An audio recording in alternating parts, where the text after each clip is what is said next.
Goliath Hack Session 2 test.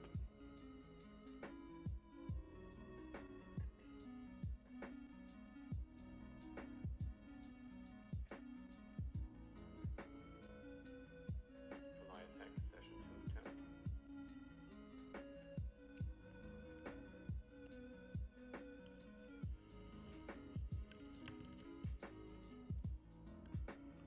Looking decent.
Alright, I've completed the setup and everything, almost everything seems to be working properly.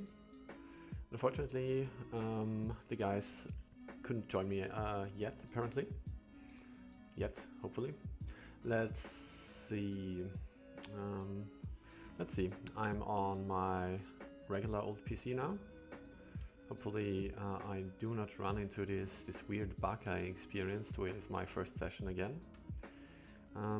If so, I might switch machine again. For some reason I have an issue with save states here. The quick save doesn't seem to work. But I think as long as we don't run into the weird bug, that shouldn't matter. So for now, I'm going to do a slow start here, talk to some NPCs, purchase some weapons, and get prepared.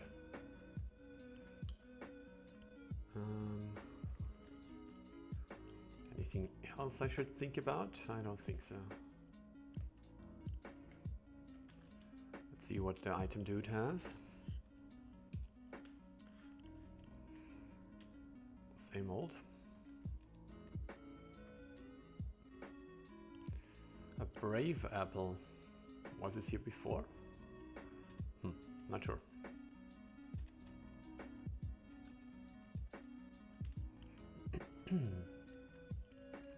So we have the dagger, and we already came to the conclusion that the rod is pretty good, probably. Although defense +3 is not a ton. And I don't know if it warrants this investment. The steel lance we already have, I believe. And the middle sword, do we have the middle sword? Gotta check. I just have to click A on everything just to see if any special effects pop up. This time they did not so far. Okay, we have a middle sword. I think we'll skip this weapon here for the spellcasters.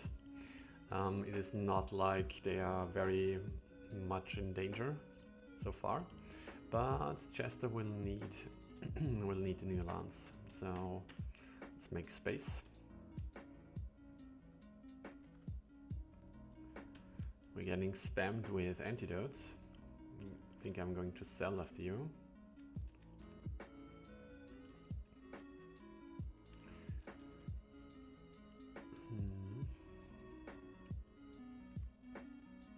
I had issues during the last game with not receiving dropping items from enemies, such as the quick ring, I believe, is the one we miss, simply because our inventory is full. Suppose I could go back to... maybe that's something I'm going to do. Yeah. I kind of don't want to progress too quickly, as long as I'm alone here. I know that while I was watching this guy named To Be Honest playing my own hack, that I very much enjoyed seeing how the battles played out, how he reacted to the various challenges live.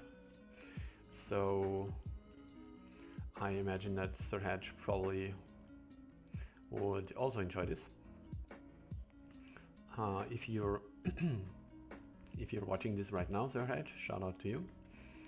And thus, I think I'm going to do a little detour for inventory management.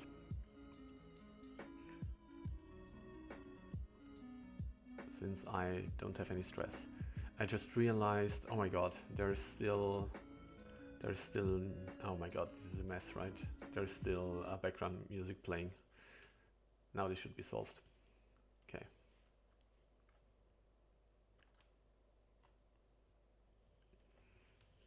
I mean, this whole stream here I'm doing is a certified mess, so of course we wouldn't have it any other way, right?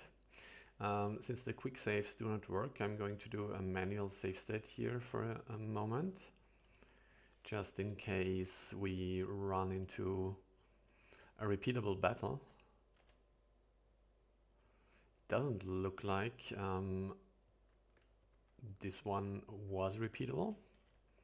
At least Bowie didn't do his telltale brief mini step motion.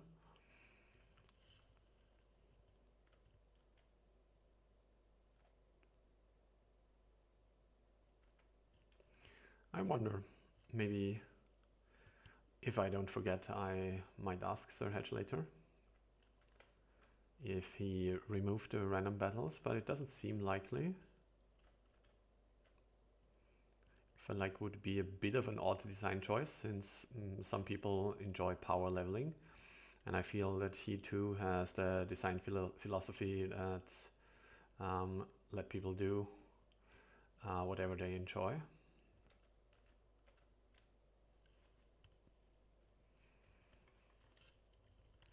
Okay, so we are going to deposit here. Get rid of this. Probably never going to use the blizzard, right? Casts no one in battle. Yeah, whatever.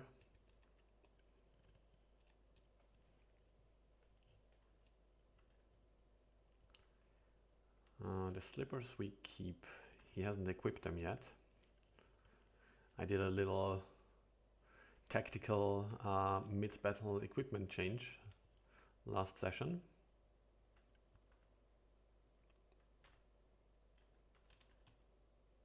Silver tank I'm probably not going to use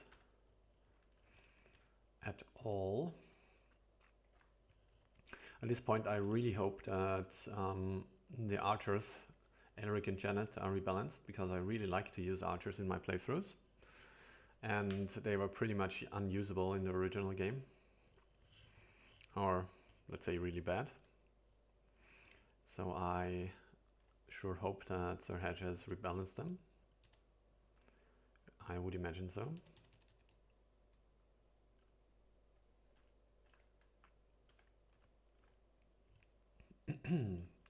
Okay, let's do the cutscene. Oh, there's Geralt. I've almost forgotten what he says in the original version. Yeah, right.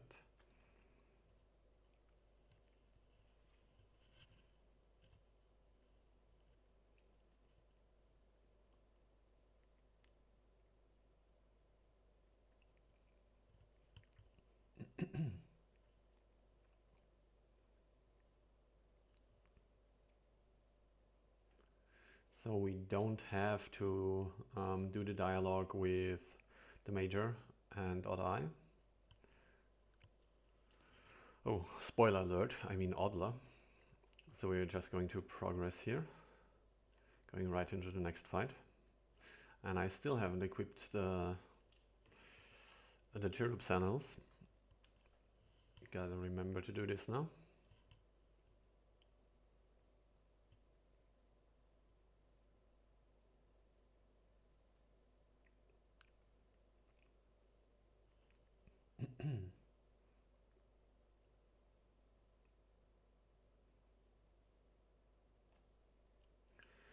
Okay, also wondering, yeah, Jaha also has, doesn't have his middle axe equipped. Gotta do this as well. What do we have going on here? I think the Dark Dwarves. No, there's normally no Dark Dwarves on this fight.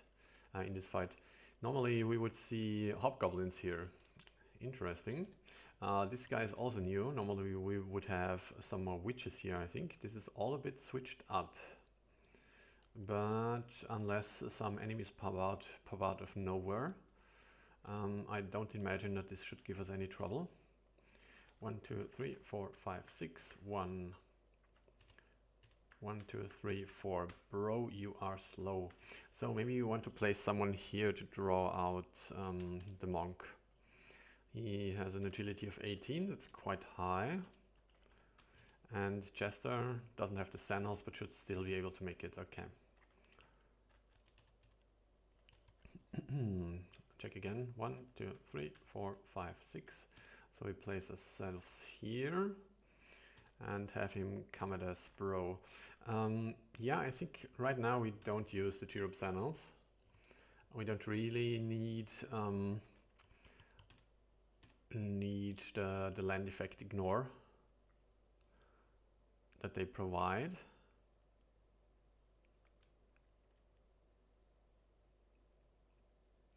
So I'd rather benefit from the bonus to our defense. Have a freeze, good sir.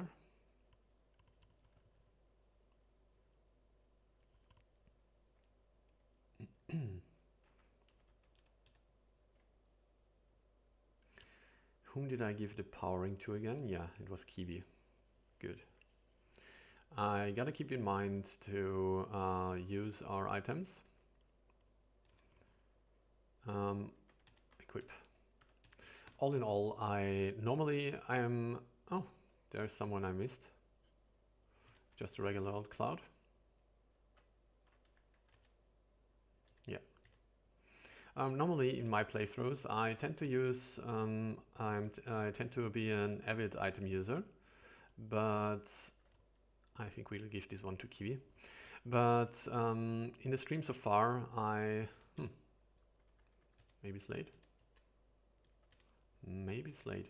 In the stream so far, I haven't been paying enough attention to this really. Yeah, I think we go with Slade. I haven't been paying enough attention to this. Simply because I was mostly focused on talking. And it's bad enough when I'm just here talking to myself, but having other people in the chat, I forgot to buy the lands, of course. I was just about to say that all my mismanagement, misplays from the last session were due to me being distracted from by other people, but apparently no, it's just me being dumb. Let's keep Slade behind a bit. He is quite weak compared to the rest of the group.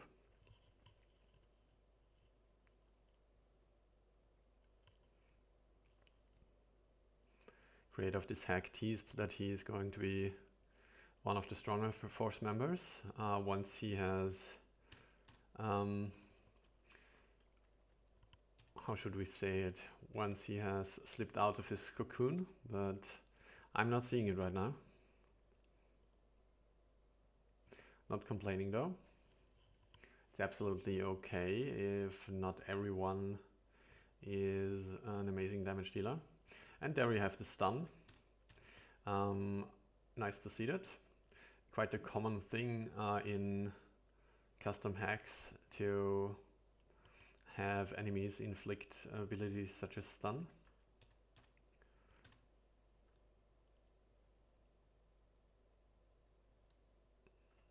That was a powerful strike, more than I expected from Kiwi. Yep, did the same for my thing. Once again, feels weird to be to keep talking about my own work while playing someone else's. 3, 4, and I definitely don't want to use this as a promotion or anything. It's just a point of reference for me, just like the original game would be a point of reference.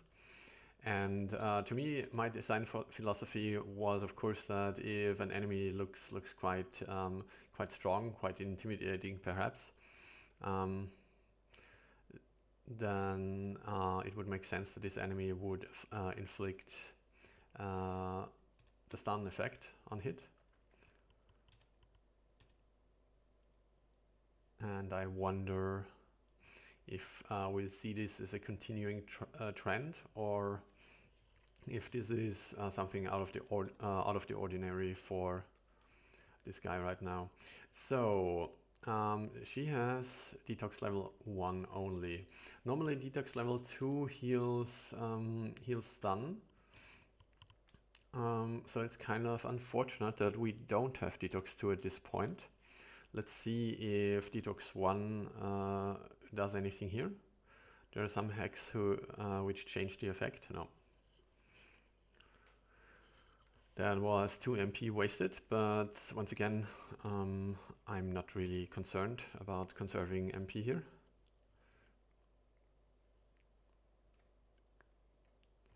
Not really concerned too much about our MP consumption. Would be more correct English perhaps.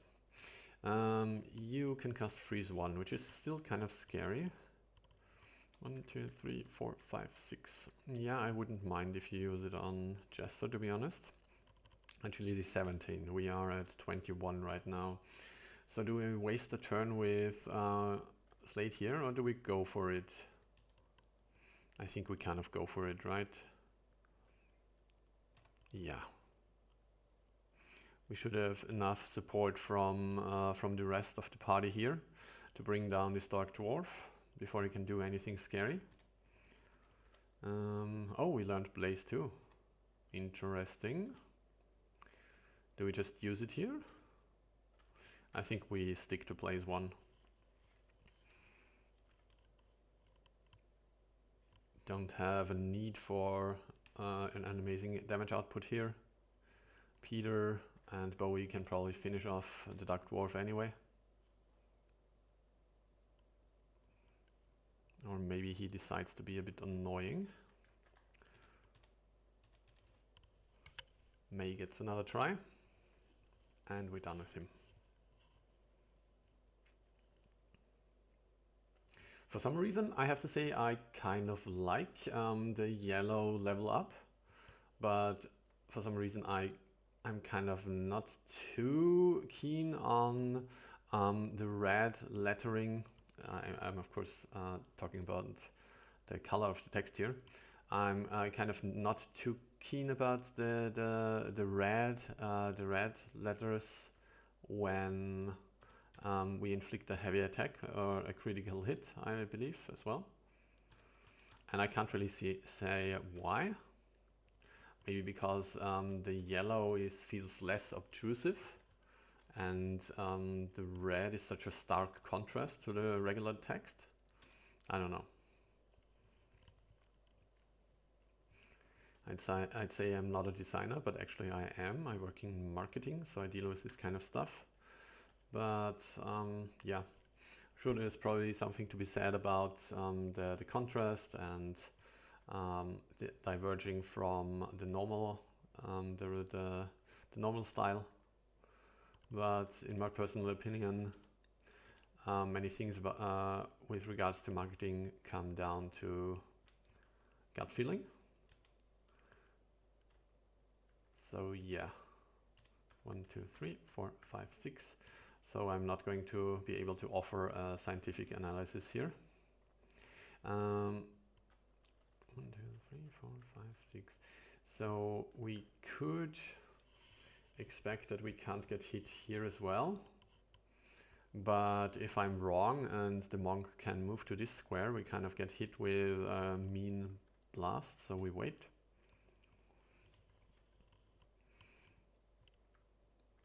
Jaha now has some catch up to do.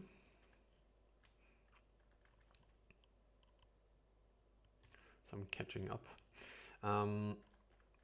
As I stated during the last stream, first part of this playthrough, this battle really is a headache if you have to deal with Peter's AI, because I know that if he don't kind of spending a lot of unnecessary time talking about the vanilla version here, I think. But if Peter keeps up with the party here because he got an attack off on those first enemies, then he tends to rush to the right side of this little valley, perhaps rush upwards to face the boss, and he tends to die.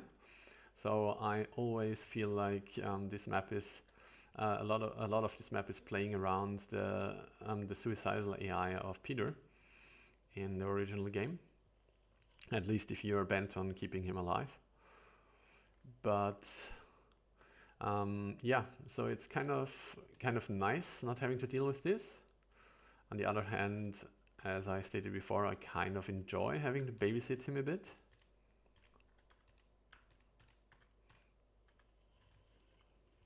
And play around the stupid AI. It's kind of an additional challenge I value.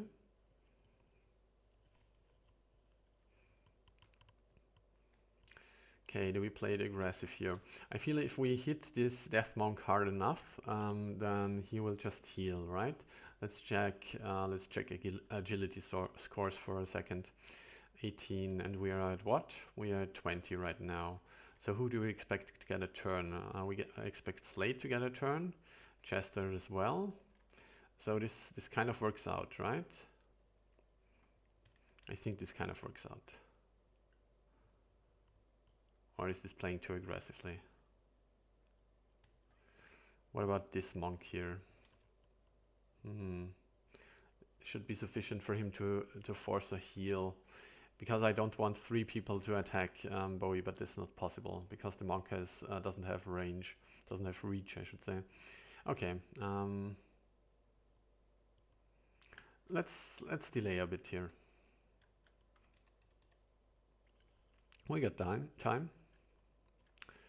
I think we throw a spear here.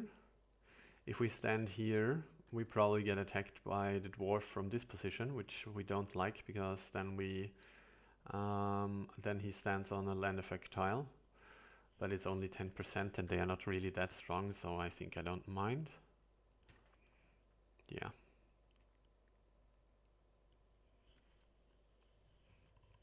This definitely throws a little wrench in our strategy. Maybe this is the time we use the sleep spell. I mean, it is kind of juicy. And even if it doesn't work, if those guys break free, only one person can attack Slade, and Chester definitely can take 2 hits. So let's do it. Just so we use it once. Okay. 1 out of 2. That's fine. That's an acceptable result. Kazin feels like he has so much MP here. I'm used to my own hack, which I of course play a lot for playtesting reasons, and tends to be a lot more unforgiving. It happens quite regularly that that characters are out of MP, especially the healers, if you're not careful. What do we do here?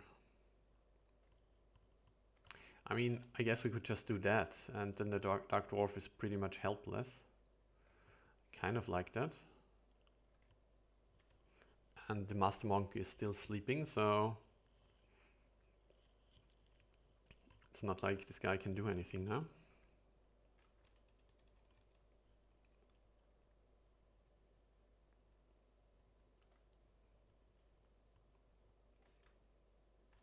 Makes you look stupid. Alright, does Sarah have anything to do? Not really.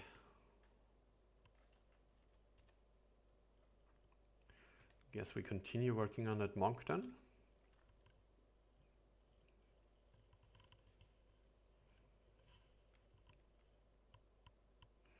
Bit of a dick move, throwing ourselves at the monk while he's sleeping. But against the forces of evil, you can't fight with honor. That's what I'm saying.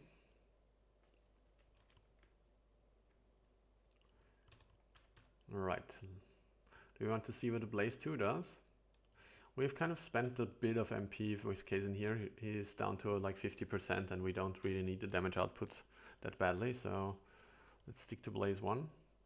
Curious whether Blaze 2 also does if Blaze 2 does the animation which is normally Blaze 3 in the original game, or if it will be the same animation as the Blaze 1 spell here, which of course is normally the pocket lighter, I tend to call it.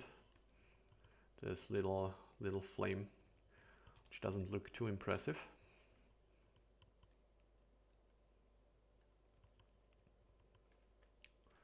What do we do here? Forge ahead. I think we want this guy. He's rushing and he's probably aiming for Bowie. 1, 2, 3, 4, 5. So he'll end up somewhere around here. So I could attack this dwarf without the Dark Cloud being able to retaliate. He has only a movement of 5. That feels lower than than normal. 1, 2, 3, 4, 5. Basically I would expect a 6 out of him. Curious. This means we go for the dwarf. There's no real threat here.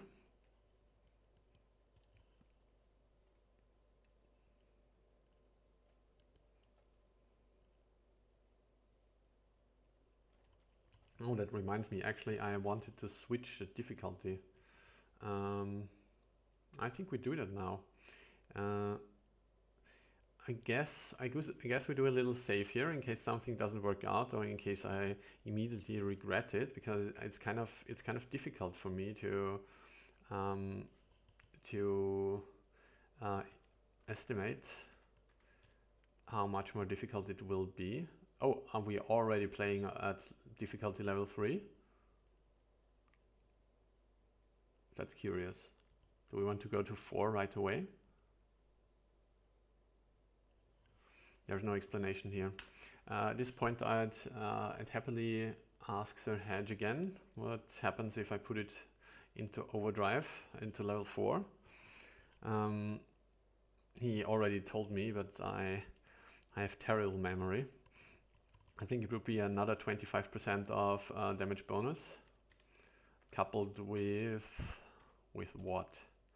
That's the problem. No, I don't really remember.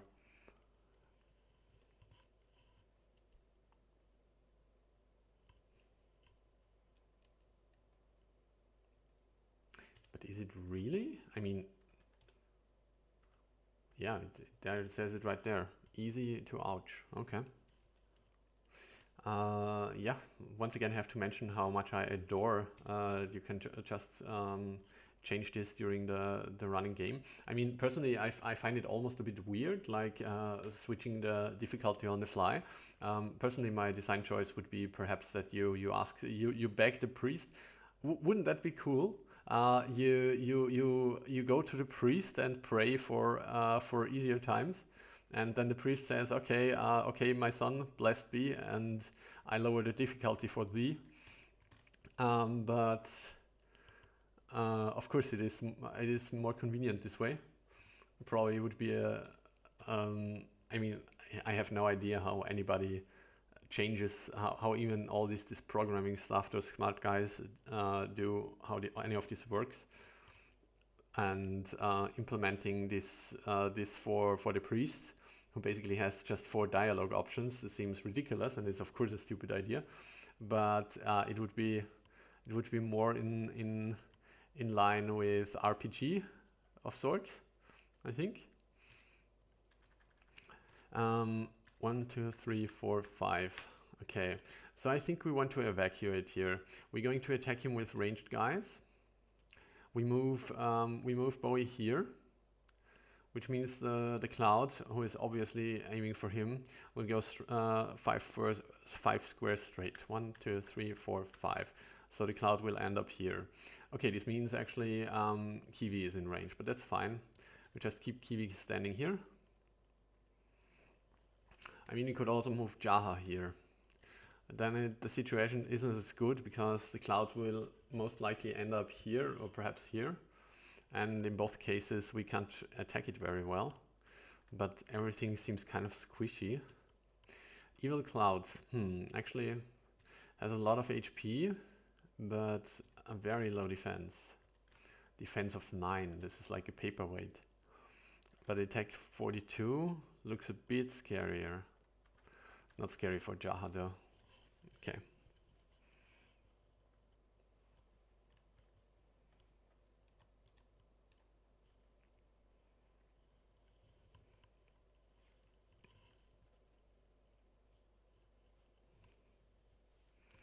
Taking increase by 2. Love to see it. Sarah could remain standing here. We might want to move away in case we need this spot for a ranged attack. Throw out a heal to Bowie.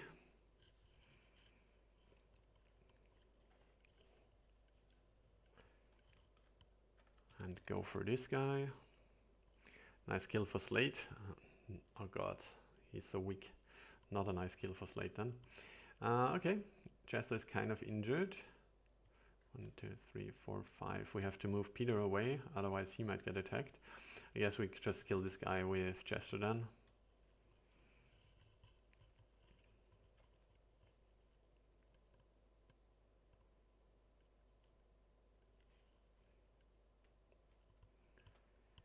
What do we do here? A two-prong attack sounds reasonable, but we only have 2 enemies here, so is this even worth it? Normally there would be a witch to top off this little adventuring party here, but since there's only 2 guys, I don't feel like I have to move up from 2 sides. We're just going to face them here.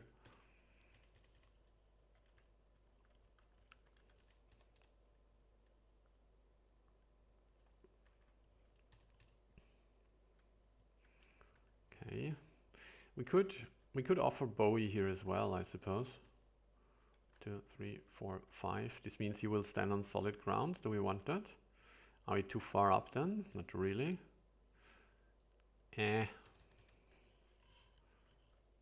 Move Jaha back a bit. Okay. Turn order is wonky. The cloud should have taken its turn by now.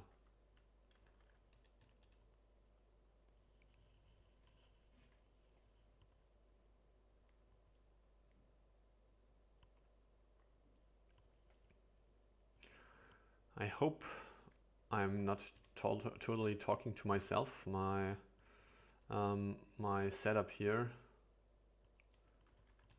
Do we heal here? No. My setup. So of course, once again, I'm not a streamer or anything. I have no intention of pursuing a career in streaming, and if I had, probably everyone could tell me that playing like 30 years old games is not the way to go with that. But my setup is basically some old microphone, and what I'm saying is I have no idea what I'm doing here. So I'm not even sure if my microphone is turned on properly. Well, now the cloud gets 2 turns. This is weird. What I'm saying is I'm not even sure if I'm just talking to myself right now, if the microphone is working properly. I sure hope it is. Okay, do we move Jaha away from here?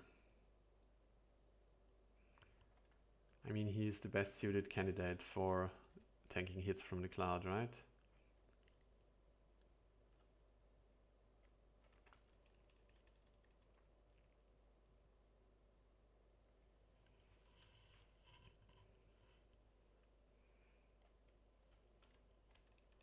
Yeah, normally I would rely on the feedback of the guys in the chat for telling me whether or not everything works.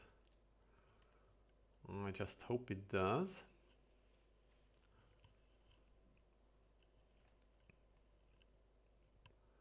First attempt at streaming yesterday definitely doesn't make me confident for that. I spent like 2 more hours for setting up this whole thing than I intended, while I actually had intended to have already started the stream, but no such luck. Okay. I mean, since they get double turns, I suppose the 5 movement makes sense now. Didn't even realize. I gotta pay more attention, really.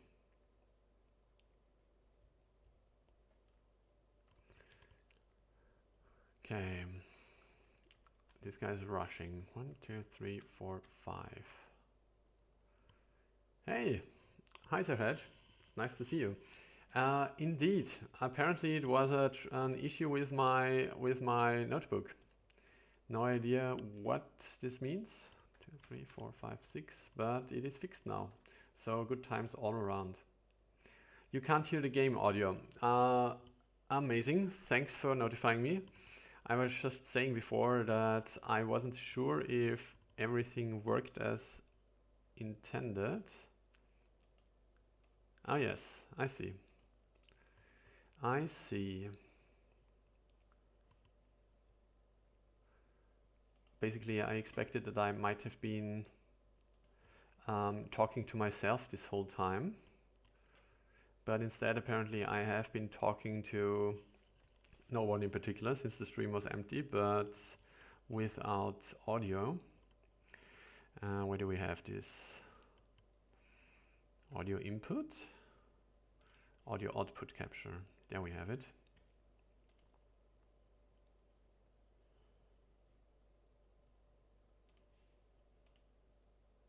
No, doesn't seem like it's recording yet.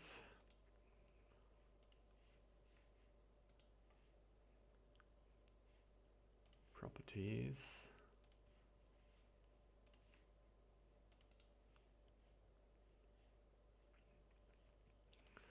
Of course, this wouldn't be a Gray Skies stream if all kinds of stuff with the audio and the video would work properly.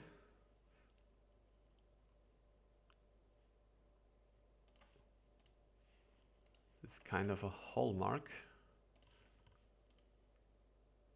Nothing works as intended. You didn't hear anything yet, right? As of now.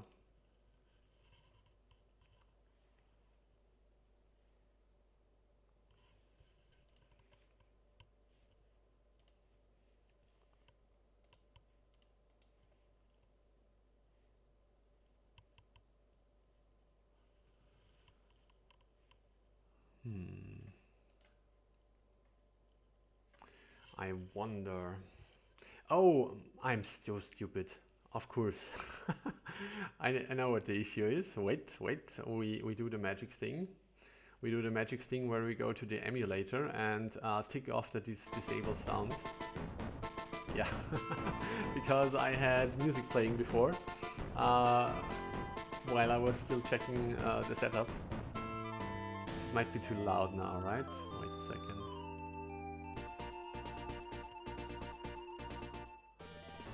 Trying to turn it down a bit.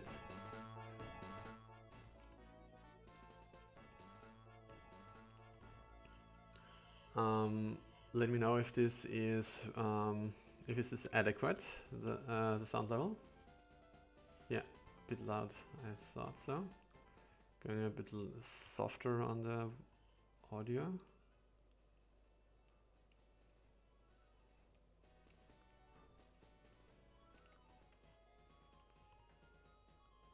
A bit too quiet. God damn it. Hitting those sweet spots harder than I thought. Okay, I'm not sure because of the delay that I'm hitting the sweet spot. I'm going to keep it at this level for a second, for a little bit, and please let me know after 10 seconds or something if this works out or if I should continue to try and tinker with it. All right. So moving up. I think we move here for now. Place Peter in the inaccessible territory. The question now is, do we move up or do we draw the Death Monk down? I think we definitely want to wait up until the cloud has had its turn. 1, 2, 3, 4, 5. But it won't get very far. We would have to move up quite far to catch it. So I think for now we bank on, we expect the monk to come down to haunt us. Yeah. Is anyone still injured? Yes, Chester is definitely injured.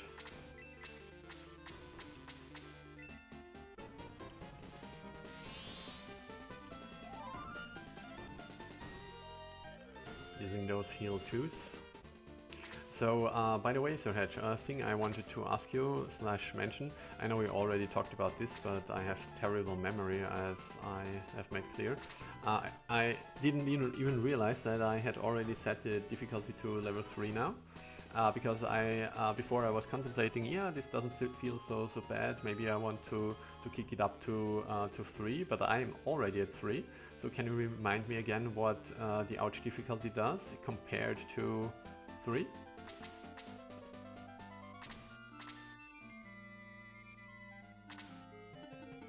I think we sent Chester ahead. I don't want to be in range of the archer yet. 1, 2, 3, 4, 5. 1, 2. But we would be in range of the archer here. So we wait. Also, it's about time we use our items. If we move here, we might get blasted pretty badly. So we'll probably wait. And, can we... Oh, she doesn't have the powering, right. Who has items again? Who has the quick ring?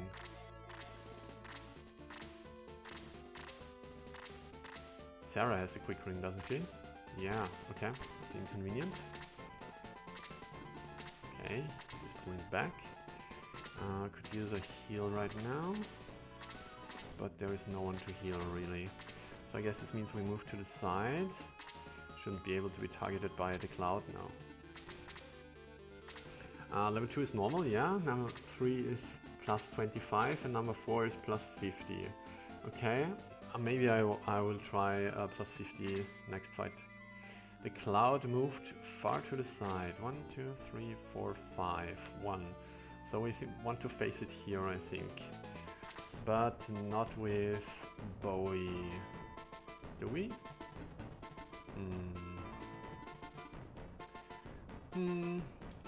So Kiwi should get his turn early, right? No, he doesn't. Agility 17. Oh, actually fine. I want to use some boosts before I move up there. Let's give a boost to Chesser, I think. Wait, what? The powering... Okay, let's see what happens.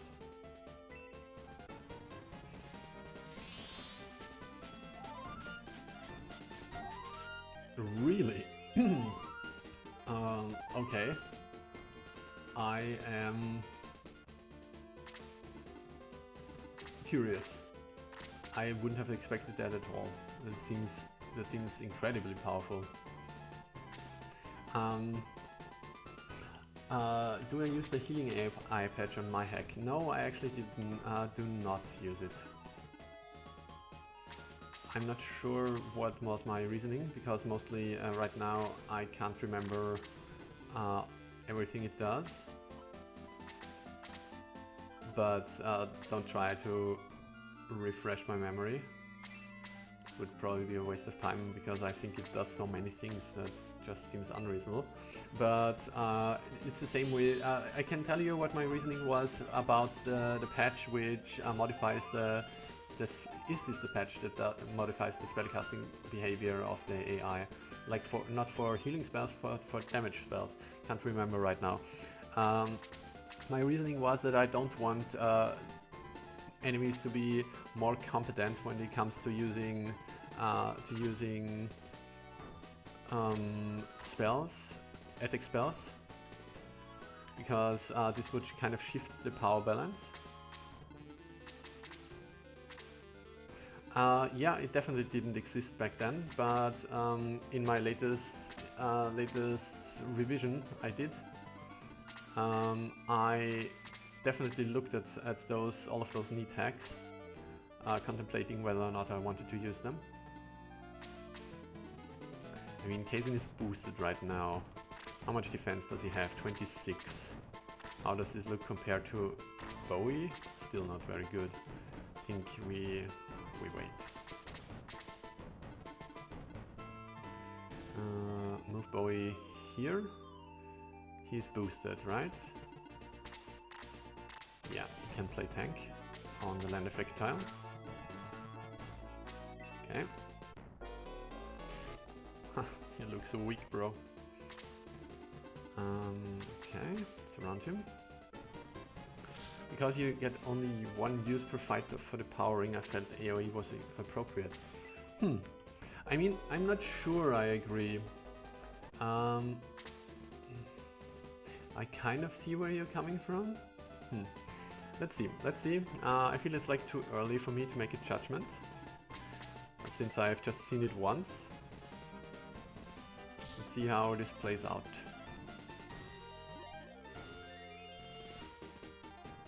I mean, it's true. Normally I would squeeze out at least 2 or 3 uses, or most of the time 2 or 3 uses per fight.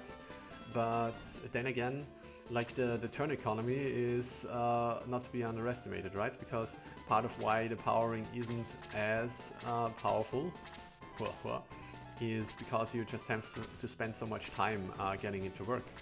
So oftentimes I would only get 1 use out of it anyway, because I want to use the character who has the ring for other stuff.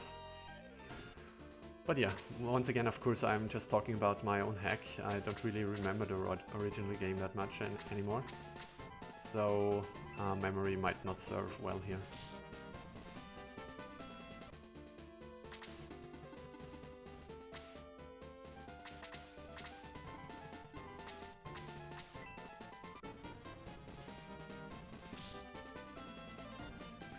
I've always changed with the healing AR patches that they will now use level 2 healing spells. Yeah, I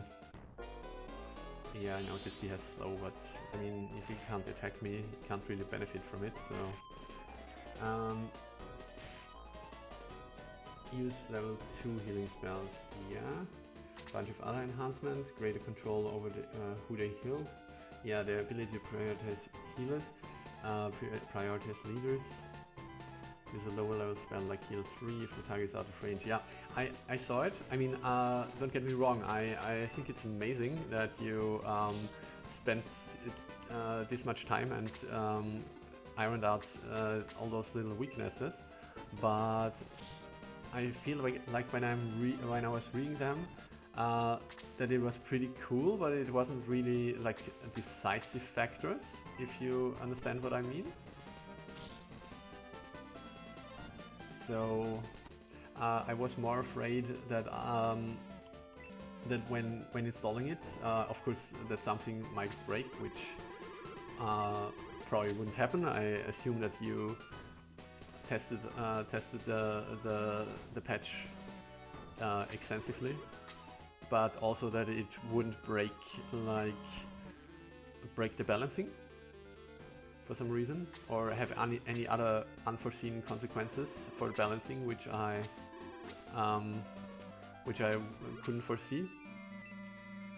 So yeah, I thought when I read the document which details all this those changes, I remember one thing was like that an out of MP enemy can't just move 1 square to the right and still use aura or something along those lines, and I was like, how do you even know this? When did this even happen? I don't think I experienced this in any of my playthroughs ever, and so cool that you actually patched this, but yeah.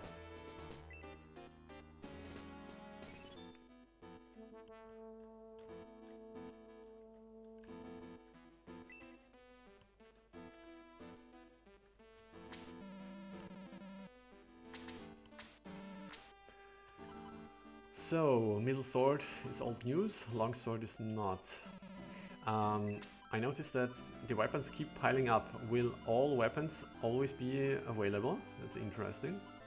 It sure seems like it now. No, actually it is not, because we don't have access to the heal rod or whatever it's called anymore. Okay, so I forgot to buy the steel lance for Chester. Definitely get it now. So I think everyone gets a new weapon here. Middle axe, now we got a power axe now.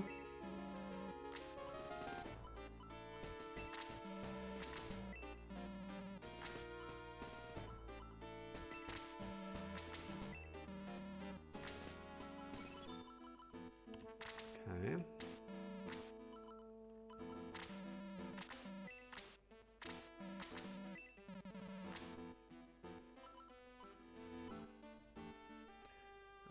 The knife. Wait, he has a poison knife now, right? Is this something different? I wasn't really paying attention. I'm going to look afterwards.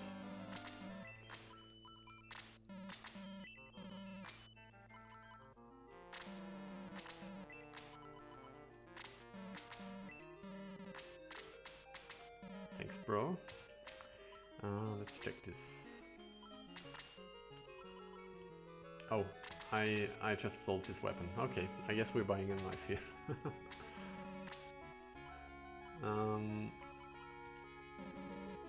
Yeah, I think it's something different, right? Poison dagger. Poison dagger is what we had. Alright.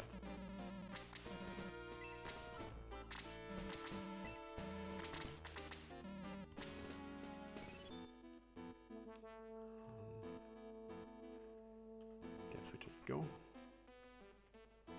Let's see what we get here instead of the quick ring. Bright honey, okay.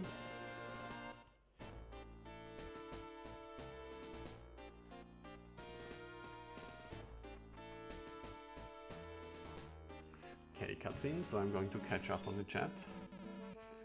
I hope... yeah, okay. Blue Shaman will use its healing rain by walking one tile to the right before using it. Yeah, that's it, what I meant, right. Exactly, Master Monk uses heal 4 with only 19 MP remaining. Yeah, I think I probably wouldn't notice something like that. I would be, what? I believe that he didn't have enough MP for this this spell. Oh my, I must have just misread or something. Race specific towns. I made the town focus on the weapon type for theming. Since they are all sword users, they have the full selection. Okay, that's a kind of interesting roleplay thought. I would not have guessed that.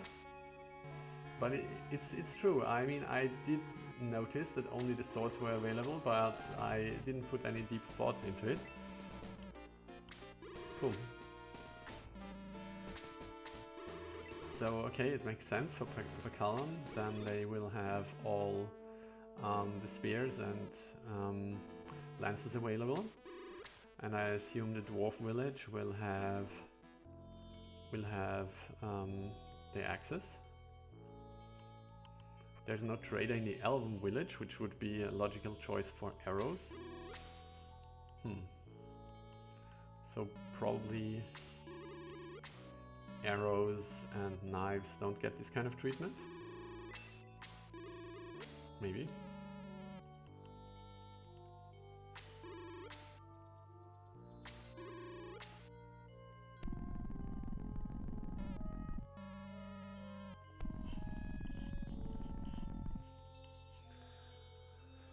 Yeah, you're angry. We know. There's no dwarf village, since the blacksmith only has an item shop. Yeah. Oh, right. That's right. Yeah, that's right. Okay.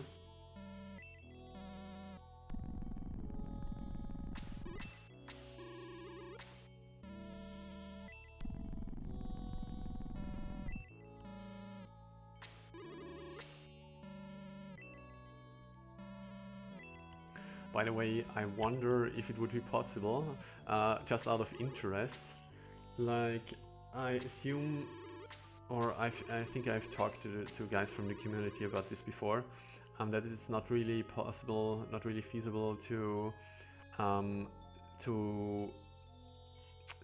would I say it, to create new item traders, to put new item traders into the game.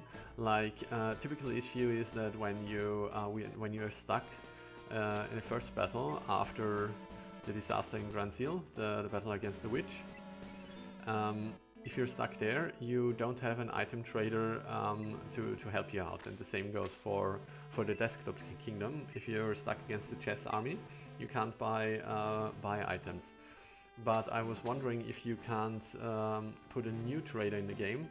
Like, could you say you move the item trader from, I don't know, from like Tristan to a new spot in Polka Village, so so the player has access to items.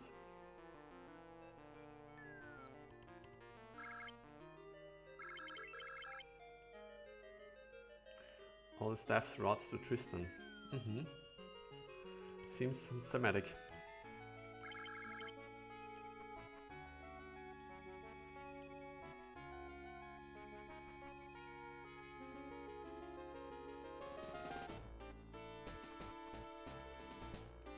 Yeah, with the it is possible to add completely new item traders. Okay. So is adding new NPCs in general? Is adding NPCs in general possible? Like populating the town with a few new NPCs? With the disassembly, I mean. I'm going to do a little save, you never know what happens. I can't quick save now, so I have to... Don't know, this is a completely new bug, but I'm just going to manually save.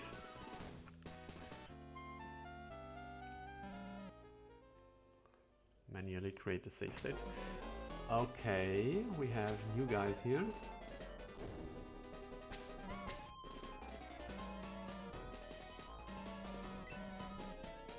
A red Minotaur thing.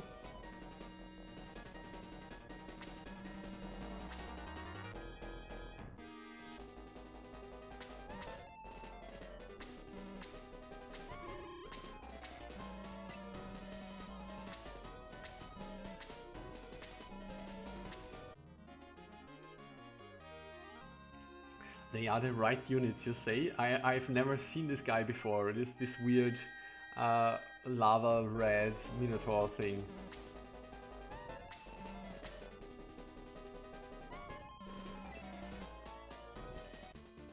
Alright, let's see if the Master Mage has dropped his cloak and he actually looked like this. He actually did. No, the Master Mage is a General what? General Rommel? Are you serious? Isn't that like a famous World War II general? Alright then. Oh, what's going on with this guy? Black Monk? I suppose the drapes match the name. Okay, interesting. Interesting. I'm kind of scared because I was going to put the difficulty up to ouch, but let's see how this boss fight plays out. I can't very well lower the difficulty before I face the boss, because this would be kind of chickening out. So for now I'm just going to continue playing on hard or super or whatever this is. Okay, so those guys get double turns, we learned. The zombies, 43 compared to 39, doesn't look too scary to be honest. I mean, I assume they're poisoned like they always do. Defense 31, it's actually pretty good.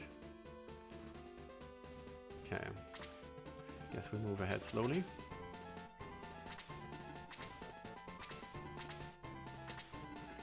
Homage to the original, it is still a dwarf and a minotaur. I understand.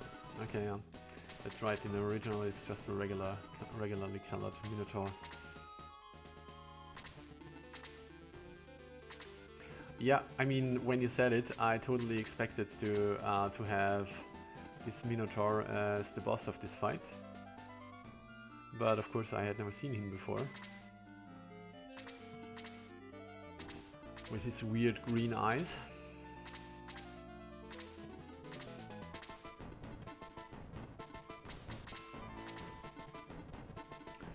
So, what's our strategy here? The dwarf just took his turn. I think the first order of business is you want to take care of this cloud. 1, 2, 3, 4, 5. So we have to put someone here to draw it out. 1, 2, 3, 4.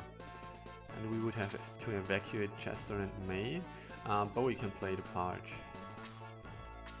Okay.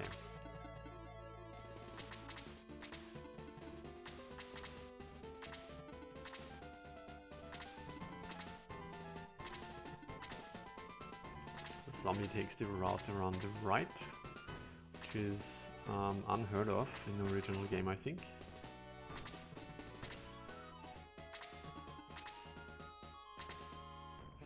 Adding more NPCs is the virtually impossible part without the disassembly.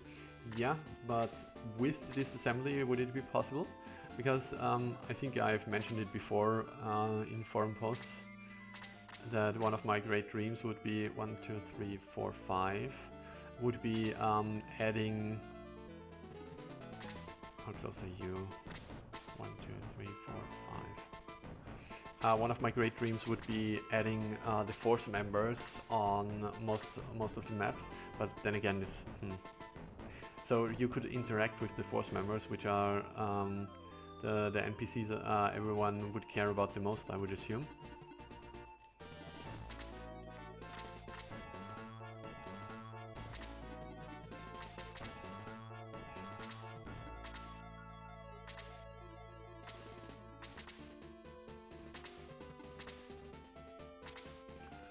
Do we just put Kiwi there? I mean, why not, right? He will take virtually no damage from anything. 58 I mean. YOLO, as they say.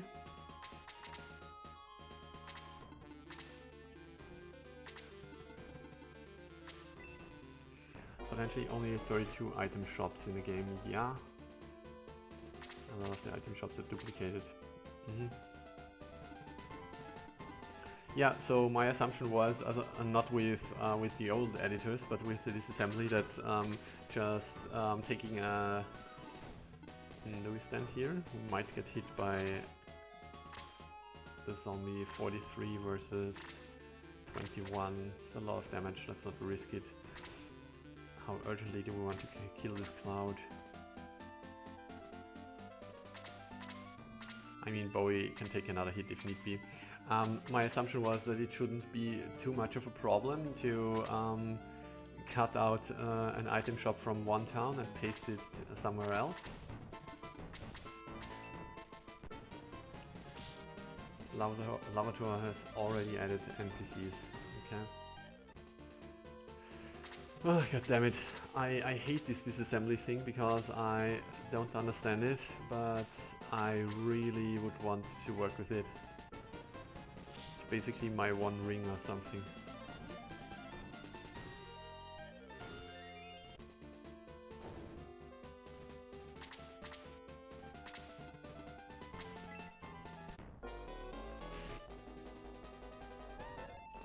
Oh no, another point of damage.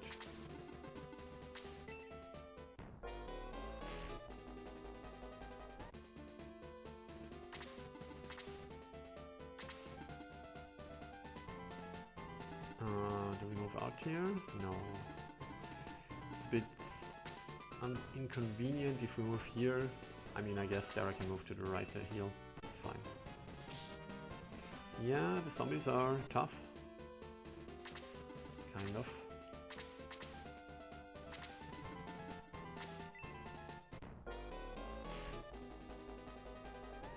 Now Kiwi's poisoned. Actually a bit of an inconvenience.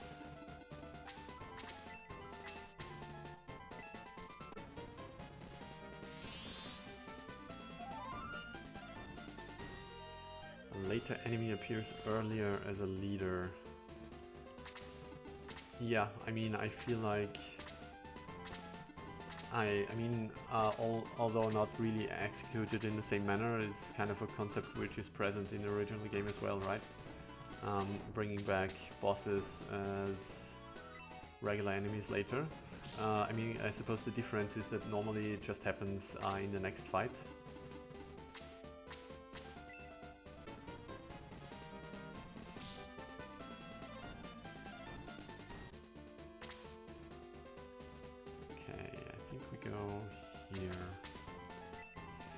I want Kazin to be able to blaze.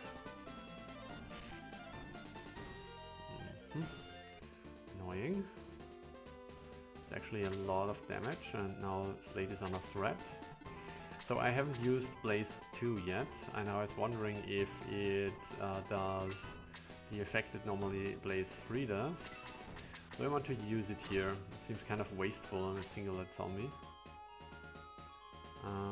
Attack 43 going up against defense 20, so this would be 23 points of damage. Okay, let's not fuck around.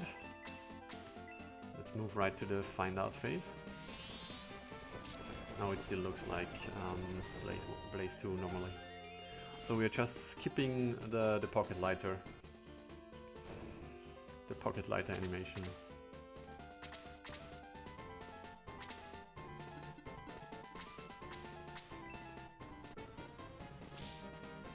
Yeah, the skeleton.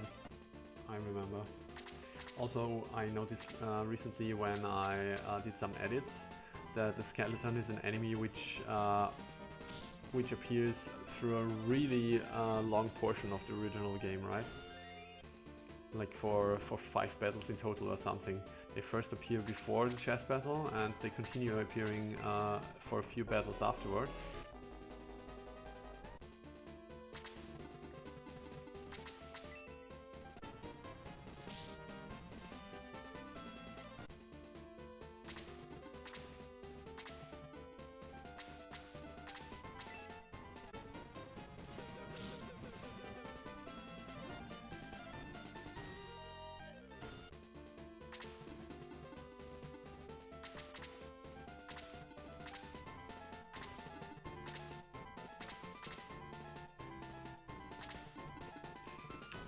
I can't really put the numbers into relation. Ah, finally we got detox too. I can't really tell what battles the numbers are. I'm not that used to editing them anymore, I suppose. But yeah.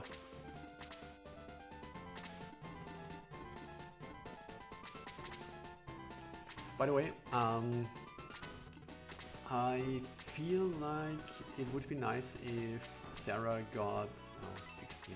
No, if Sarah got detox a little earlier as a little feedback, because I got stunned in the fight before Bedeau, and I was hoping that Detox 1 would do the trick, that maybe you had changed this. But sadly, basically, I did not have any means to cure the stun, which was kind of a bit sad. And I feel like whenever it is possible to make detox useful at all, it would be nice if steps are taken to actually do so.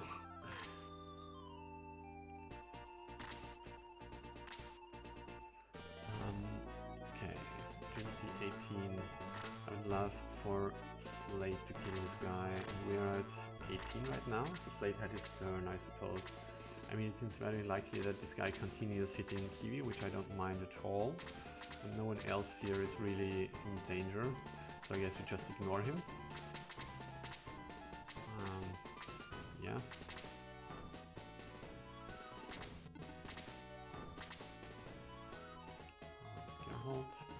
What do we have coming up next?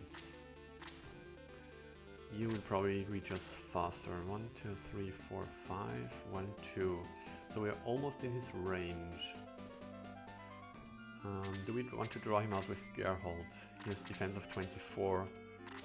That's not too impressive actually.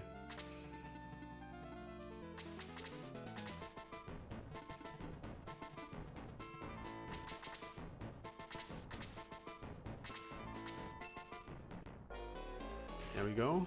Be a good boy. Keep hitting the tortoise. We could also hit him with Bowie, but Bowie is at least now 14. Okay. Maybe I could make use of the training function at some point.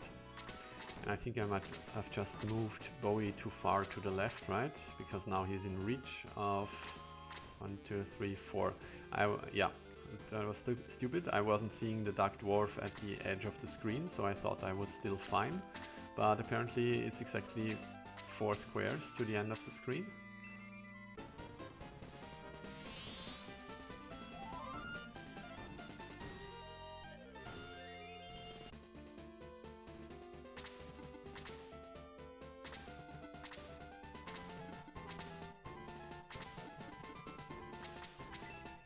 Alright, Slade. Get it level up.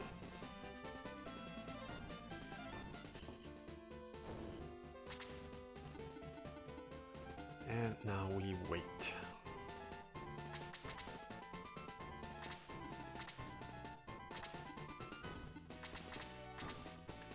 Okay. Drawing out the archer. He casts slow. Don't mind at all.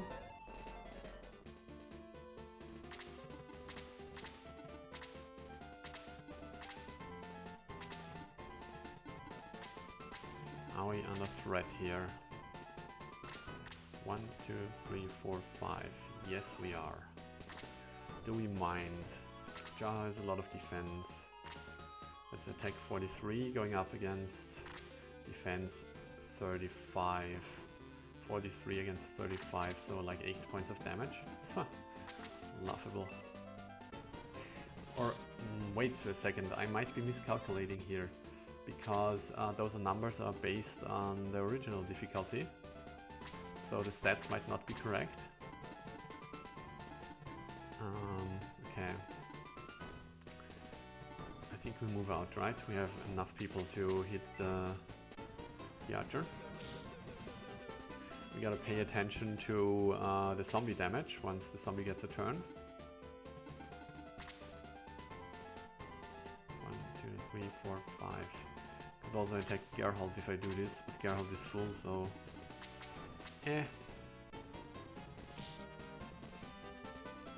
Most curious case is probably Witch. Yeah, they're early in the game, but still hang around long. That's true. That's true. I mostly remember the skeleton. Maybe because the witch is in one fight she's the boss. No, she's actually present multiple times as well. Yeah, didn't really think about the witch that much. I guess toxic masculinity, I'm not seeing the women or something. 43 attack going up against 24. So this would actually be a chunk of damage. Maybe, but he also has 24. So might as well. Let's check this again. I expect he will attack Bowie, so I want to confirm whether or not my estimations are correct. 43 getting up against 24. This means she should do around 19 points of damage, and given that we have a land effect of 10%, he should do like 17 to 18.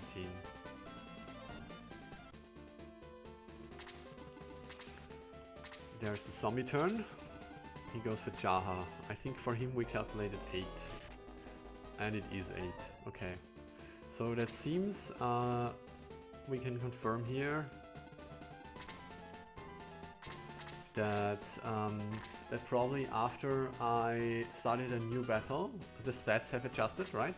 Because I adjusted the difficulty, and after starting a new fight, the graph, the stat screen has also adjusted to the actual new difficulty, to the actual new stat.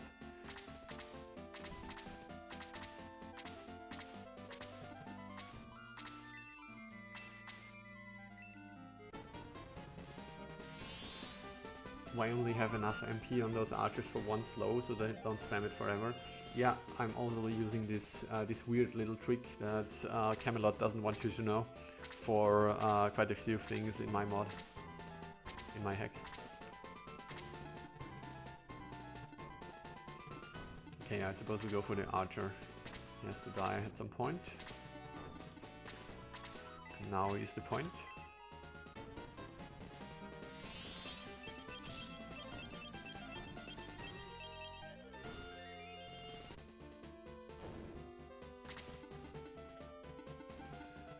Slade, you're walking disappointment.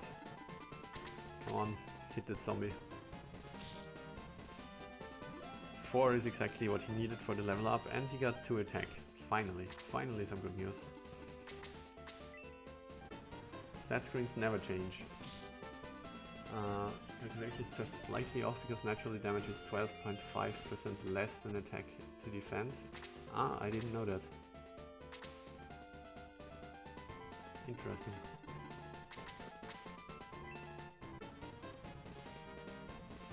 The stat screens never change. But you mean they never change after I set the difficulty at the beginning, right? So yeah, because I playtested this for my own thing. That the stat screens always adjust according to the attack improvement. I think he just jumped over. No.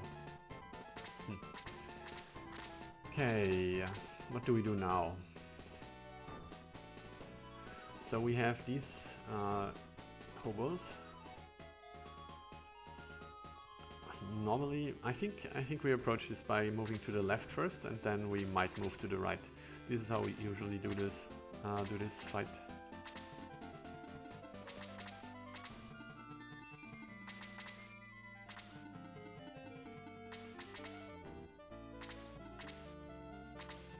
I met with some friends today, and I told them that I played Shining Force 2. Basically, I just said this very old game yesterday up until 5 in the morning, basically. And they asked me if I was crazy. Can't say I blame them. So only Jaha is poisoned, right? And just is slowed, but he's out of reach. Okay.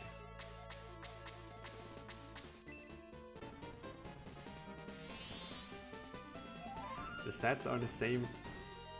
I see. The stats are the same on all difficulty levels. So this means that... no. Does this make sense? Like if I had started on easy versus having started the game on ouch, no matter what difficulty I started this in, the attack displayed for the Dark Dwarf will always be 39. That doesn't seem right.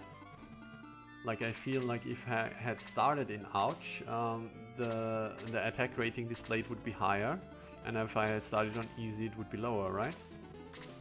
And only because I changed mid-game via the settings, it is now off, right?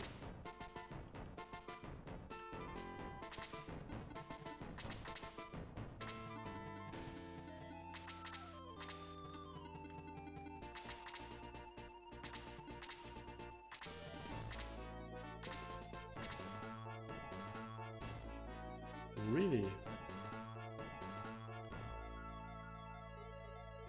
Okay, but this means I can't really use my little handkerchief calculations to make correct assumptions about how much damage I'm going to take, right? Unless I factor in the additional percentage afterwards. 1, 2, 3, 4, 5, 1, 2. I mean, don't really want to stand on the zero land effect tile, but he's not scary, so I guess I do. Oh, that was a misplay. Actually, Jester is slowed, so this might get painful for him now.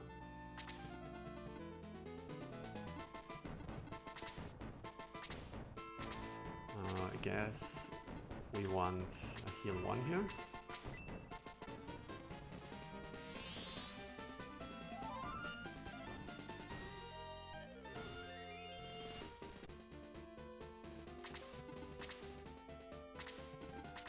I should starting paying attention to these guys. Yeah, the red Minotaur definitely just took a double turn. What? Why were you so strong just now? Okay, if we stay here, 1, 2, 3, 4, 5. Okay. Heal 2. 1, 2, 3, 4, 5, 6. I don't mind if you heal. Do I want to move here to block off the zombie from reaching Bowie? That's actually a good play, because then the zombie can't reach anything.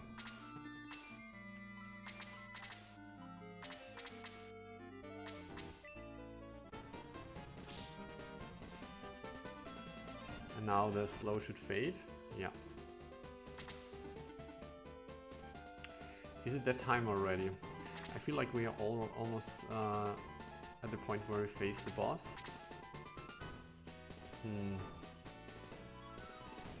Is this the time?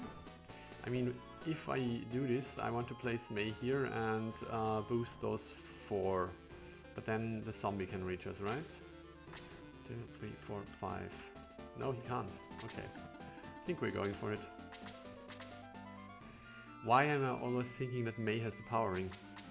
Okay, never mind.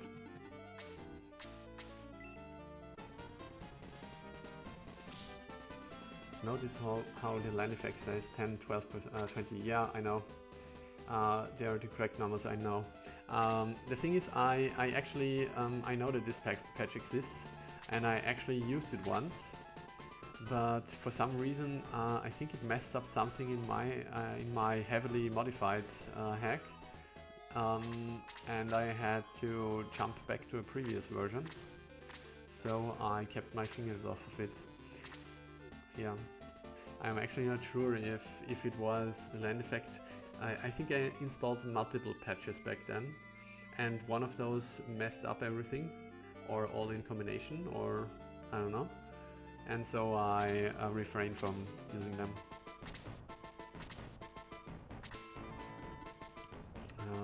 So I guess we still wait here, right?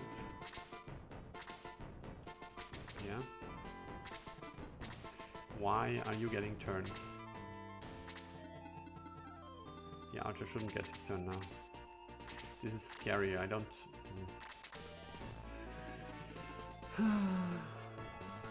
Now I'm scared that Bowie would get killed by the Archer, because I was definitely sure that Bowie will get a turn to move away, but for some reason everything is weird now. I guess we boost.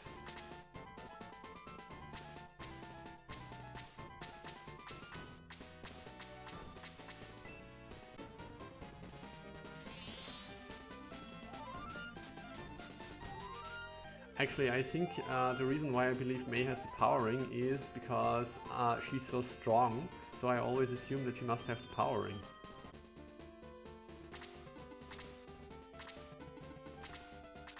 Okay, there is his turn.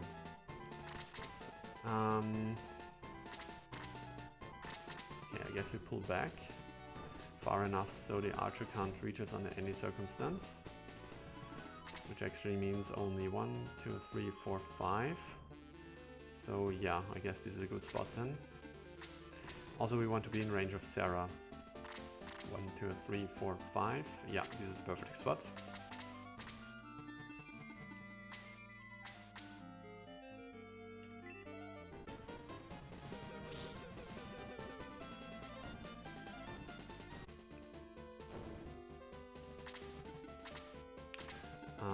Should have paid more attention to what is lurking down there. I think now we might get hit with a blaze from the Master Mage, but that might not be that bad, as it would draw the Master Mage up.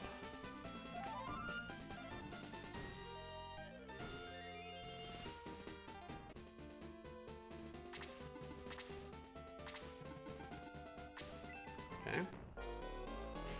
Oh, that was tough. Okay.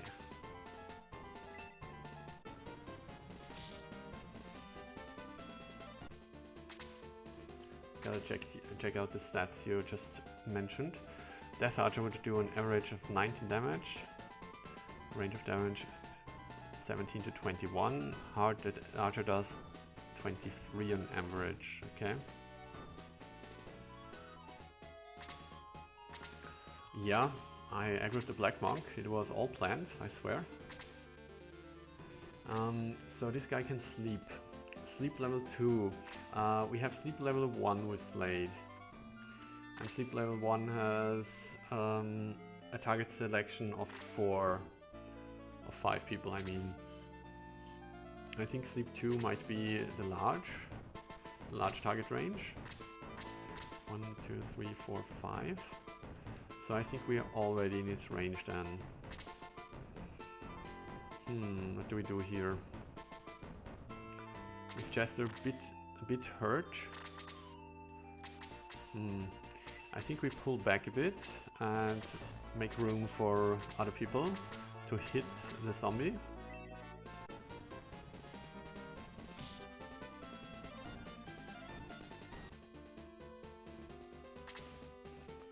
And I think, what do we do? Yeah, We stay in this spot, but do we hit the monk? He has heal 1, right? No, he has heal 2. What's his defense? I mean, doesn't really matter because May is strong and May will fight him. And we are at what initiative order now? Agility 15 and May is 21, so it will be some time before the zombie gets a turn. So we start working on the monk.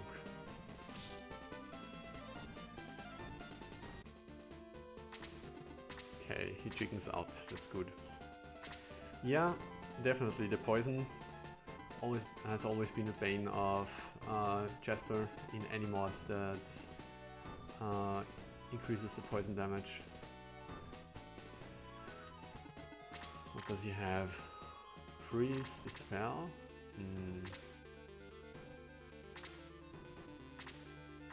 But Dispel has only the short range here, right? Yeah. Okay, I think this means we go for the zombie. Hit him with a blaze too. I like it. Now we just have to close the gap so the enemy can't reach Peter and Kazin. The Master Monk, not Master Monk, what was his name? Master Mage wants to play. He has an agility of 18, 19, okay. I think we have to move out Kiwi then.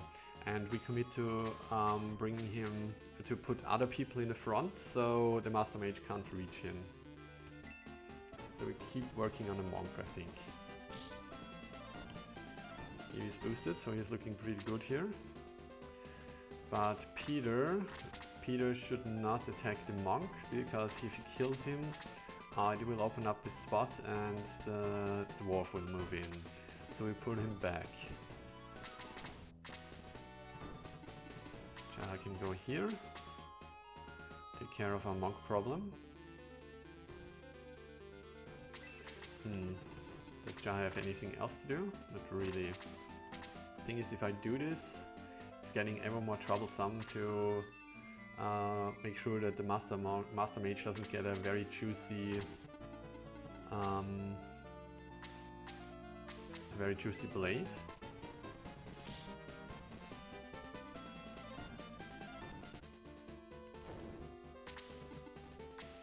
Okay, I hit on Slade. That was to be expected.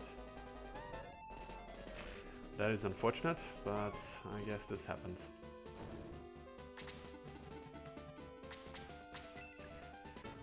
Yep.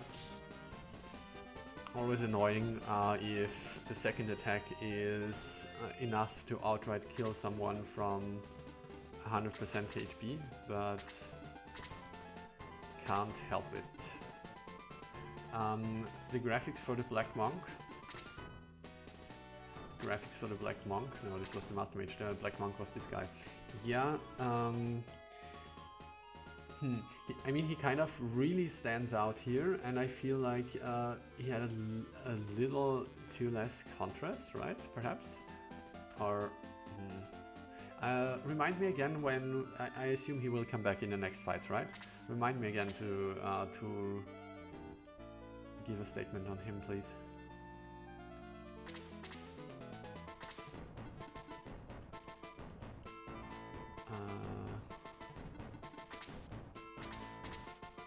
I think that's a heal on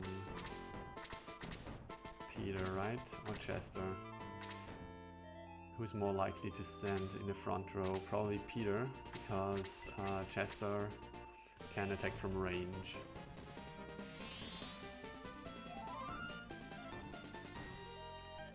The hard difficulty that got me there. Yeah, I suppose. I mean, in all honesty, it was the second attack, right? But I'm not complaining really. I mean, it's the name of the game here. 1, 2, 3, 4, 5. Okay, so we want to stand out of range. Move here, perhaps.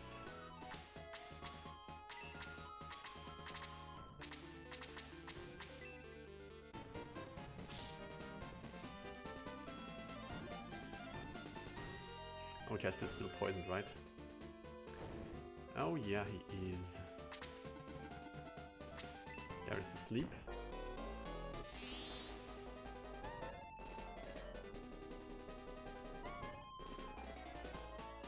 didn't look very good here. Okay, and here is a dead tortoise. Yeah, that's too bad. Oh damn, that was a scary amount of damage actually. I guess we continue doing this.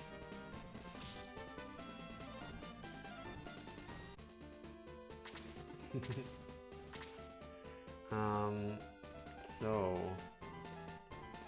I think at this point we put Kazin in front of Bowie to make sure he doesn't get attacked by this thing, and heal Jaha.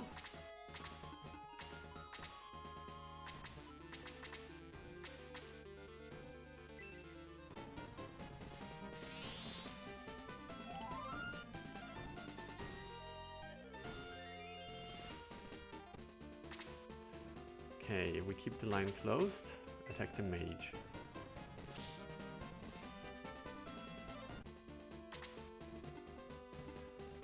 Yeah, now he's kind of useless, especially... I guess it is what it is.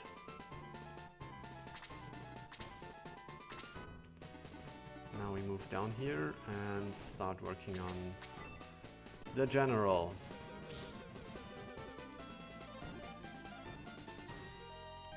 Was this a boosted attack? No. This should be a boosted attack, right?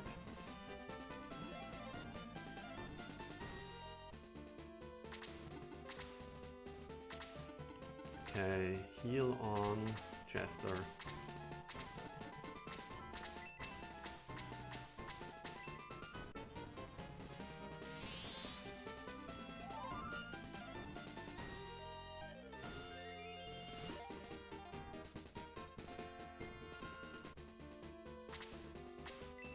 Tries again. Steve has more luck this time. Wouldn't have minded if Bowie fell asleep because he's standing in the back line. Yeah, that's not too bad. Sarah at this point is a bit useless anyway. So finally, I was afraid of another second attack that devastates me here. Okay, now we definitely have to get rid of the mage, right? So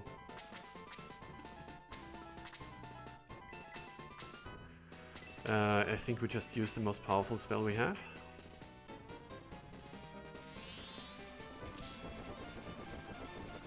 Okay, he had resistance, probably because he's a Blaze user, so he would be reasonable for him to have resistance against Blaze. That's unfortunate. Guess we use a seed on Bowie so he can come and play.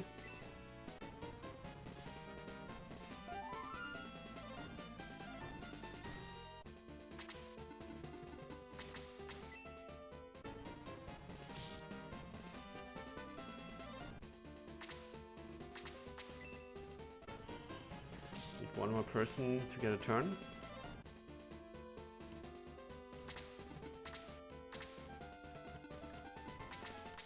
Close the deal. And yes, I totally expect him to be the boss.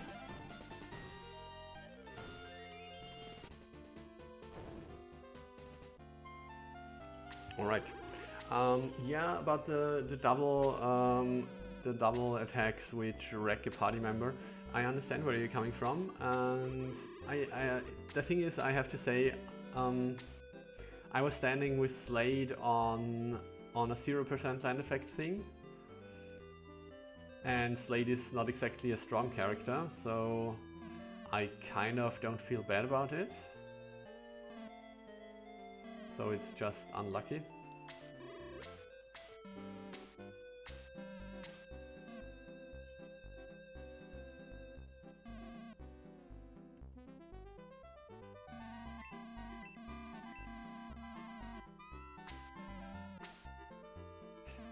The Hobgoblin having 65 HP as an homage to Shining Force 1. I wonder if anyone would have noticed this without you stating it.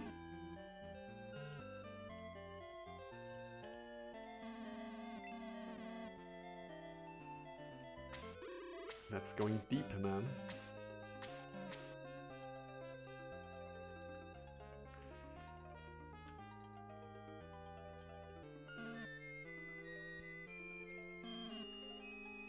So at this point I have to ramble about the Major. Like, Luke is giving him shit for being a lazy human who doesn't want to take care of Odla, but basically the town was just attacked by devils because of this boy. He doesn't know why. He has no defenses against this. The only strong person in this whole town is Geralt, the only one willing to face the devils, and Geralt is now also moving away with those strangers who waltzed into town. So if I was the Major, I'd damn well kick Odla out of town just to protect my people. So I think it's not unreasonable at all to ask the party to take him with us.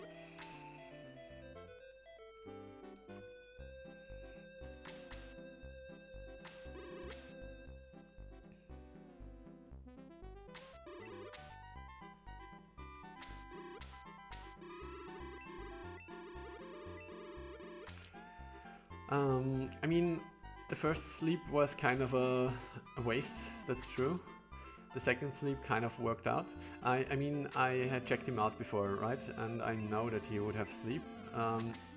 I assume, I'm not really sure, I assume that this hack has the patch where detox cures other ailments, such as slow and sleep, right?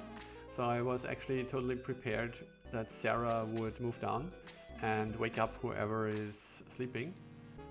Then again, I probably wouldn't have been able to do this as many people needed healing. But yeah, I suppose he looked a bit weak perhaps, but his attack rating was definitely high, so.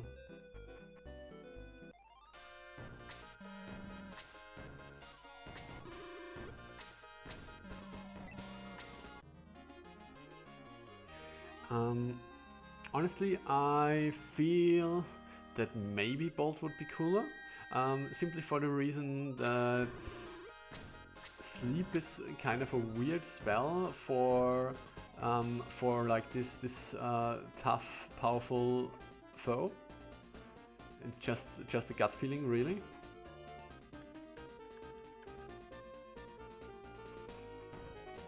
But then again, I mean, Sleep 2 can be quite terrifying.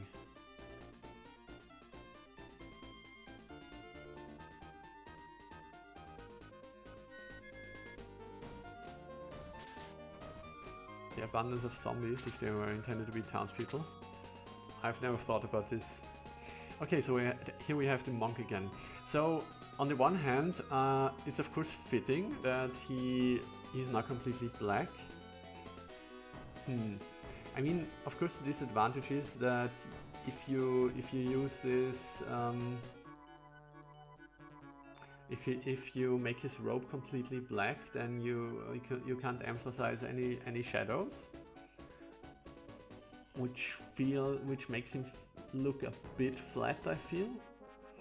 But on the other hand, it does look fitting.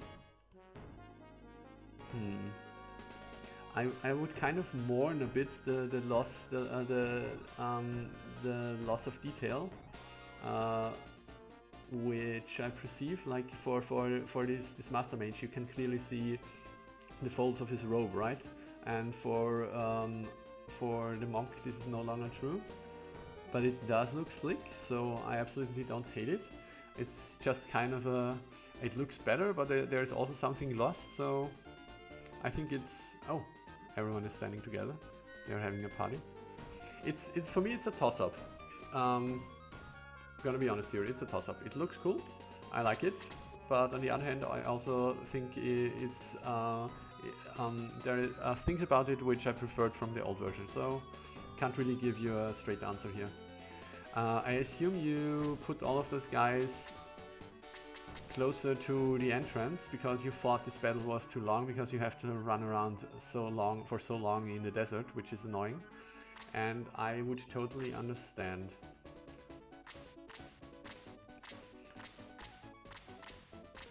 not. The power glove, it's so bad. Okay. What do we do here? I suppose, since everyone is so close, normally I would perhaps move up first and then move down. Do we split the party here? Who has the sandals? Chester does. I didn't heal Chester, so Sarah's first turn is clear.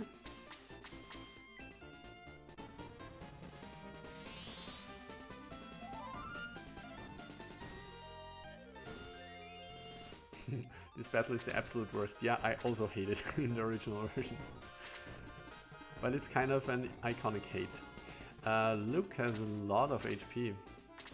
But I think he always had a lot of HP, and now that I compare him to other characters, he doesn't look that impressive anymore. Okay, but he also has MP. What's going on here? Luke can heal and blast and detox. That's definitely something. So he's a second healer.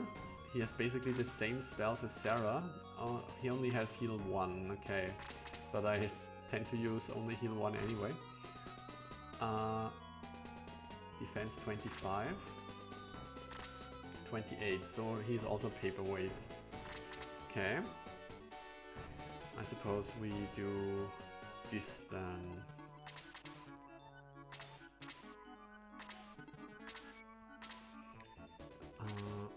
What do we do? 1, 2, 3, 4, 5. 1, 2. So we have to stand here with the double turns to get the cloud to join the party. I think we spread out a little. You can now equip the sandals.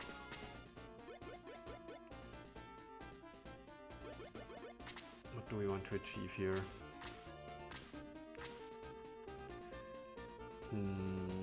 I don't want to get caught by this zombie, that's for sure. 1, 2, 3, 4, 5.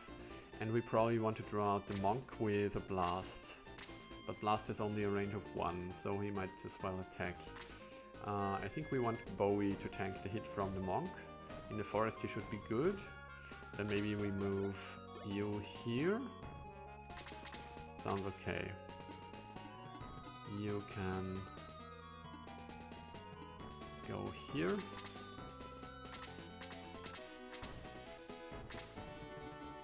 Okay. He had more range than I expected. But that's fine. Okay, now we move Jaha in position. 1, 2, 3, 4, 5. 1, 2. 1, 2. No. 1, 2, 3, 4, 5. 1, 2. So we have to stand here. This is one of those annoying battles where my guys can't seem to be able to reach anything. Let's do this. I suppose you can stand here.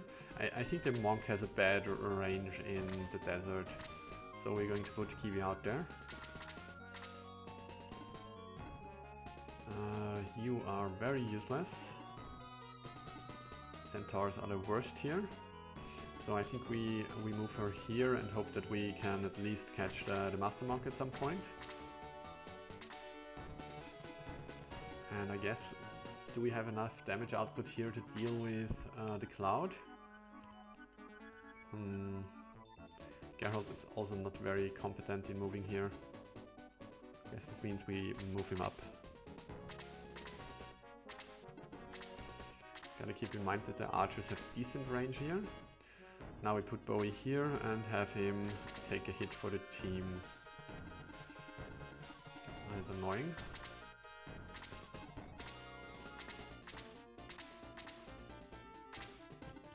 Okay. Origin levels monster custom model 2. Big grouping is a reference to Battle 5. +1, okay. Pretty lousy. Nasty Master Mage down there can no longer just bum rush you. There was a monster that custom model 2. I'm sure you had 2 characters with Detox 2, you could cure it, but the monster's gone now. Okay. Number 2, learned healing because way back giving him the blast spell. He gave Luke the healing, okay. Was that one?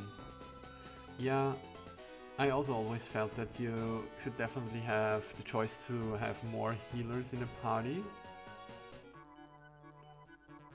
Which is why I gave the paladins the healing spell, which seemed kind of in line with pop culture. But then again, of course, you get it a bit late then. So 43 going up against 28. So this is painful if we get hit, but we don't want to wait too long. So we go for the Master Mage now.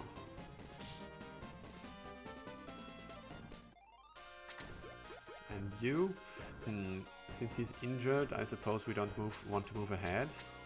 Hit the Master Mage like this. If the Master Mage gets a turn and hits Chester, he is quite low, but okay. Master Mage is fine again. This is kind of a bad time for me, because now I'm out of position and no one can move through the desert quickly.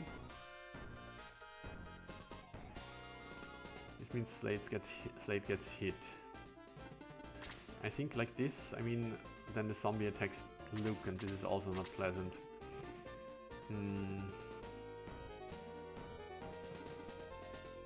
Not a good situation. I might just egress and reset.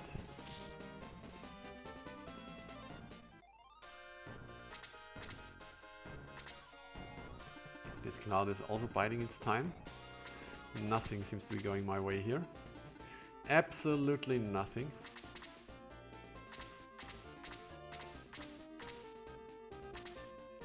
There's the mage and it hits Chester.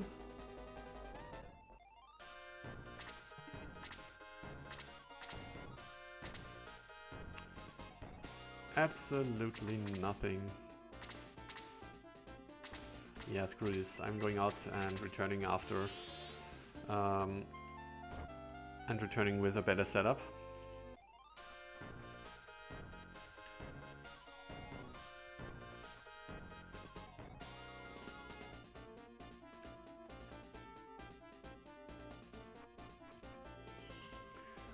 Look at the second healer, learns Aura. Multi-tool character. Luke is built to help with the Kraken. Yeah, definitely. I mean, he was in the original game as well, right? But really, I mean, I gotta be honest, in the original game, Luke looked really weak, but now he looks amazing. So, I mean, he has a defense that is higher than Chester.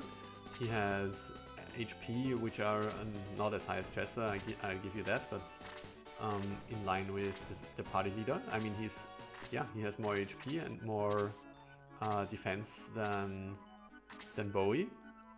He can fly. He has heals. He looks amazing right now. I mean, I totally don't want to poop on this parade or anything. This is just like first impulse observations that he looks really strong. I completely understand what you meant about giving the party an additional healer and that kind of stuff. I feel like maybe he has a bit too much MP right out of the gate for my personal gut feeling. But yeah, let's see how he performs. I'm not going to pass any judgment. So I think this time I'm going to just go along the bottom route with everyone. So last time we drew out this guy. I think we stood here, right? And that's actually fine.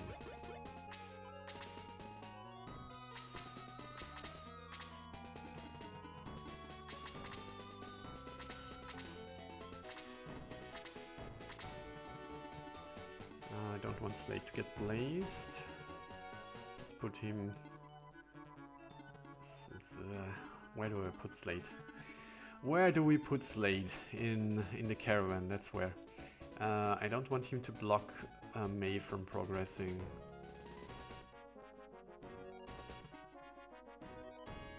I guess we just stand here, whatever.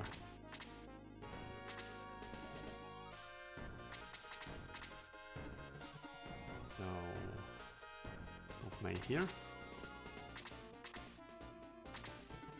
Now comes the mage again.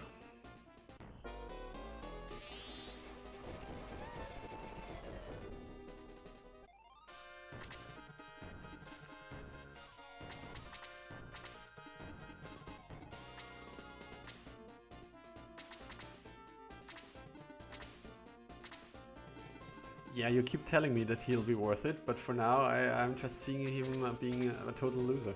No, I'm just kidding. I mean, right now he doesn't look good, but I remember in the original game he never looked good until he was promoted, so... that's so annoying. Okay, do we put Bowie out there? We can tank a hit here, right?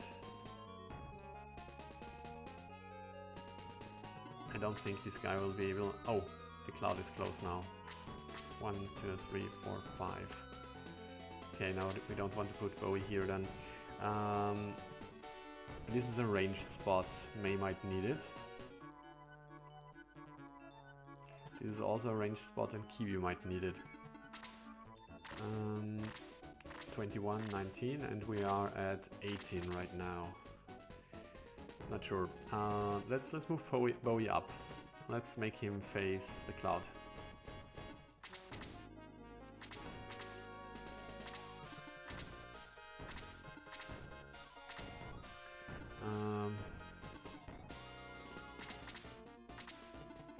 Okay, he just had his turn, so we go for the Master Mage again. Once again, I could have used him to heal Chester. I think we're making the same play like last time. But this time we have more people up top to support this play. There comes the heal again. I have the knife on Slade now, yeah. I replaced the poison dagger. Okay. And now we play differently. Do we want to move here?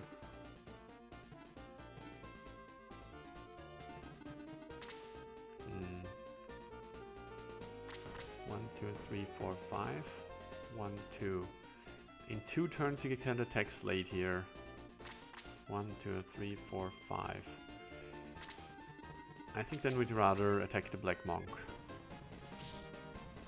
See, 8 points of damage. What am I supposed to do with this? 8 points of damage? Are you kidding me?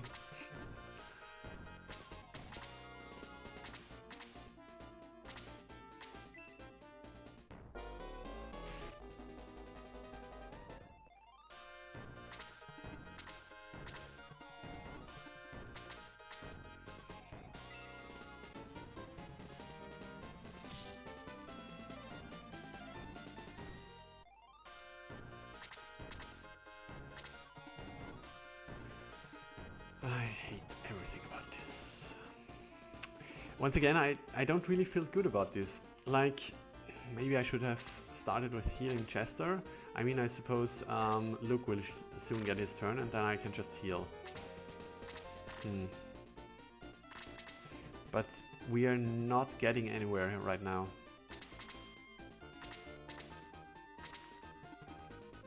Half of our party can't do anything. I guess we attack with Jaha here. I don't want to waste another turn. Jaha doesn't have anything else that's beneficial. No.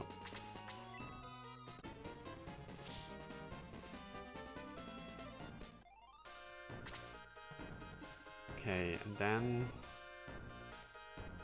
what do we do? This guy has to die. But once he dies, Chester is open to an attack from the zombie. And I don't think he can take it. 27 going up against 43. So that's like 16 points of damage, and he has the land effect, so he should survive it. But if this guy is dead and the Master Monk doesn't have anything to heal...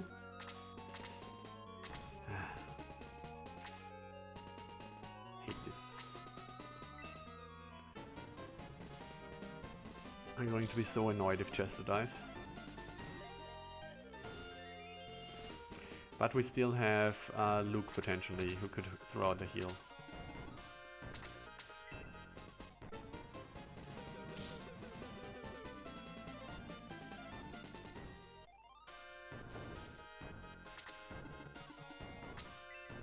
Here's the stupid cloud. Now unfortunately it gets a second turn and might decide to move further down to the rest of our party. But at least now Geralt doesn't have to stand out like an idiot. Gawk at the desert, because he can finally punch. Okay. And there I am, being really annoyed. And what are we going to bet that Luke now gets his turn? Okay, he doesn't, but still. Yeah, there it is. Ah, stupid battle, stupid. Ah. The clouds do not get second turns, really? Are those different clouds like last time? I feel like the last time... Am I confusing something here? I'm quite sure that in one of the last battles the clouds got multiple turns in a row.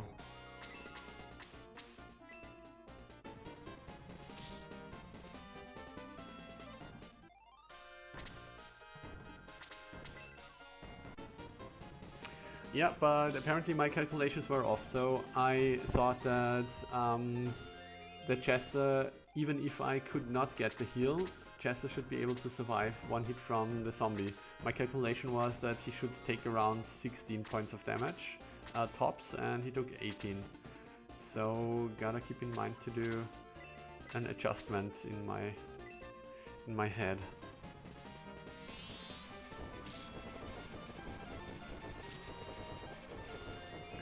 First last cycle, okay. There is the Soul, a spell I hate with a passion. I think it's a stupid spell. I mean, I also kept it in my hack because it's just kind of iconic. Still think it's really stupid. Slade, is he coming up? No. He could kill the cloud potentially. What's our experience levels here? Slade is lagging behind. Geralt, Peter, Bowie. We kind of have a lot of people who are under-leveled, so I'm not going to get a kill here.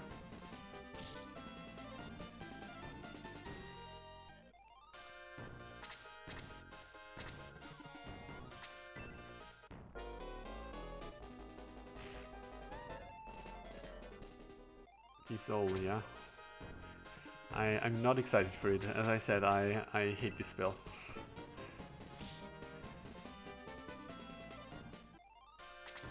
$50% chance, you're telling me, on regular enemies. This thing better cost a million point of MP. Okay, we kill the cloud now. It should get its turn soon. So in my own hack I nerfed the Soul to the high heavens because I loathe it so much. The concept of just killing something without any strategy, just this one hit kill spell, it annoys me to no end. Okay, I guess we kill the zombie. The Master Monk can keep healing himself for care.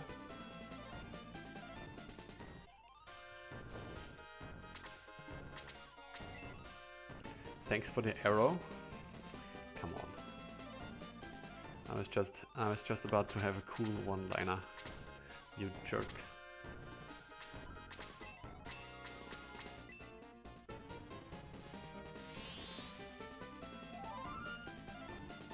So I mean, once again might be more a feature of my own hack, where which of course is much more of a hard mode thing, and the enemies have much more HP. So basically, if instead of attacking a guy with 5 people, you just march in with your Kazin and dissolve the living hell out of the enemy, that's just kind of lame. And keep in mind, I haven't modified hit chances in my hack, so I'm not sure what the original hit chance is, because I want to spend the least amount of time possible thinking about dissolve. But in general, I think it's like this antithesis. Antithesis, I can't pronounce it correctly or spell it correctly. You know what I mean. To a strategy game where you just have this one-shot kill thing, and also I'm not really that fond of RNG. So like a spell which has this 100% 0% effect. Either it is really powerful or is completely useless. It's not something I'm really fond of. Of course, there are other spells like this with muddle and sleep and all that kind of stuff, but at least they have a larger effect radius, right? So the chances kind of even out. But for this soul, it's literally this: you got this one shot, and it's either really good or it's really bad, and I just don't like it. I just don't like it.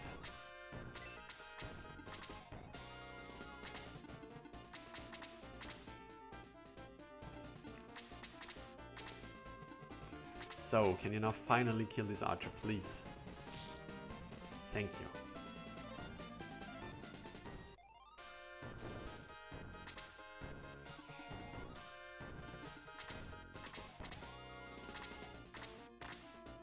He has like 98 points of experience.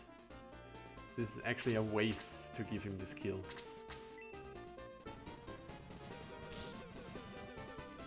Bowie needs to be fed. He needs his greens, which I keep throwing away. No, do you mean he needs a few experience points? Or do you mean he needs a heal? Because I kind of feel both is true.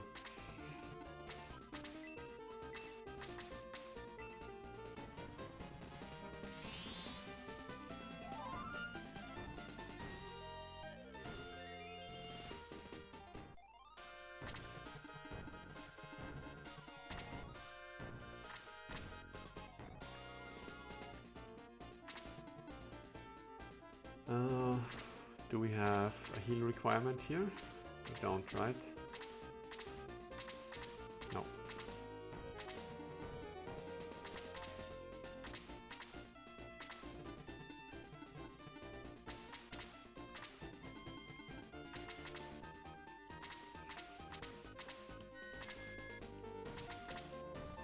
Expected level is like 16, 17. Yeah. She's so slow in the desert. Can't she take the Gyro sandals from Chester's corpse? This stupid cloud is running away from me. Why must everything suck in this desert?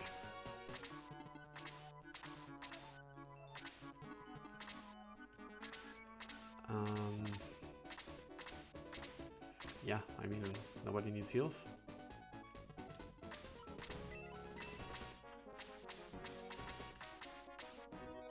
Whatever.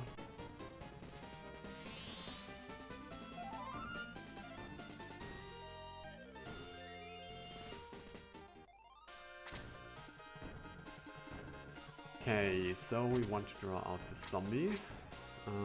This is probably... he might just be able to rage us here. Don't want him to attack Luke. Useless Slade. I suppose we now get one hit on the zombie, and then Slade gets his level up, and everyone is happy.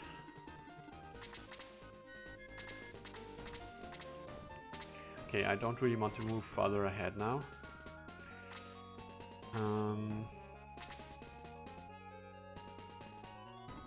Guess we move here. protect Slade potentially. Move Jaha here. Move Sarah away so we don't get hit with a blast on multiple people.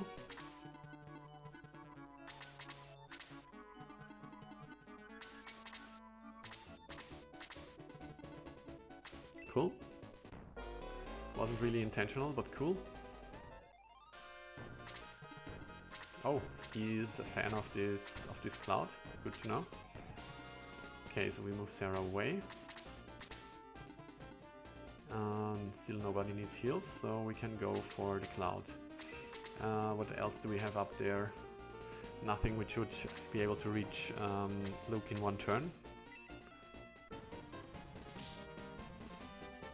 So we disperse the evil.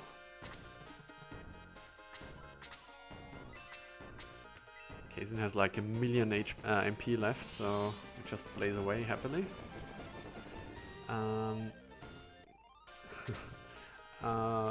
The references, chirrup sandals. Yeah, they're definitely useful here. Once again, I don't really want to kill this cloud, but Slade is probably too weak and useless to do it anyway. No, actually he managed to. Okay, the cloud has really low HP.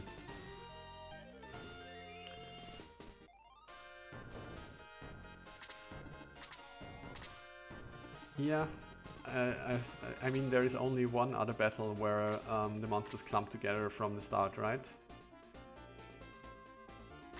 Especially, I mean, in the normal game when you return to Grand's Island. What do we do with Kiwi here? Scared of those master mages, but I think they're kind of slow in the desert. So maybe we put him out here. Even if he has to eat a blast, he should not be in danger. And you punch the stupid monk.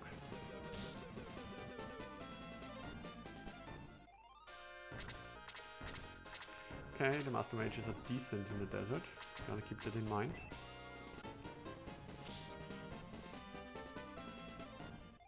Have to say it's definitely more my jam on hard difficulty.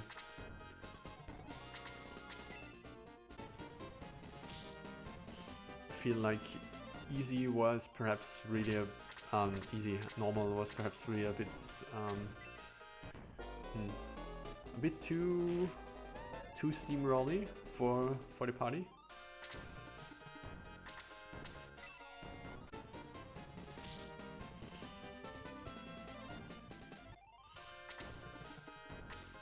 Goes for Bowie, sure.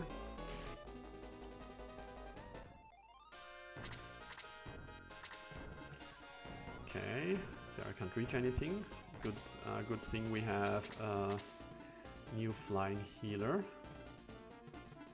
It can take care of our Bowie needs.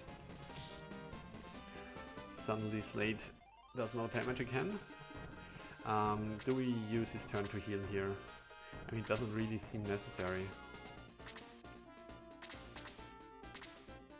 I guess we'd rather finish off the zombie. But Luke is level 18.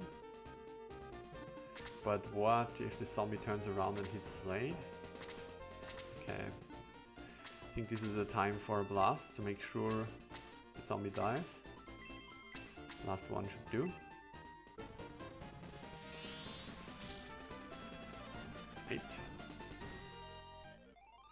Easy is approximately the difficulty of the original, really? I mean, my memory is kind of jaded after all those years, but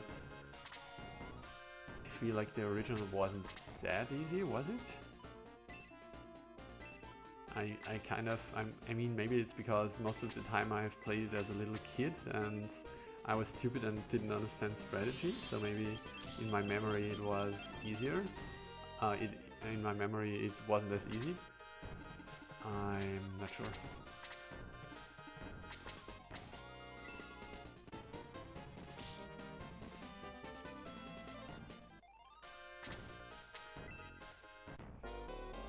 Yeah, you have spells. Be proud of yourself.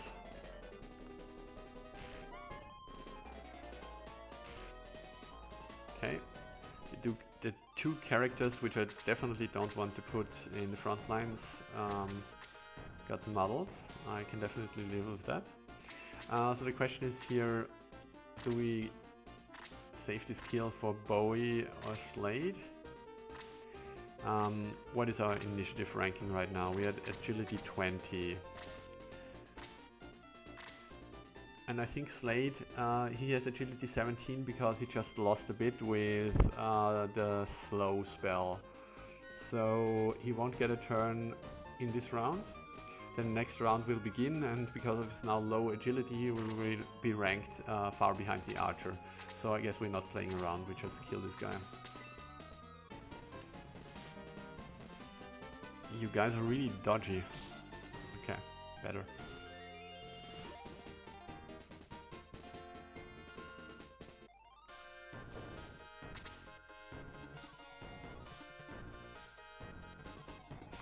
Yeah, I can't feed the red this time. I could have fed the Bowie, perhaps, but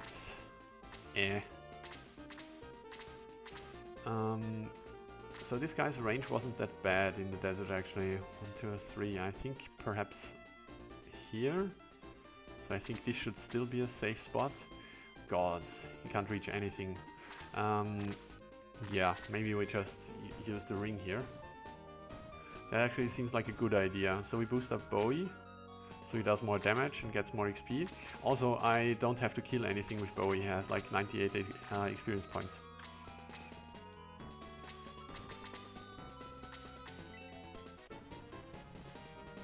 Yeah, I know that the dodge rates are the same, or rather I assume. I was just complaining about this asshole archer in particular. Also, there was another archer who also dodged me before, so the archers in this battle were kind of my bane. Sure.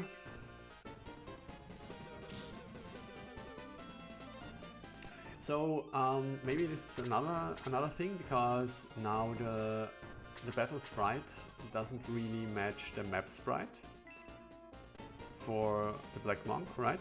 Because here his sprite definitely looks more grayish.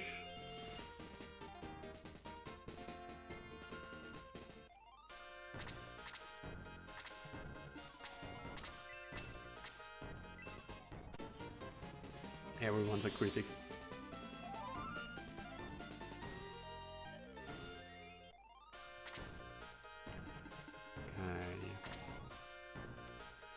So these guys are playing coy. I mean, keep healing yourself. Not like I care. Okay, now I know how far their range is. Unfortunately, I got hit with the battle screen before I could make a mental note, but I think it was up until here. So this means, I think if I move here, I should be able to draw them out.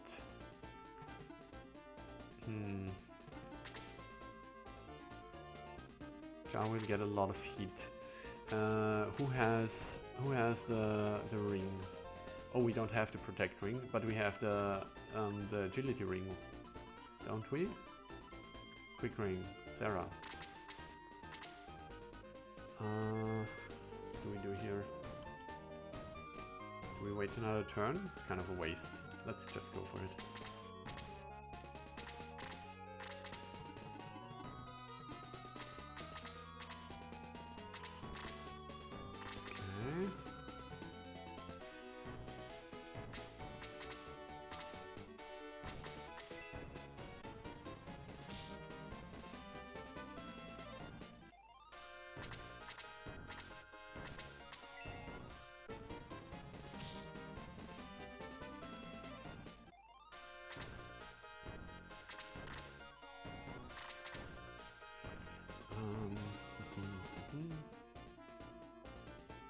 Moving further to the side. Do I need this space? Not really.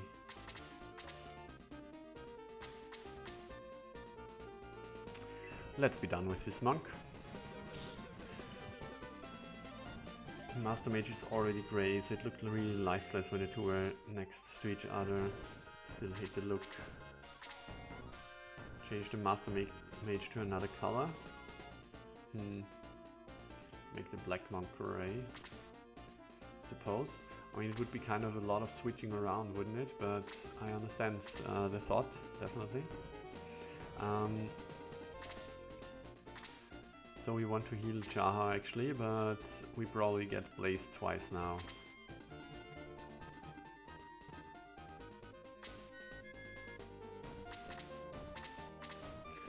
They are still not coming, what is going on?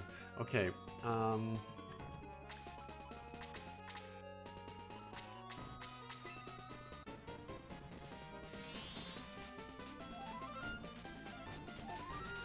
Slate, don't forget that this spell has generally a 75 to 100% chance of hitting. Thanks for reminding me. Yeah, actually, I didn't even remember that he had gotten this spell. Kazin also has it. The thing is, I wouldn't want to put him in the front line anyway. Okay, they are just not coming. I guess this, the next time one of those guys gets a turn, we're moving in.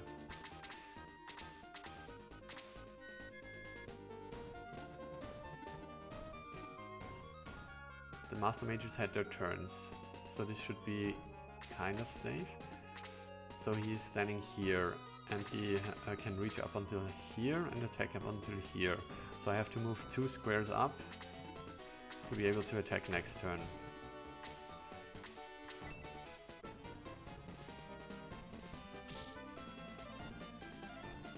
You know, I'm kind of putting Kiwi's life on the line here, but I just don't want to wait any longer.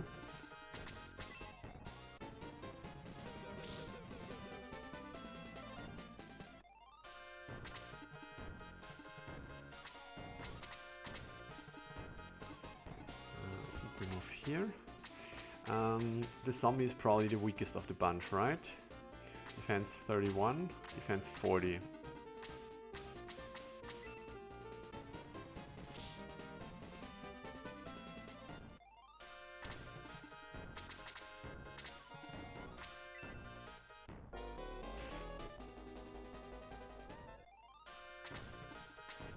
Okay. Now we have to find a way to kill the Master Mages before they can get to Kiwi, preferably.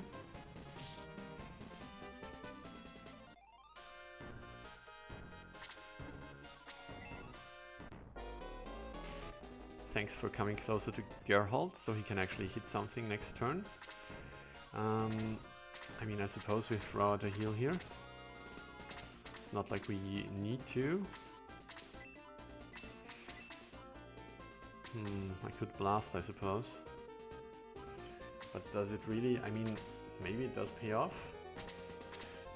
So in my hack, those kinds of types of enemies are generally resistant against blast, but of course this would be a wrong assumption to say that it should also be here.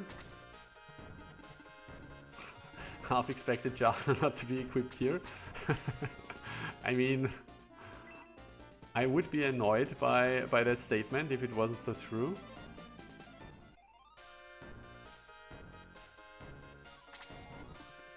Okay.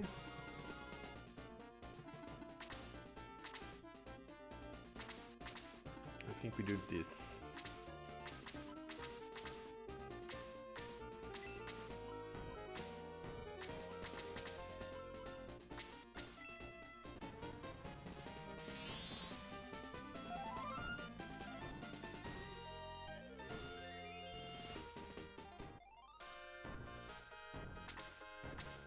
Okay, that much was expected. Underestimating the damage here.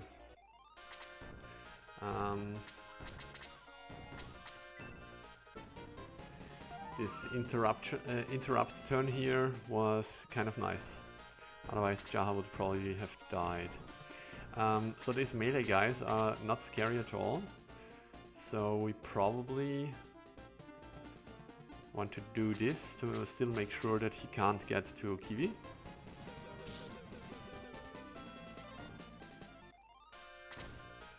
Okay, for some reason I expected that that the second Master Mage would get his turn very soon, but he absolutely did not, so I used the medical herb for nothing. This is 10 gold pieces I'll never see again.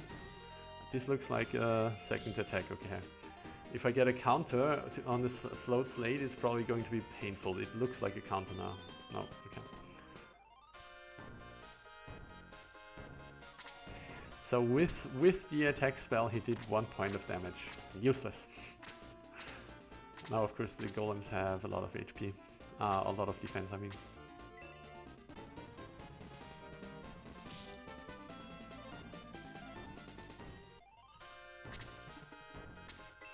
Okay.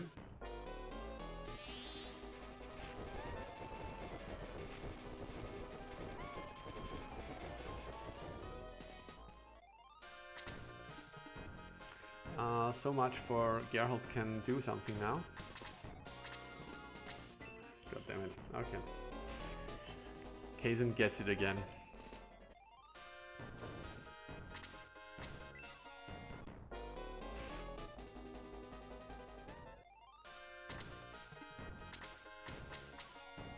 Okay. So the Master Mages are definitely the most annoying enemy here. Perhaps the most threatening even. Do I open up Mage and attack then? Maybe I do.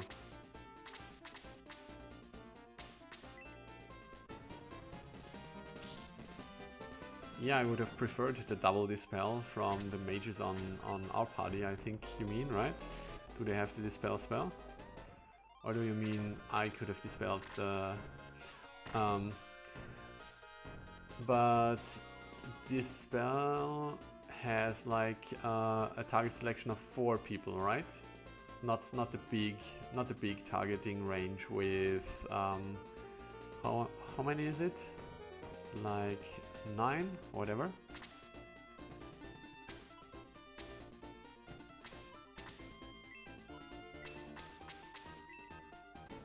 Slate has dispelled, but he couldn't have, could he? When he gets his turn, I'm going to demonstrate what I mean.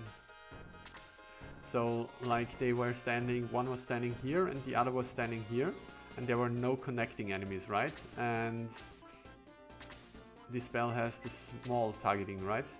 Which can only target 5 people. So I could have only gotten one of them, I believe. But what I'm going to do right now... Oh, it's also only one person.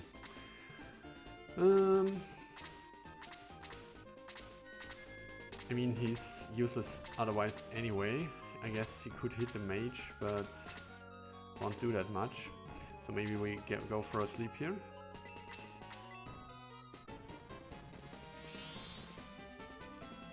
Yeah.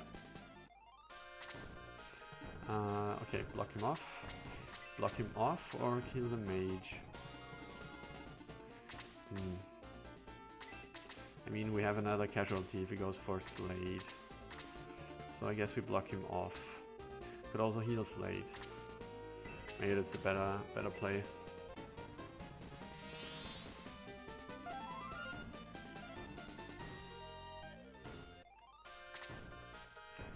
Okay.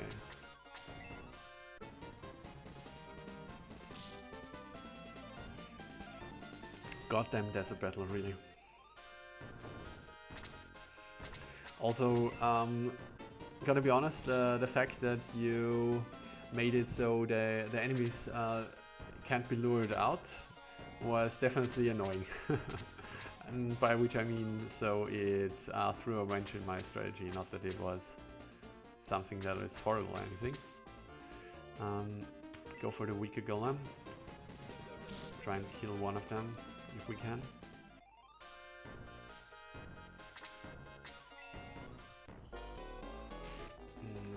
Getting scary here. 40 attack, 43 attack, okay. Didn't take that much now, so he should survive another hit.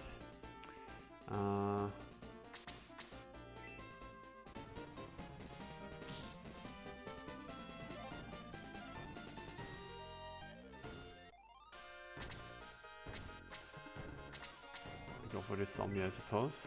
Mage just had its turn. That takes care of the zombie. Yeah, definitely was troublesome.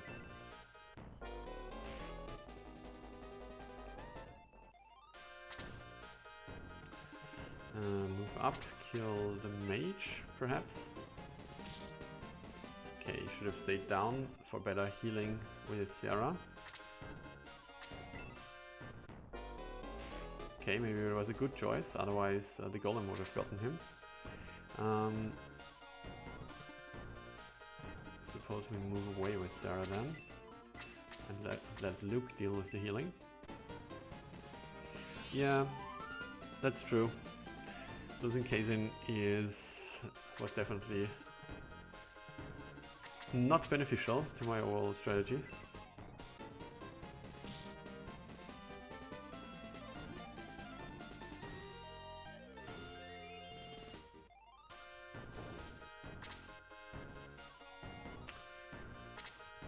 One point of damage on the golem doesn't really seem beneficial, so we're trying sleep again. On which one do we try it?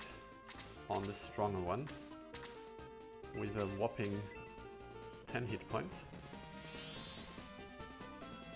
Of course it doesn't work, never works. Heal 2, why would I use heal 2 on Sarah? When she has only 8 HP depleted right now. The golem can't one-shot her anyway with his next strike. What? He only does 1 point of damage?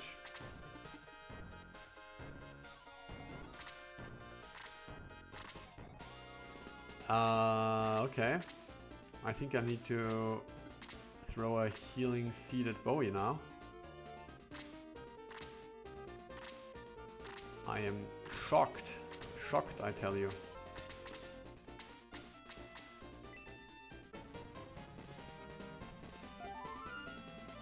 Heal 2 heals 25. Really? So heal 1 heals 15 and heal 2 heals 25. So it would have been an overheal for 2, right?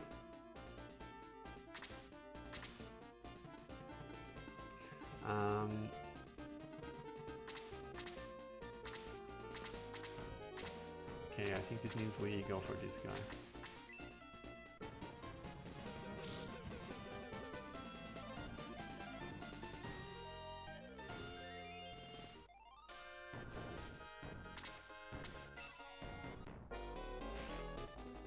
Yeah, an overheal for 2? It's so inefficient, really.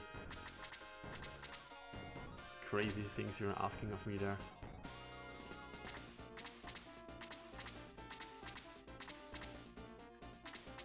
Okay, I kind of spent a lot of healing items this fight.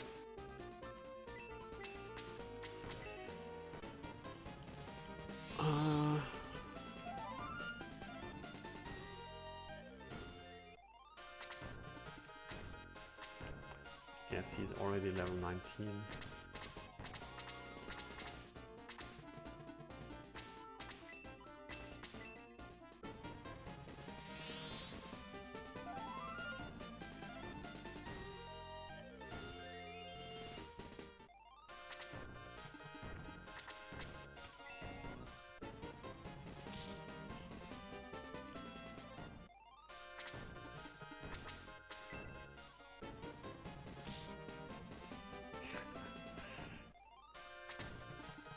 You got a point there. I'm not going to acknowledge it, but you got a point there. This is wild. So Kiwi, okay, but Kiwi has the powering, and the powering gives plus 10 damage here. This explains why he looked so very strong right now.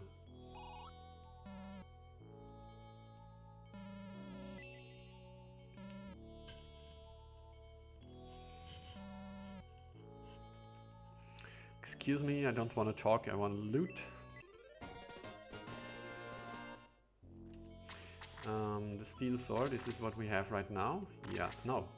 We have the long sword. Okay. Steel sword goes to Luke then.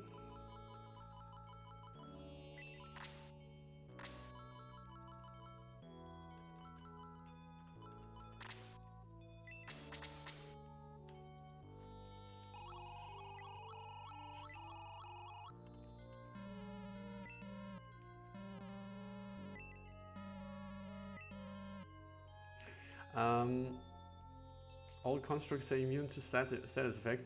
Okay, the thing is I have no memory of the original game anymore, so...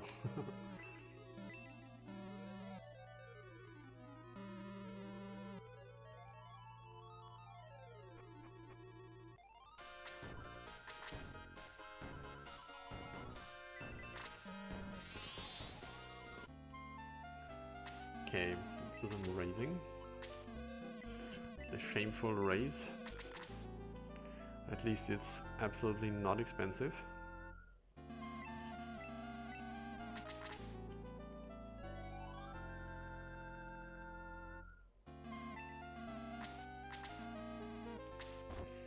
And afterwards...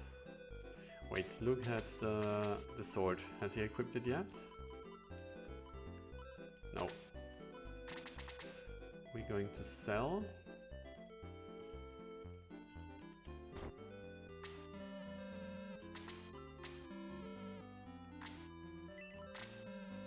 Not the steel sword, you idiot. The long sword.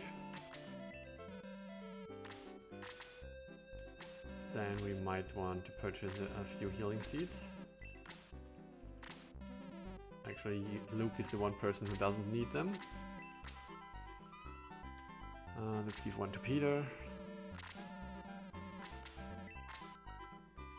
And another one to Chaha, sure. Then we check our gold. 4,000. And then I want to see how expensive training here is. Another small comment, like, I feel like maybe it would be cool if there was another icon, like, since the function of what this does changes, it would be nice if it would be instantly recognizable by a different icon.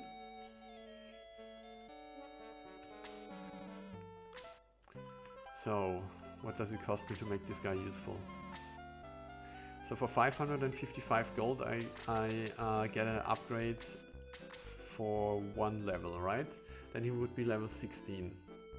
So I'm buying 47 experience points with 555 gold. I think I won't do that then.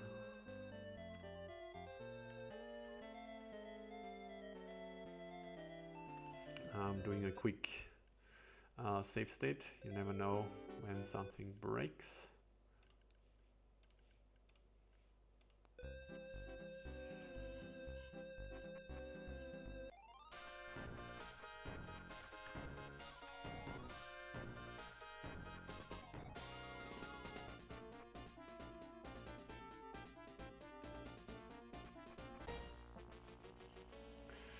Who do you use the powering on when you use its big one-time ability? Yeah, I definitely agree on that design choice.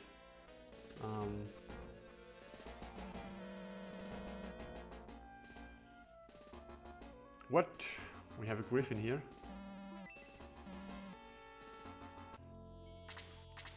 Okay, what's going on?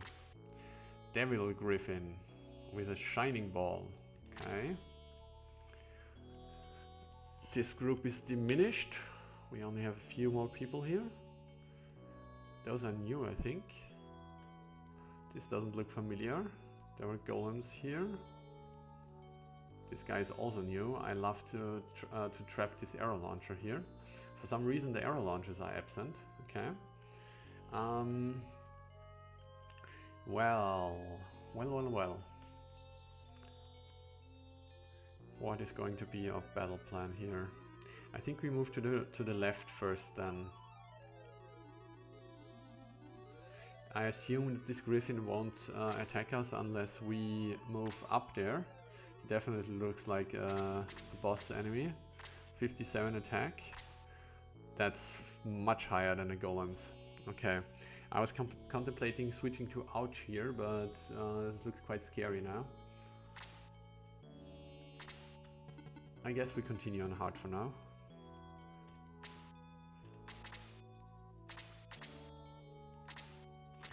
Let's see, he got his turn right after Sarah. Agility 29.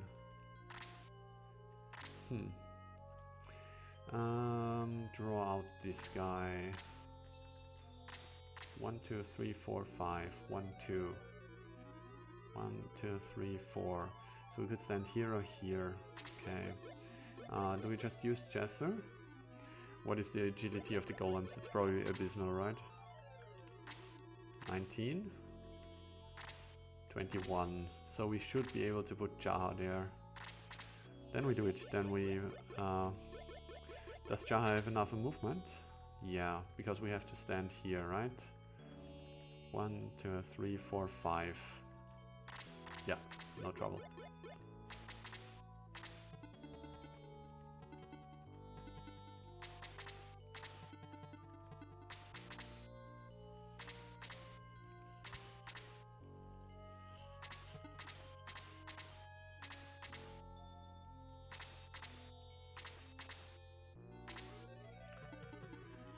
Changing a train icon is surprisingly difficult. 1,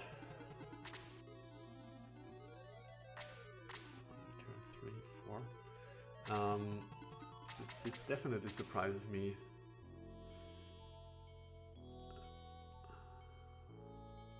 Now I'm confusing something here, right? You normally can't do that in the caravan. Huh. I mean, of course, disassembly is a different beast, but my assumption is always if something is possible in the caravan, I'm quite sure it should also be possible in the disassembly.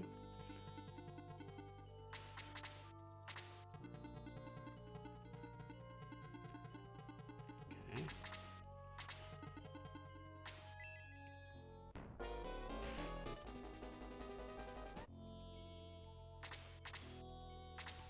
Game does something funky with how it combines the graphics in those menus.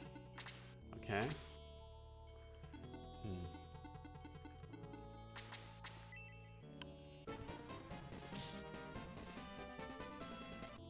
I see. But is it... Because I feel like I have changed the background for all spells and stuff, and for the menus. Have I? I feel like I changed the background for all this kind of stuff in my hack, with replacing the light brown with a dark brown tone. Not really sure right now. Maybe... I feel like I gotta check this really quick. Give me a second. We're going to save state. I'm very quickly going to load return to grants. No, I don't have it here. Okay, never mind then. Okay, we're moving on.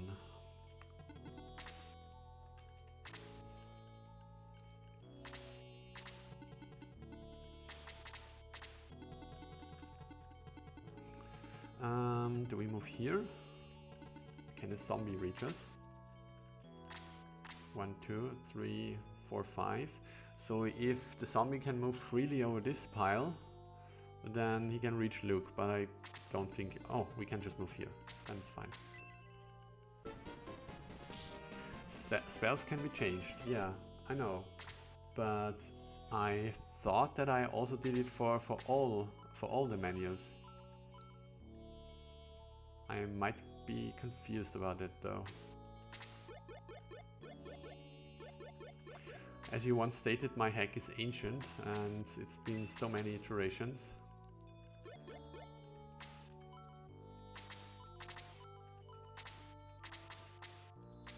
The menu graphics, right. Because I really thought that it would have annoyed me to no end if I couldn't have done this.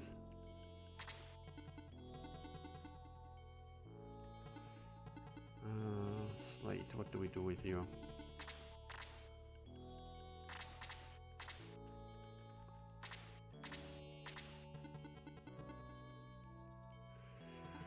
So we don't want the archer to be able to reach Slate. 1, 2, 3, 4, 5. Okay, so I guess you could stand whatever.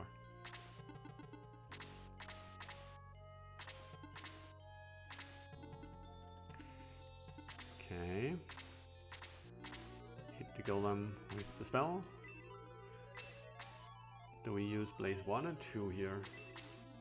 It's 6 MP, 6 times 6, so we almost have 6 blaze 2 in the tank.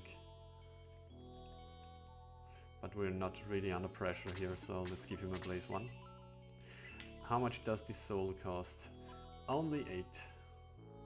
This guy has probably resistance, because he's the construct, or immunity, or whatever. Okay. 8. I suppose that's costly. Something else I said, did you miss? Referring to what? I keep babbling whatever comes to my mind, so you gotta be more precise than that, I'm afraid. I hear the Steamer community calls this entertainment.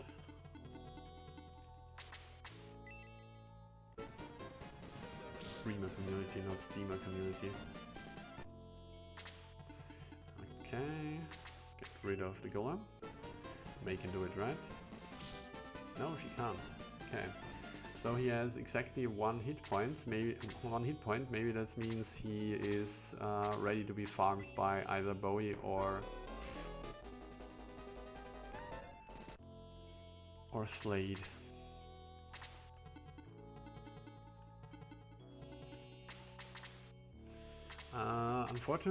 Unfortunately, I'm afraid this train of thought is gone.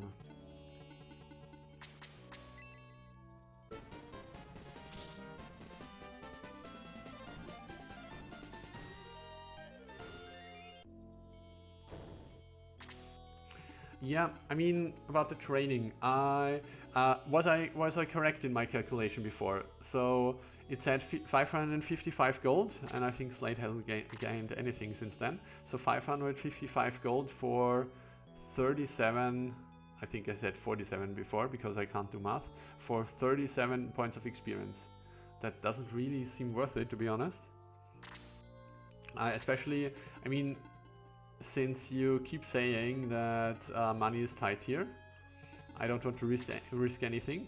1, 2, 3, 4, 5, and perhaps wake up later and see I can't afford the weapons for the next fight, because that would be really annoying.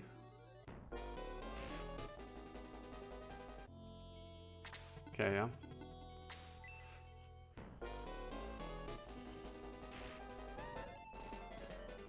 Now we're getting it.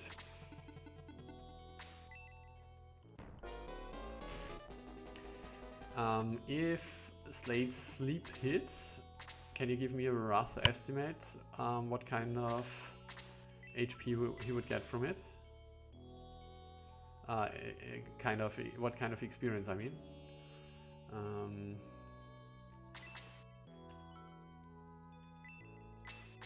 Could also slow. We're going to wait for a second here to see how I plan this. 26, 37. Because since those two guys stand so nicely next to each other, I want to hit them with either slow. Okay, it doesn't really make sense to hit them with a slow. Never mind. I'm just going to use sleep probably. 5 experience points per unit, okay. So I can't level him with sleep either.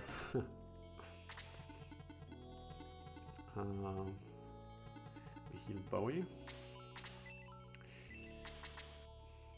Do we?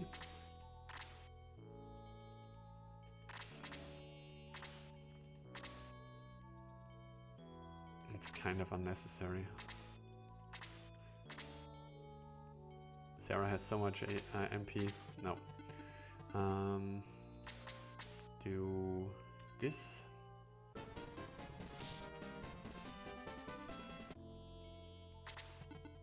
Okay. Gotta move away from here. Check for a second. So this Death Archer has a defense of 23 and he is 37. So by my calculation, which I know it's not perfectly correct, but it should be enough. Okay.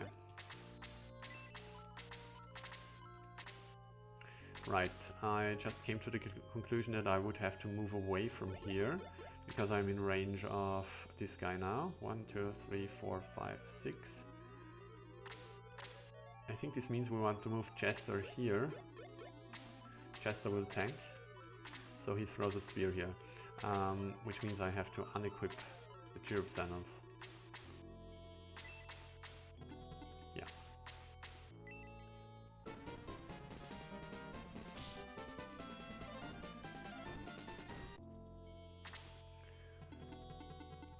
Yeah, I assume. I mean, the spells only... wow. It's true. It's true, if Slate can't reach anything, it absolutely makes sense to just spam the spell, sure. What do we do here? I kind of want to get rid of this guy. I feel like I'm playing loose. I should try and focus more. Good thing I didn't switch to ouch.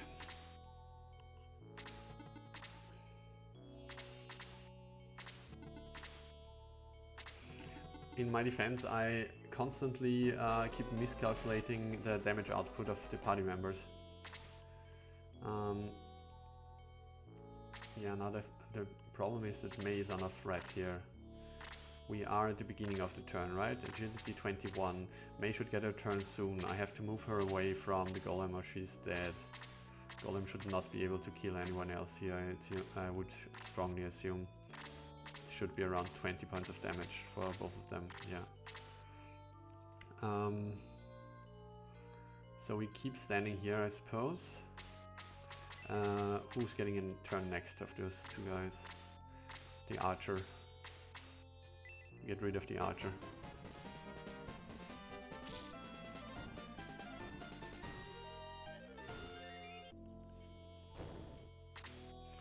Now this feels like a challenge, you know? Maybe I have to switch to ouch. Like the Kraken battle would be the perfect occasion, wouldn't it? Okay, we move away. We kill the zombie. Probably.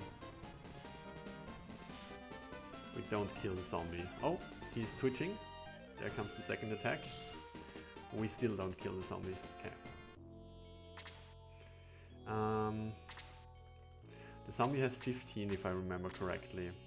We are at 22 now. I think Bowie would be the one to kill him. It would be perfect. So we take care of the golem now.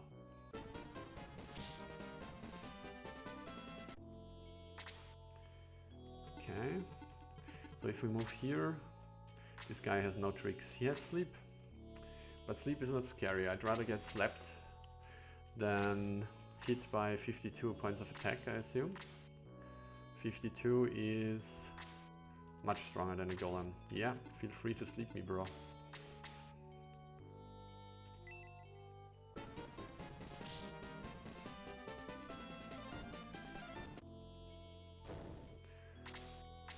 The Kraken is way easier than it is in the original. Yeah, in the original it was definitely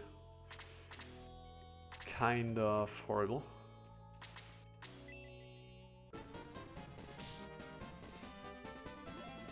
By the way, why General Rommel? And don't tell me this is also a reference to Shining Force 1 or something. This guy has agility 22, so what do we do here? But we needed a healing. I could give him a heal too, which seems fine here. 22 points of damage. Overheal of 3. It kind of hurts, but...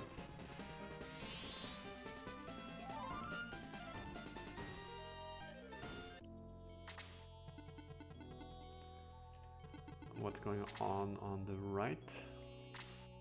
We're getting a lot of heat here. 1, 2, 3, 4, 5, 6. Out of range for now. And has blast. I think we gotta be in position to deal with whatever the gargoyle throws at us. So if I stand here, 1, 2, 3, 4, 5, 6, he could just reach Luke. That's actually nice because 1, 2, 3, 4. Then we would drag out the Black Monk, but those two guys wouldn't be able to catch up to us. I think this is the play.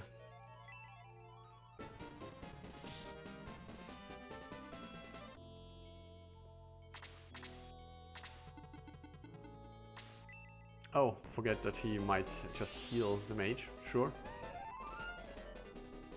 Yeah, I think this is also because I'm totally not used to enemies using heal 2. You're absolutely right about that. Utility 19. Can we give this one to Slate? Yeah, we can. Utility 24. Okay. Do we just punch him? No. So I think that's a freeze, right? Do we perhaps want to move further to the left so we can reach the gargoyle next turn? That seems like a good idea. I mean, it's only a good idea if I manage to kill the Master Mage before he gets off Blaze here, I suppose. There, take your 49 points of experience. You silly rat.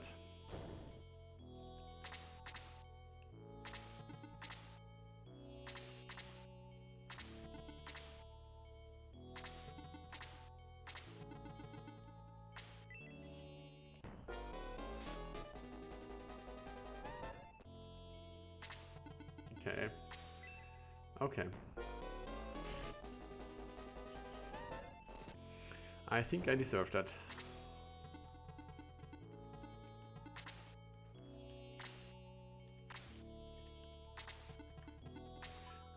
Throw a spear at the gargoyle.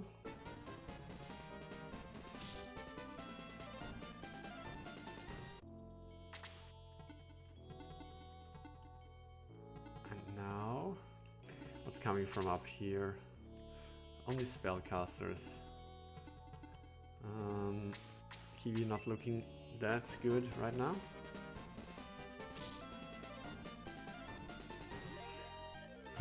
Rommel felt like a tough sounding name, I understand. Like a proper German name.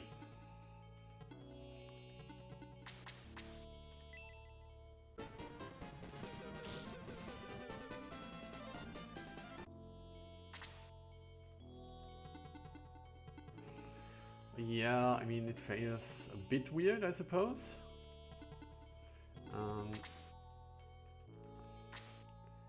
1, 2, 3, 4, 5. So if we stand here, we get blazed. Don't like that.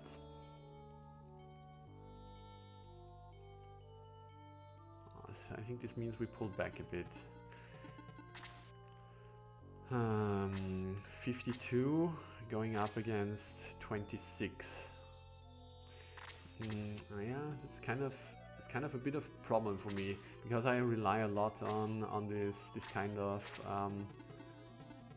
assessment, how much damage I'll take.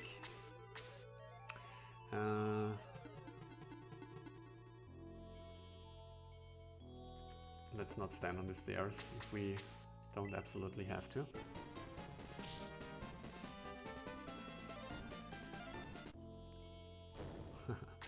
Better name than General Rommel. Can't come up with any on the fly, I'm afraid.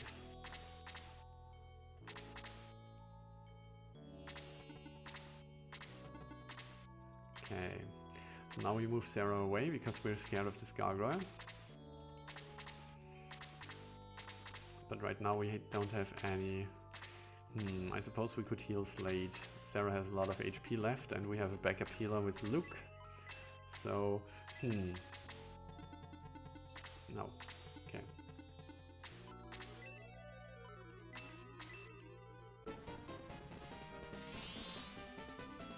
Yeah, absolutely.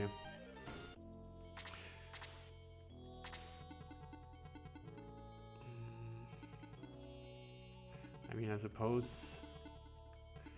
now it's unfortunate because I would have absolutely loved to hit those two on the right side with a spell.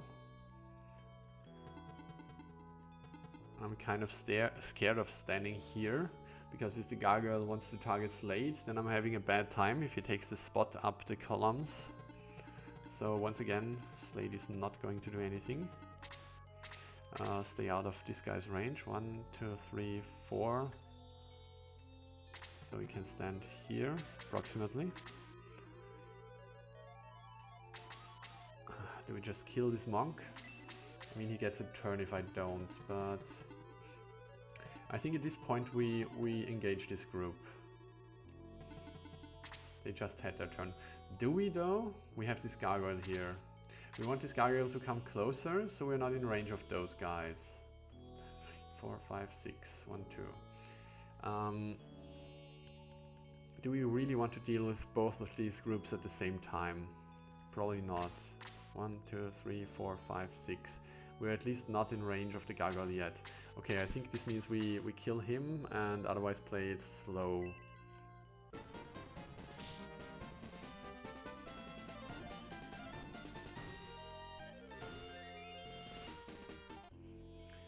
Was it 52 against 28?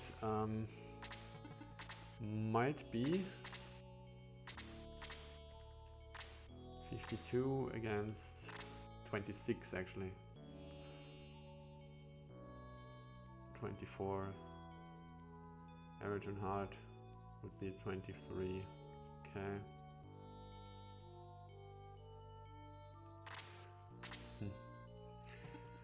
Okay, now this looks tasty again, but if I place Case in here, 2, 3, 4, 5, 6, then he gets attacked by the gargoyle and we definitely don't want that.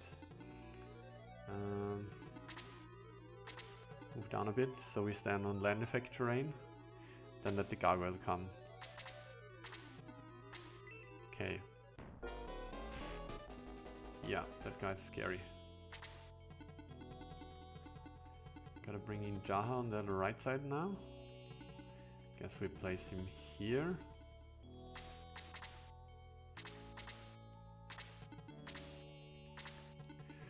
And now we can engage this gargoyle from this side at least.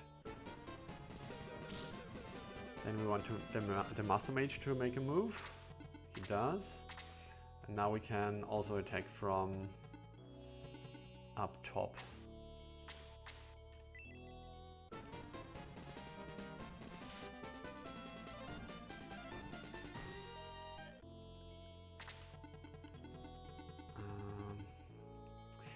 Yeah. Maybe we want to party now. We let Kiwi play target. There's nothing scary for him on the right side.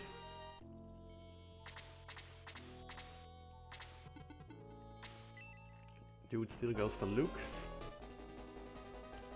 Jerk move in bird counter. Okay, so if we move here we might get blazed from above, but this should not be an issue as I will move Geralt up top probably. And then we can't get blazed. At least the guys below can't get blazed.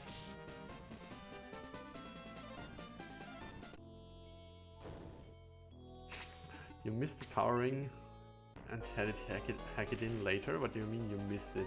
You could have just bought it in the store, right? Okay, now we're doing a pro gamer move.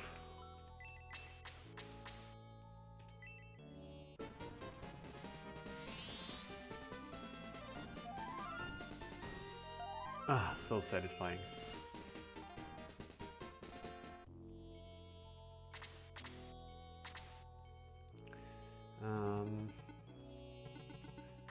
So I feel like healing Chester is probably a good idea.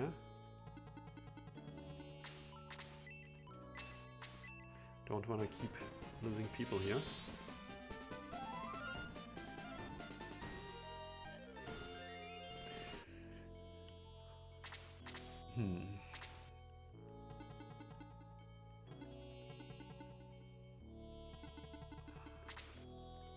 One, two, three, four, five. Yeah, I think I gotta translate at some point. This is getting ridiculous.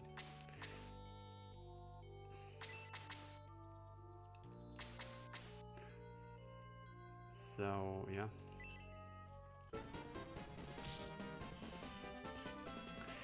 Thanks. Some things definitely feel different, but you can absolutely feel that at heart it's still a Shining Force. Oh right, he has a sleep spell now. Totally forgot about that. So I still feel like I'm on familiar territory, right? So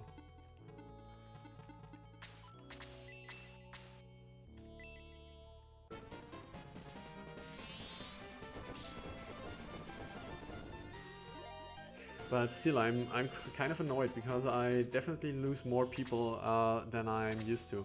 I think part of it has to do with the mob groups being pretty different than before.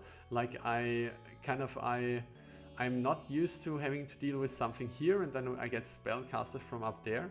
I think because I've played it so often, I have my little strategies which I'm used to. Like on this map, first we send a few flyers to the right, then we box in the archer here, and this kind of messes with my strategy for sure. But in some parts I'm just playing like an idiot. Do we send him up here? I think so. This should not trigger anything here, right? Oh, nice. Peter's still strong. Then we go here. Hit him with the old lance.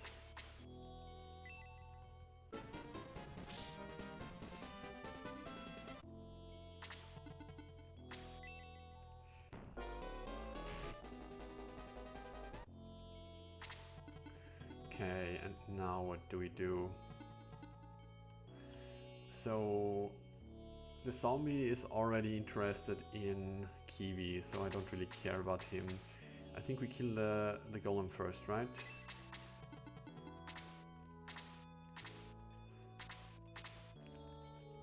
Agility 19, and we're at 22 now. Yeah, let's get rid of the golem.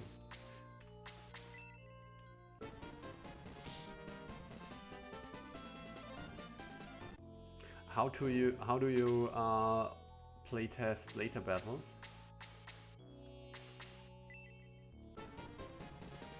Because I know there is this battle selection screen if you input the quote-unquote secret code, but I never understood how it works. Is this how you do it? Or do you have another method? Get rid of the Master Mage. I hate Master Mages.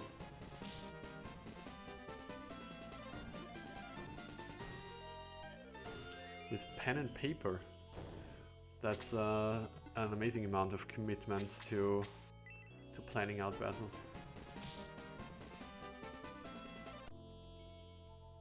Yeah, seriously, all in all, I really like the original game. I mean, of course, there is shitty maps like the desert, but then again, it's kind of iconic shitty, and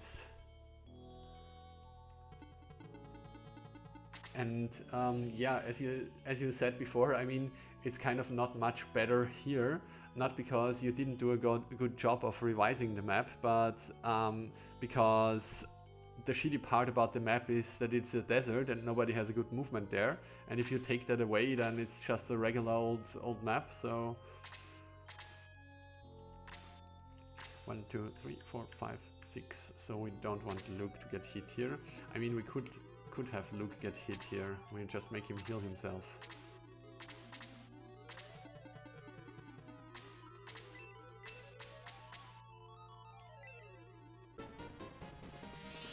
You have save states for every battle in the game. Okay, that makes sense, yeah. So you legit played it once, basically, and oh, now is your moment to shine. Show us that sleep. Show us that sleep. So you made a legit playthrough once, and afterwards you make changes and then just switch the version and load right before the battle.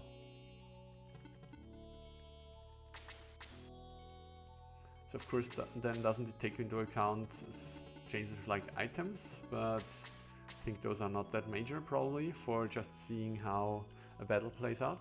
Yeah, makes sense.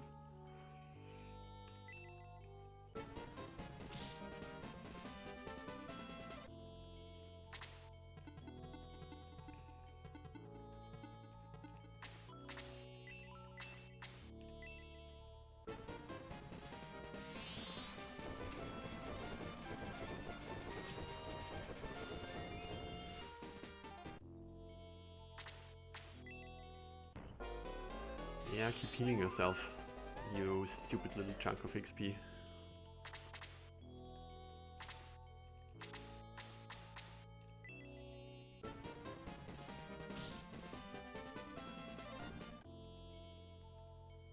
Oh, Kiwi's poisoned again.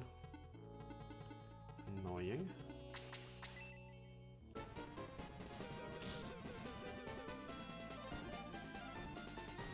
Yeah, totally understand.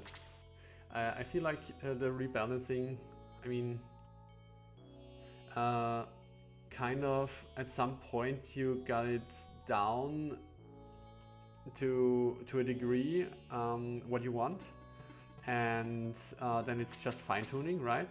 Because like I suppose you have to do kind of a full playthrough. Yeah, I mean, for me, normally I only make minor changes at this point to party members. And I don't feel like I don't really have to test any battles to see if May getting 2 more points of defense changes anything.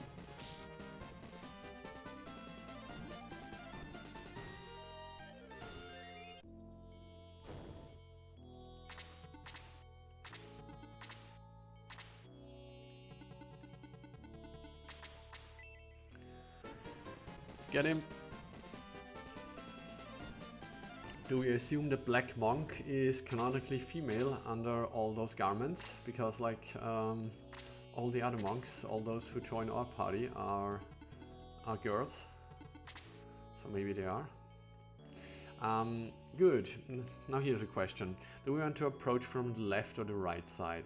I think the Devil Griffin room probably won't rush us, because this would kind of go against the design. If you could just draw him out with his flying speed. The Golem, I think it's probably best if we approach from the right side. We definitely have to get rid of the Monk, otherwise this whole thing is turning into a slugfest.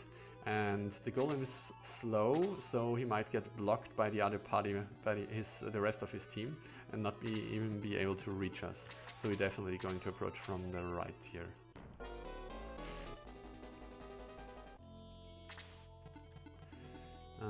Sarah can detox here, I suppose.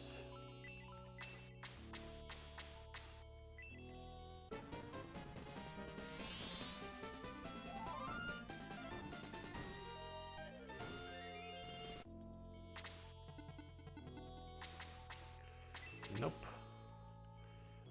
Does anybody need healing? I guess we could heal you, sure. Yeah, just top everyone off.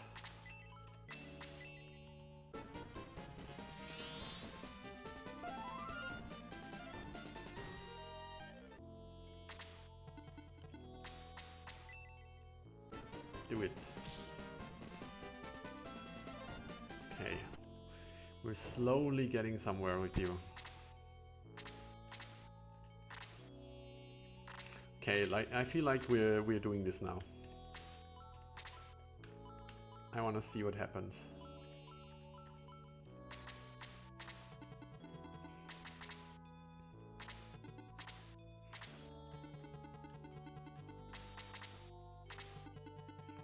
I mean, how bad can it be, right? Oh!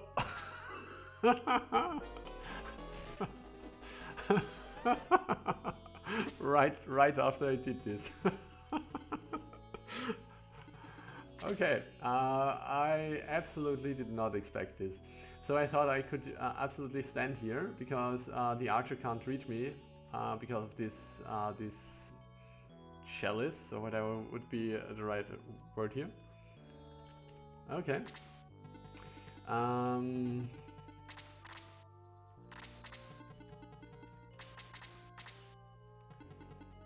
So we don't have May, that sucks.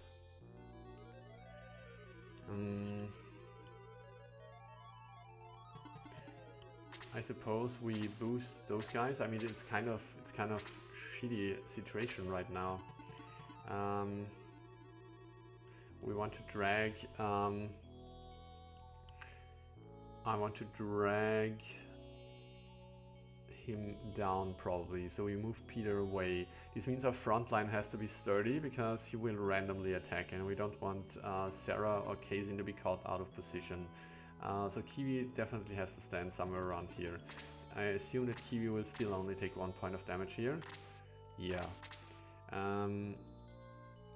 So this means it's not really that relevant who I boost. We're not boosting yet, I think. Do we throw a heal at Peter? I mean, if we don't do it with... He just took 38 points of damage. Oh, he doesn't have a heal anyway. Okay. I guess... Does this guy get double turns? I didn't really pay attention. I think we want to move Geralt away as well. And you can stand on the land effect tile for safety. I just said, I guess I don't want Peter to die, but...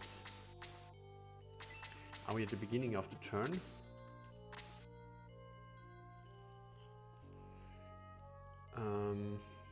I think at this point, by the way, I've made up my mind. I think I want to play this on Ouch, but I'm not paying that much attention to losing party members anymore. Anyway, he lost 38 points of damage, right? So if he gets a heal 2, he will recover 25, 37, so he will die still. Maybe that means we don't even heal him. Maybe that means we cast slow on this guy. Let's see what happens. Nothing is what happens. Okay. Luke would have gotten his turn, I could have healed. Is there a point to healing now? I suppose so. Because maybe we can move Peter away. Or maybe we get lucky and he does less damage.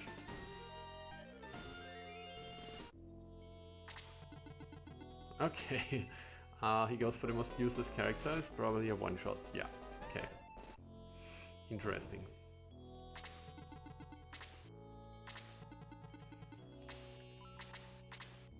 Don't really have anything here. Let's put those guys here.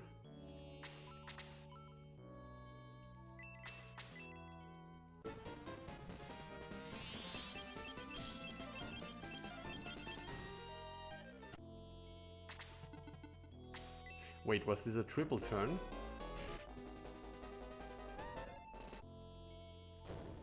Or did he just get lucky with the succession, with the turn order?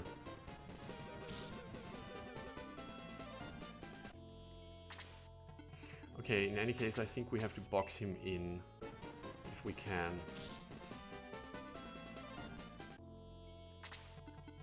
Unfortunately, we have trouble reaching him.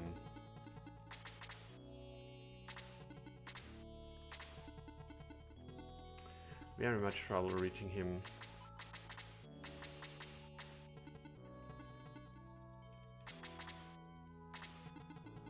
No triple turns, okay. I think... we try again. Could also blast him. Seems better than wasting another turn on an immune enemy.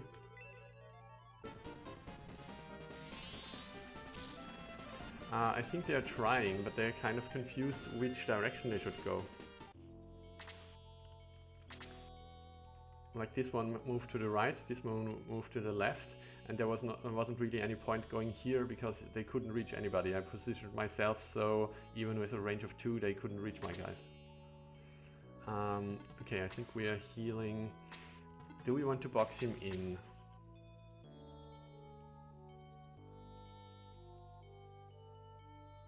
I mean, I don't really care if he kills Sarah because I have Luke as a backup healer.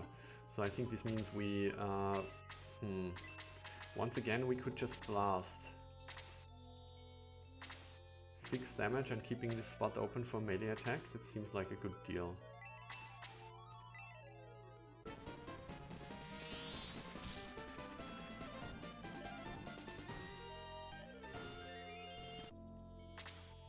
Okay.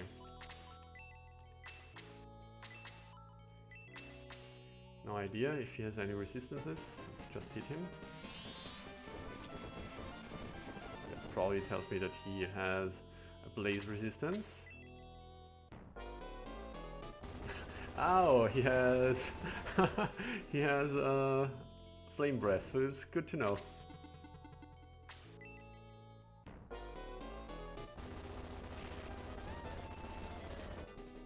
That's brutal.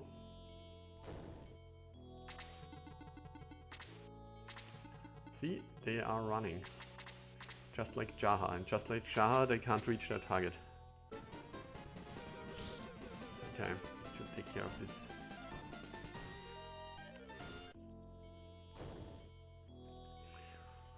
Yeah, so the bosses are definitely mean.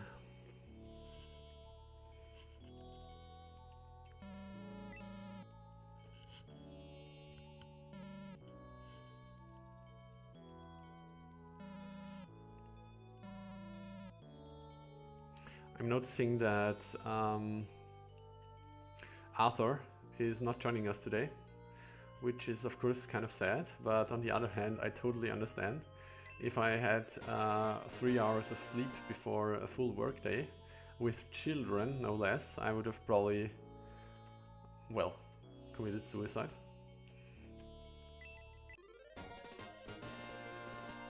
I got the shining ball. Should I pay attention to that? I assumed it's just the useless old thing. Cast flame. Oh! Defense +5. Definitely not useless. I already appraised the blizzard, but the blizzard was just the old thing which can be used, which is a one-time use to do a bit of damage in combat, right? No additional benefits. Or was it also an accessory? Now I'm confused. I thought it was just a one-time use item.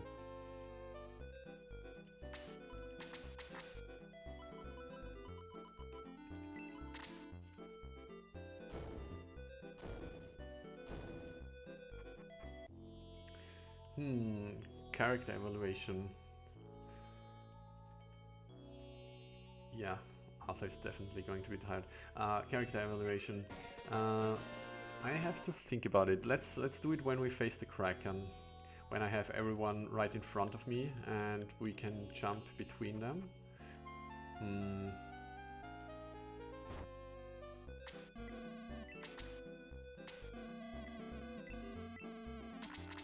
One-time use, but does 30 damage. This is in line with the original, doesn't it? Which is more than any spell you have at this point in the game, yeah. But actually I feel like it was a bit weaker in the original game, like 20 to 25 perhaps. I might be imagining stuff though. Yeah, so I'm one of the people who tends to never use one-time use items. I tend to stash them into the caravan, hoard them like a goblin, and then ignore them forever. If all the healing rains from my playthrough, if you took all the healing rains from all of my playthroughs that I never used and that are still there to be used, bad sentencing, then you could probably make Africa green again with all this water.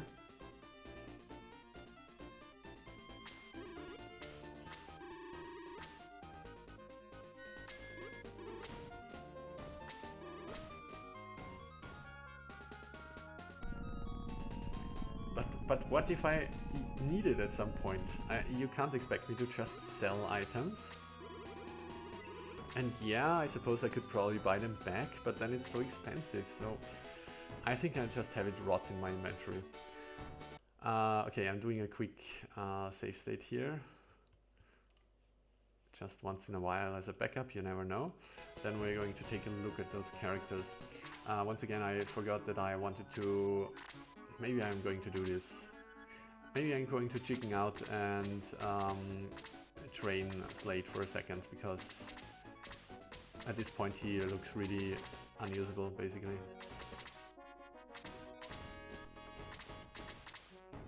I mean, I'm using strong words here. It's not that bad, of course, but I also, from my last playthrough, he also turned out really weak in the beginning. Or pretty much at this point with the Kraken, he wasn't that strong either.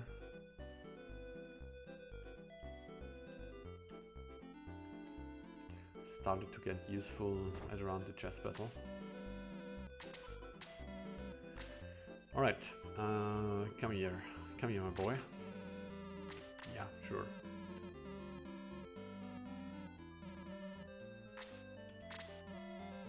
$1,700? Are you mad? How much gold do I even have? It seems like a lot. The thing is, I don't want to have to repeat battles because I don't have enough money.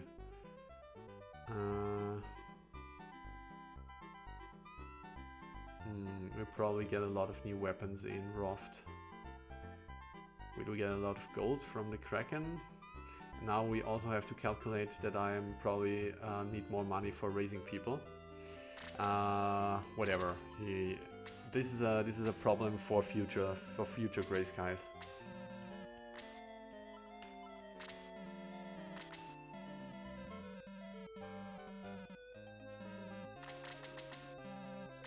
Let's not overthink it.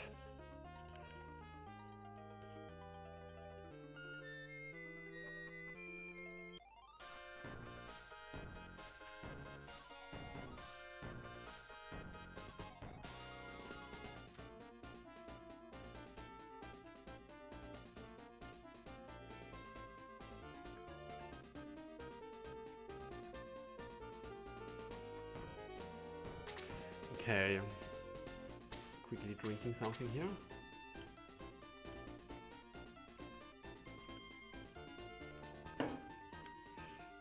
And then let's discuss party members.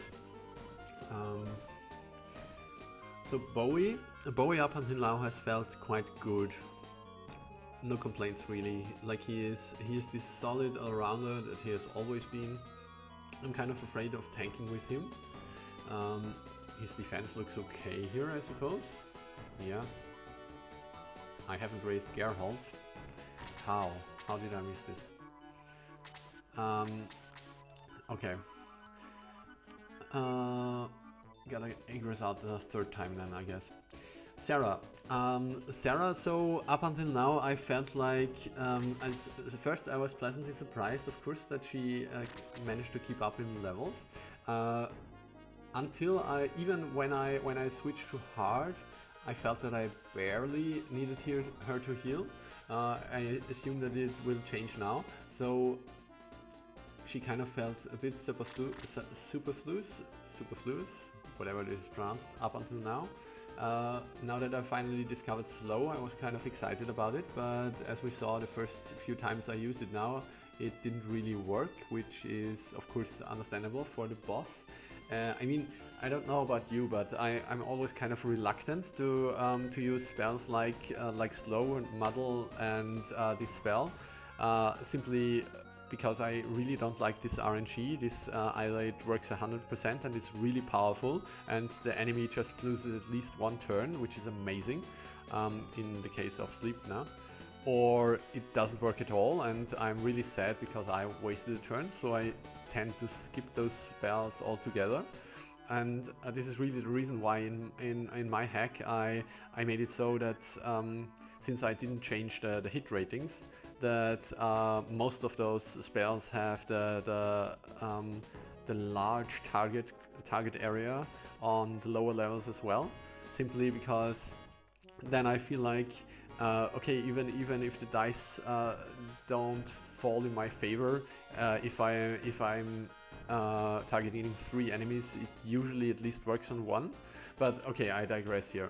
In any case, Sarah didn't feel that useful up until now, really, because there wasn't that much need for healing. And I suppose now that I started using Blast 1 or 2 times, since now she has Blast 2, I gotta really keep this in mind, because the spell is not as bad as everyone feels, because it's like that weak spell on level 1 with the range of 1 only, but now it starts to get useful. Chester I feel is kind of underwhelming a bit. For the longest time he has felt quite weak, and now he's a bit catching up, but of course now he doesn't have the ranged weapon. So Chester is meh. He's there, he does his job.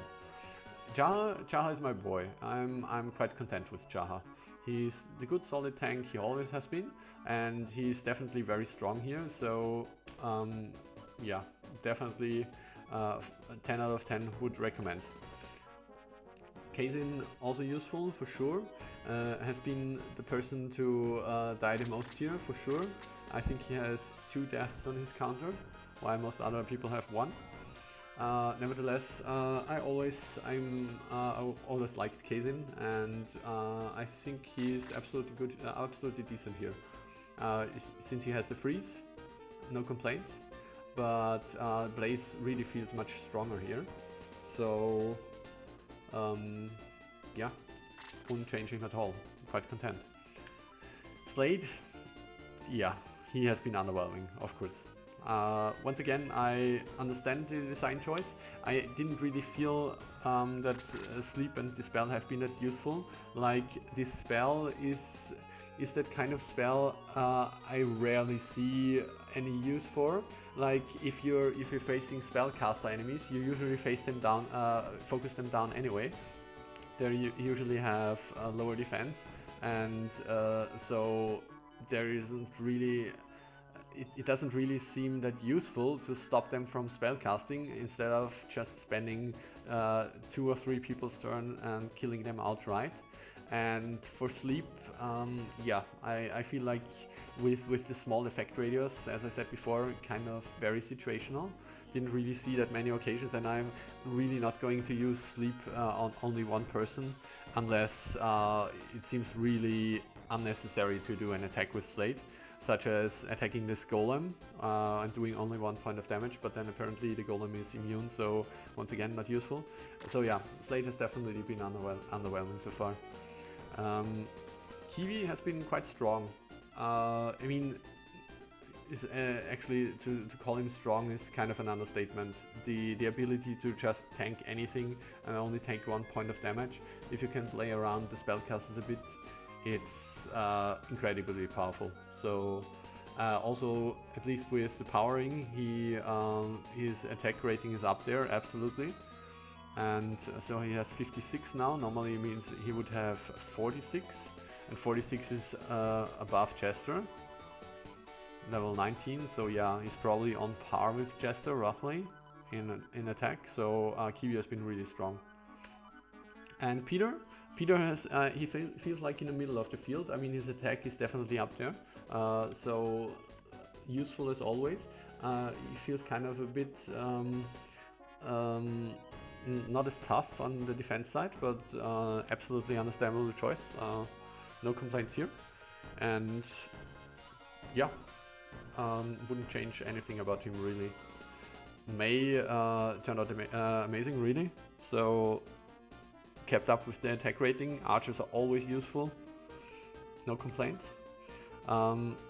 Geralt, I feel like I haven't seen that much from him yet, so, since he's so useless in the desert battle, and obviously, yeah, he died towards the end here. Nevertheless, I don't feel like I can give a in-depth evaluation about him right now, but I don't think I have any complaints about him.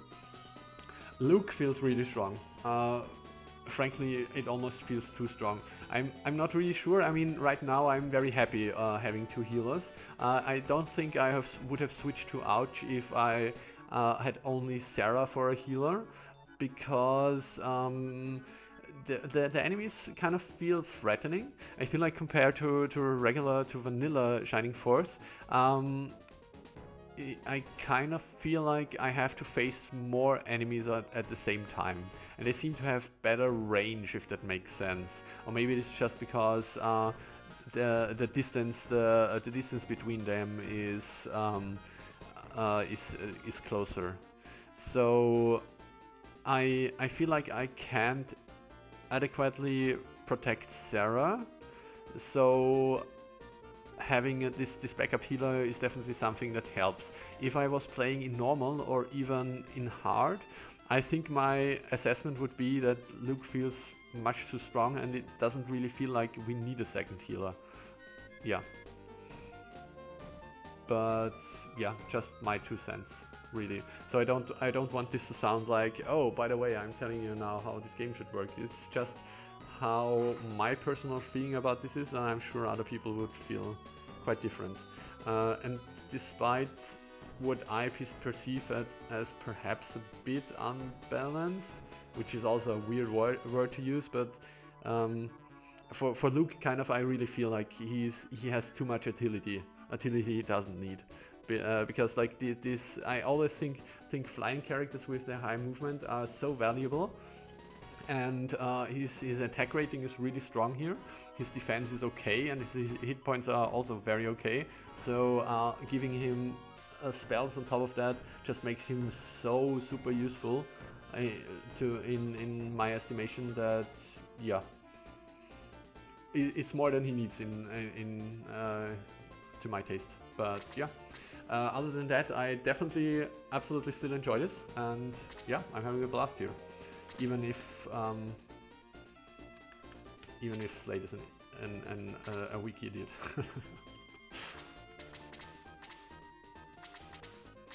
So this was long-winded. Gotta catch up on reading now. Opted out of using the power stick. Quite a strong early damage dealer. Yeah, I agree. The thing is, I didn't feel like I needed the additional damage either. And there's always the thing, like how many people do I even dare to put Sarah in the front line? And if I don't, then why should I purchase a weapon for her, which I'm only going to use in fringe cases? So, yeah.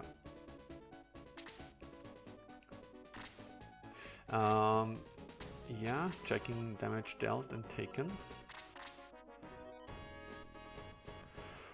Don't really have point of reference here.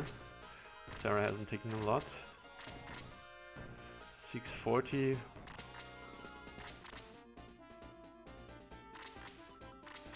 Yeah, definitely seems like Bowie is getting a bit more used than Chester. As I said, he doesn't feel that's strong here. Jaha, absolutely a powerhouse. only takes much less damage than the others, of course, because of his high defense. So Kazin has taken 73 points of damage, and about 50 of those have been lethal, I feel like. The slate doesn't look too good here, as expected. And Kiwi is absolutely up there. Peter, despite coming in late a lot.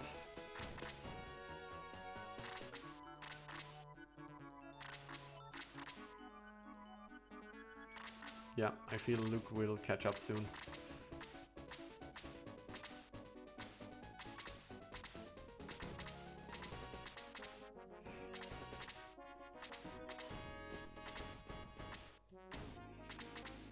Okay, let's chicken out once again, and hopefully I finally have my shit together then. I was really sure I raised everybody, but apparently would-be werewolves may not step into this church.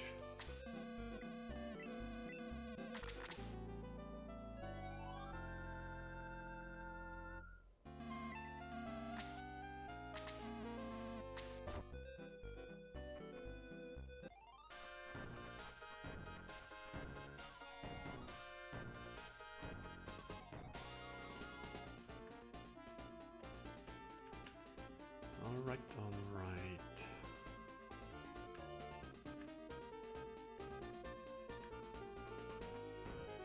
Let's see how this goes. So I assume the setup. Nope, there's definitely more going on here. I think, no. Is there? I feel like this one looks new.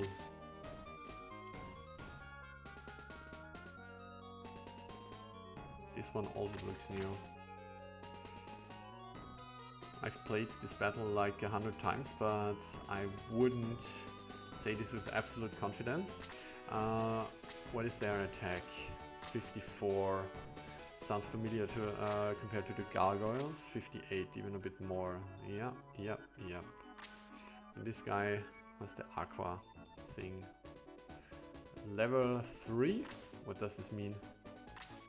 What does it mean with the arrow up and the 3? I usually don't take a look at the levels. I'm not sure what the Devil Griffin said, but I assume not arrow up. I think this is probably reserved for real bosses of sorts. Okay, strategy. We go for the usual. We draw out this one by placing someone here. What is their agility anyway? 19. 23, 22, movement of 5, 1, 2, 3, 4, 5, could actually be Kiwi. I'd love it to be Kiwi. Let's see if we can make this happen.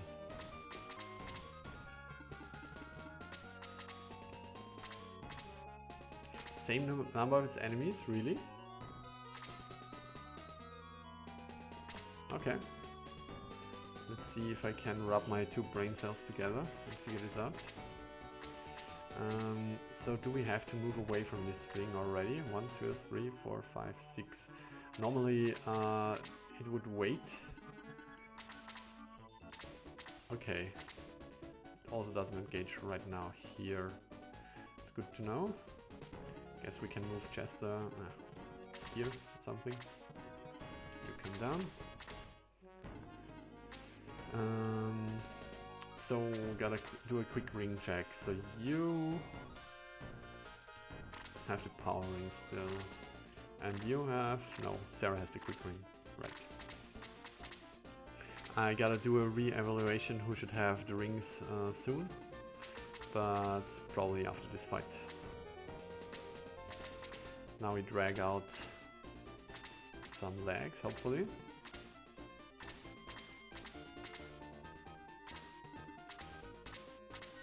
Okay, here we go.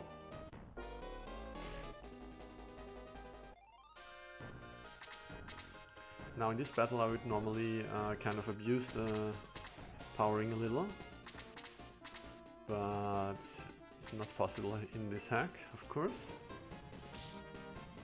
Okay, they take a lot of damage.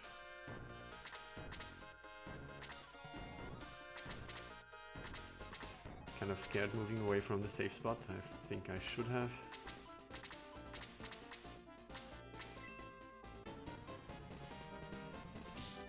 Yeah. I feel like as a tortoise, he should be more scared of a kraken, but apparently not an issue. I kind of don't want to attack with Peter here, because if this kraken leg goes live and attacks Peter from the water, there's nothing I can do about it. So we'll wait for May to hopefully finish this. Okay. Exactly lethal. Love to see it. And a strong level on top of it. Chester has the cheer up sandals in his inventory, but he doesn't have it equipped. So I guess next we might want to deal with this one, although it's stuck right now, so maybe we'll keep it that way. Which one is next, probably? So we saw this one make a move, right? Move it there. If possible, I would want to take care of those on the left side first. Let's see what happens. Play it slow. Yeah. In that case, I'll also take a quick break. See you in a second.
Okay, got myself some sweets. Ready to take on this Kraken.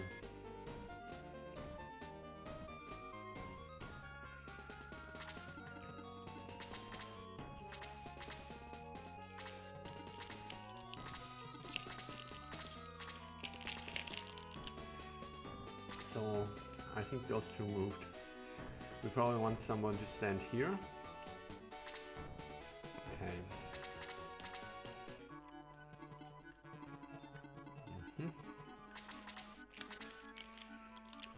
You move back.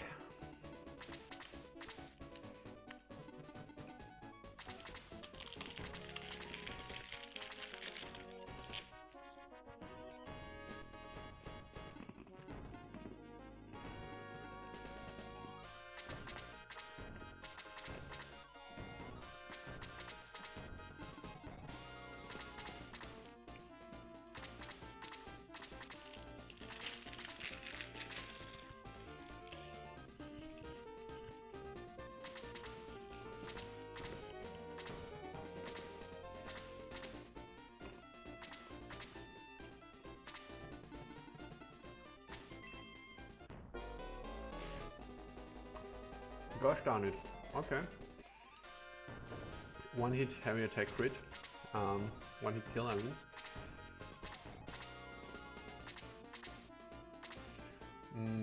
I guess we see how this plays out. Do we really want to move Slade here? I mean, let's see. Let's see if this does something. Ha! Leg fell asleep. I hate it when this happens. What's the range on this thing?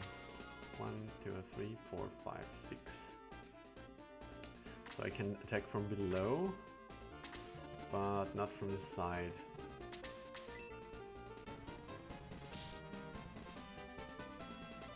Not in a rush now. Do we move just Jaha here? So he gets attacked by the next leg. Maybe. Yep.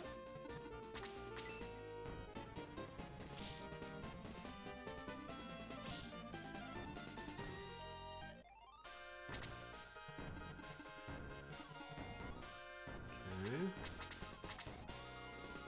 Now we wait. Chester can get the skill, sure.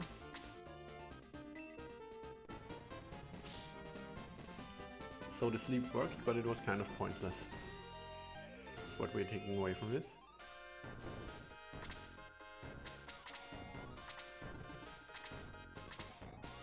Okay, this is now getting scary for Kiwi, because this thing most likely one-shots him.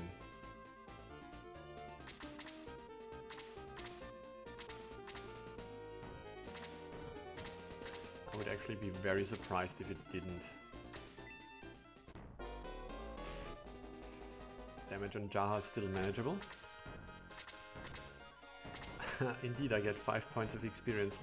You just missed one hit. It was kind of pointless reviving Geralt because he already died again. A kind of turn order was a bit weird. I thought I would have time to move him away from here. And the arm, the leg moved all the way over, hit him with a heavy attack, and that's the story, basically. So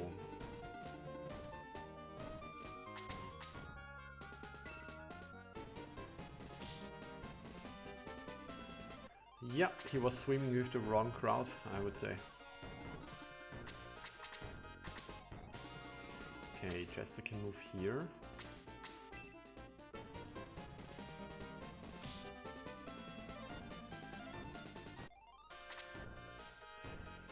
Do we keep Jaha here? The thing is, I'm kind of afraid, but he's strong. Sure, he will hit the leg. Now we are kind of running out of spots to attack this thing. Now we have to rely on Peter and perhaps Bowie moving away. So more ranged attackers can get there.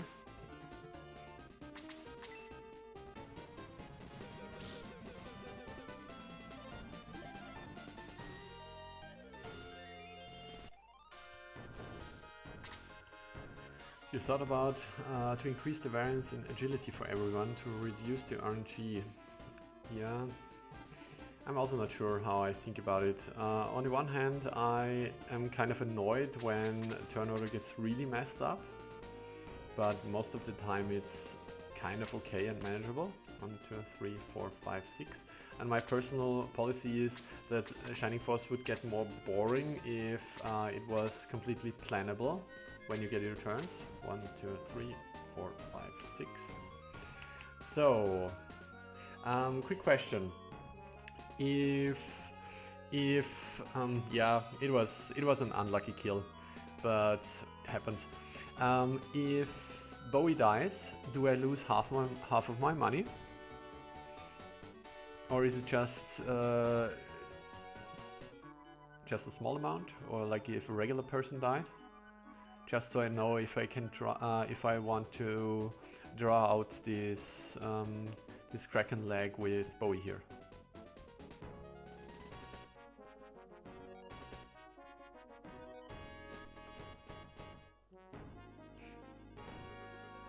Because if I have to pay a lot of money in case the damage, half of the money gone. Okay, then I don't want to do it.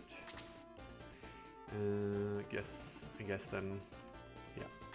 I mean, half of not a lot of money is still not a lot of money, but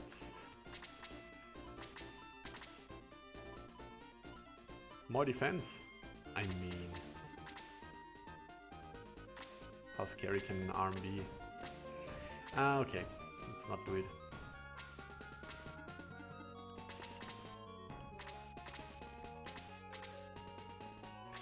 There's a lot of lag.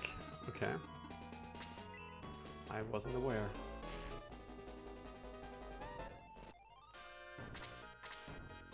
I mean, like, isn't there like an intentional streaming delay? I'm not sure. So I feel like at this point, this guy has moved already, right? 1, 2, 3, 4, 5, 6. I definitely don't want him to hit Peter here. Also, I feel like the boost, I don't believe the boost is useful against the Kraken, because his bubble breath, which he always does, is magic. So I might as well use the boost now.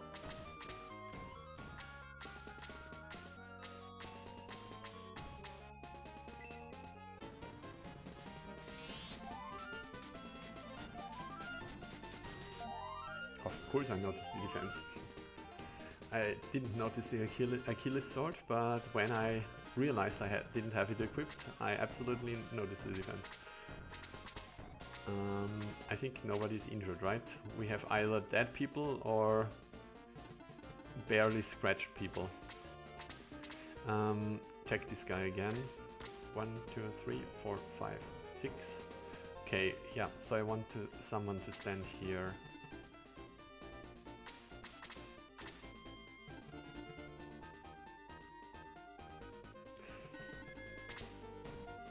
One, 2, 3, 4, 5, 6. Do we want to go for a cheeky sleep again? Maybe. No. Don't get the video until a few seconds after you say whatever you just said. So everything you type is late. Yeah.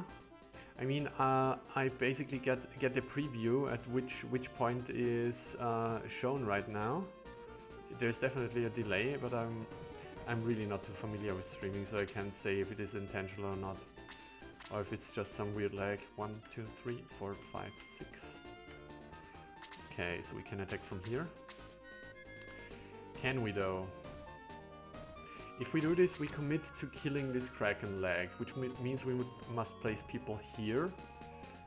And no, we can't do this. This means we wait.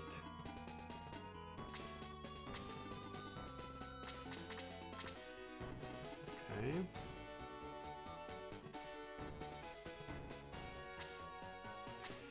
What's the agility rating we are at now? Right now, 24.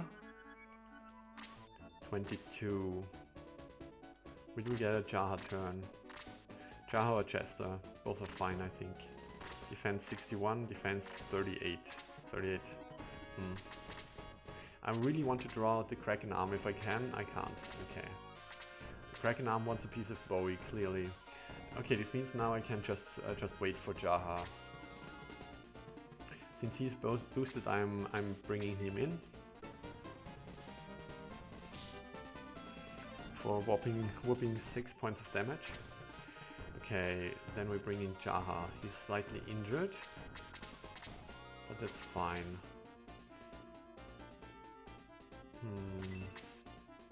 Do I want to clear this spot? No, I want the Kraken leg to keep attacking Kiwi.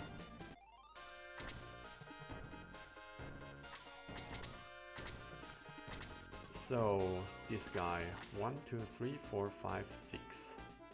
We probably want to place Bowie somewhere around here. Okay, it ignores us still.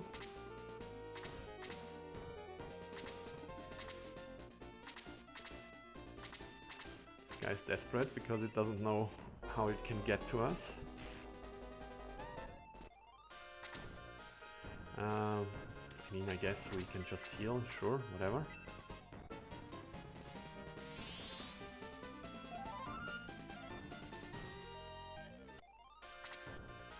And Slate will move away. So, once again, 1, 2, 3, 4, 5, 6, so he's in range of Jaha. And here we have 1, 2, 3, 4, 5, 6. Okay, this means we are safe to attack from here.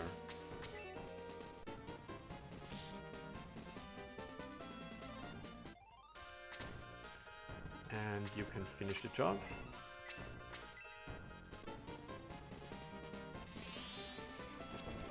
Let's see if this already draws out the head, perhaps.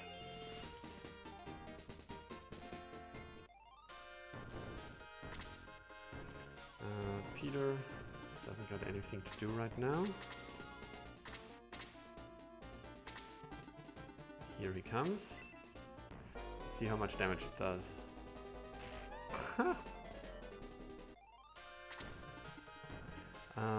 Okay. 1, 2, 3, 4, 5, 6. So the thing is this. We really want to reserve the range damage spots, and Chester doesn't do a lot of damage. So I think we ignore him.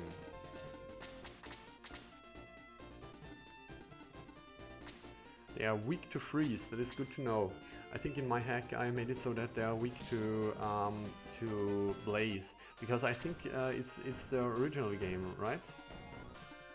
In the original game they are also weak to freeze and strong against blaze. Is that correct? Not really sure. My personal concept was like that a water creature would normally be weak to fire. I don't really know. Okay.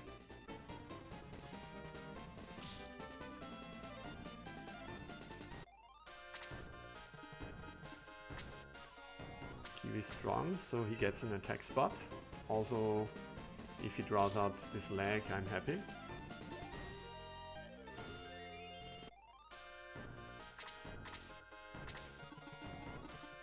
Okay, this guy wants a piece of Bowie now. We can work with this. 1, 2, 3, 4, 5, 6. So if I move Bowie somewhere here, he might get all the way to the raft without being able to attack anyone. Weak to freeze in the original and strong against blaze, yeah. I think I just switched it up because it seemed more reasonable to me that the water creature is weak against fire and strong against ice. So we have to evacuate this spot, right? Now this guy is also coming closer. I think we commit to dealing with him. This means we can move Sarah here. If necessary, I can block the path of this leg with a flyer. right now we want this thing dead. Yes.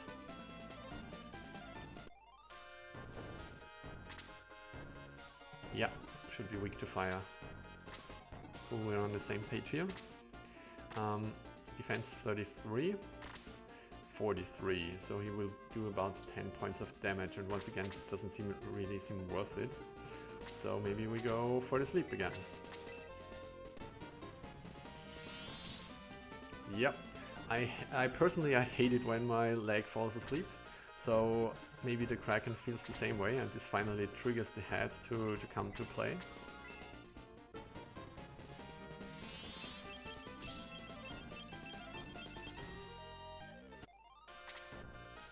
Okay, Jaha can't reach now, that's too bad.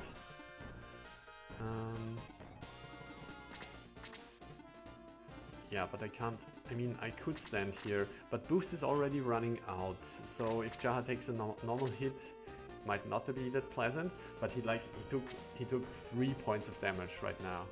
58 going up against 50, and he loses perhaps 8. It still doesn't seem scary. I'd rather make sure that the arm comes here.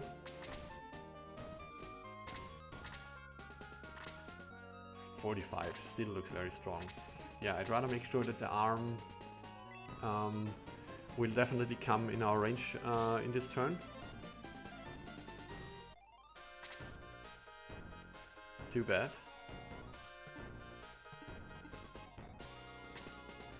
We have this one. Yeah, let's start working on this one.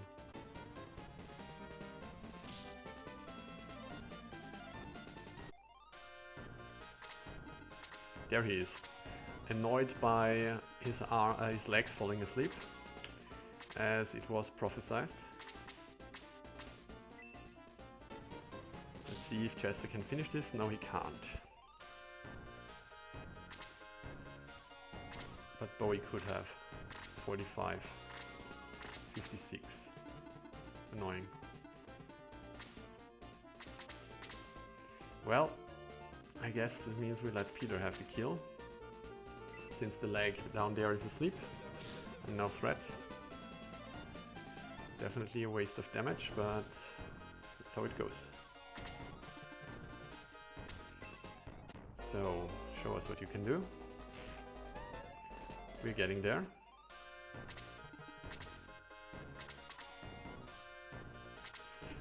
Okay.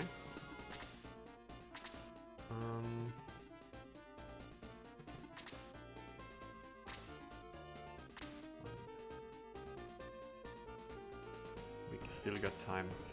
Okay. Do I need any of those spots? I don't think so. But I want to move Sarah up for now, I think. I mean, this seems like a good idea to hit them with a slow, I think.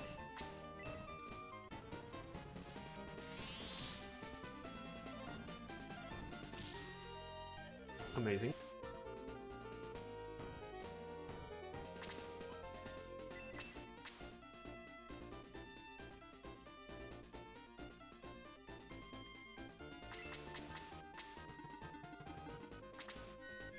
Okay, I just saw that the stream disconnected. It should work again now. Or maybe that's... no.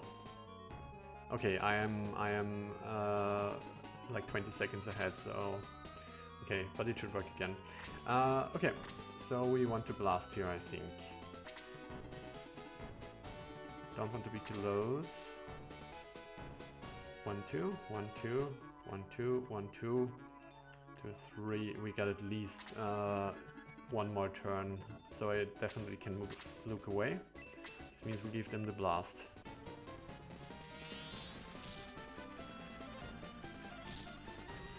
Blast looking really good here. Another strong level for Luke. Definitely a powerhouse. I think we just bully this leg. Do we try to dissolve it? It would be so silly if this works. God, it's such a stupid spell. Ah, it's such a stupid spell, I hate it. Okay, do we move Jaha in? he took like 18 points of damage.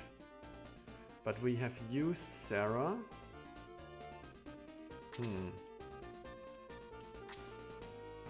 I mean, they are slowed now. We are in the middle of the turn right now, I think.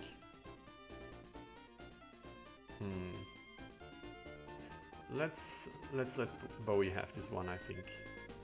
I mean, the problem is if he kills Sarah, then we still have Luke as a healer. Fuck it.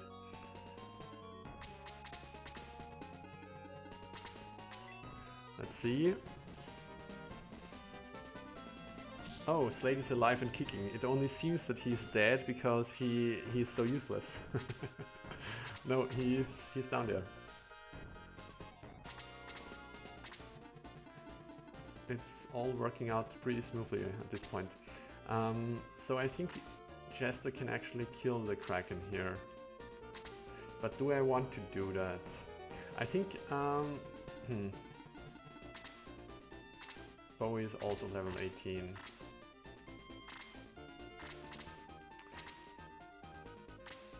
Defense 19, that's not a lot. Chester can do this. Let's do it with Chester.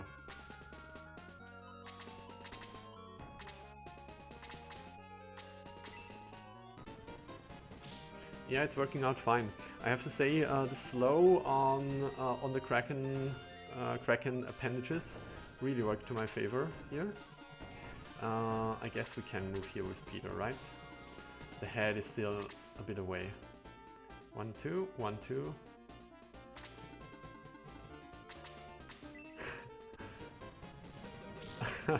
I like to think that I'm just such an amazing player. No, I mean, I don't know. I'm just used to my own hack, which is harder, I think.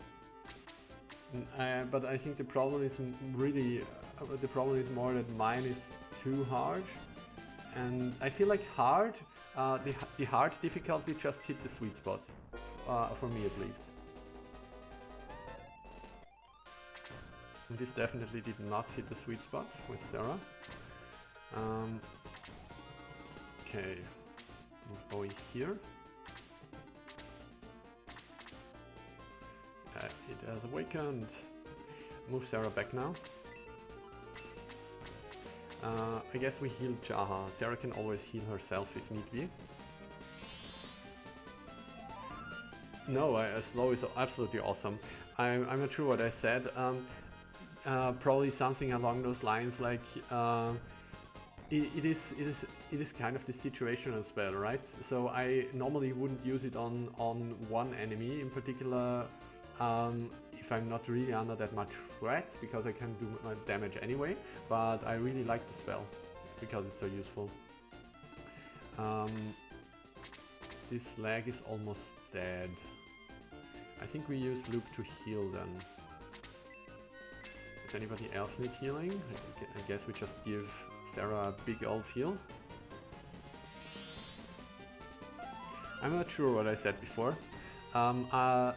I think I just mixed in slow with those other utility debuff spells like Dispel and Muddle and Sleep, and all of them can be really good, but it is just so disappointing when they don't hit, right? And it feels like such a waste of time. So when in doubt, I tend to go for the spell that always does something for me, so the pure damage spell. But I really think spells like Sleep and Muddle can be incredibly powerful. I just don't like when I can't plan with them. Okay, 1, 2.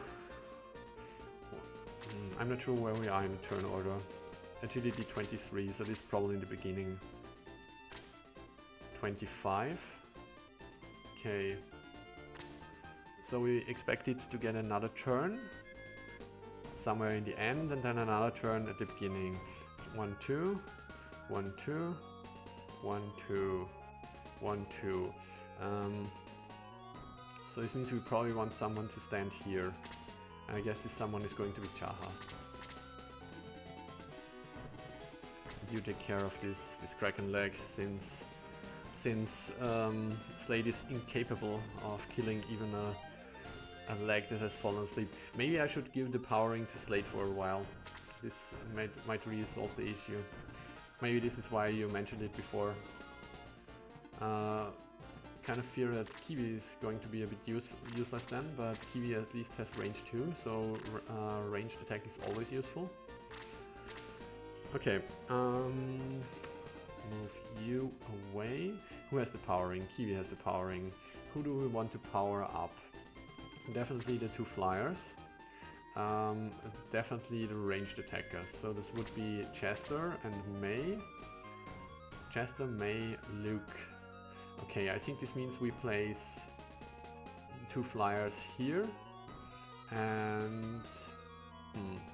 now we place the 2 flyers here. Okay. And you here. No, you here. What's your range? Movement of 7. Kidding me? 1, 2, 3, 4, 5, 6, 7. Even then she will have trouble. Okay, we do this. You keep healing yourself, please.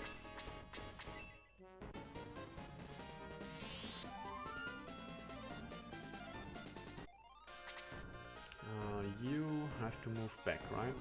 Lest you get attacked. Also, you want to get boosted. Who else gets boosted? Chester also gets boosted.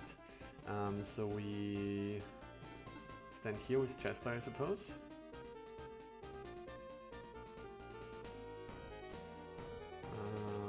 Yeah, okay.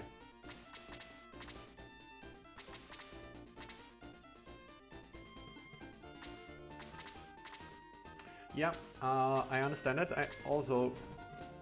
Okay, that was earlier than I expected. But I suppose this works for me. 26 points of damage is scary. I guess this means... Do we evacuate then? No, I think we accept that Kiwi might get killed. I'd rather have the boost on our guys than have a useless Turtus.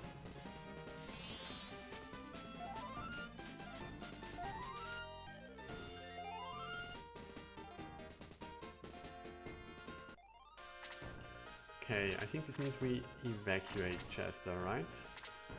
If he had a healing item, I might place him just in front and keep tanking.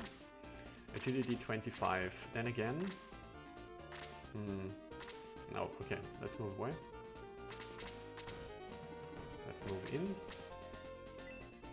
Exactly 100. No question mark, question mark. 0 out of 10.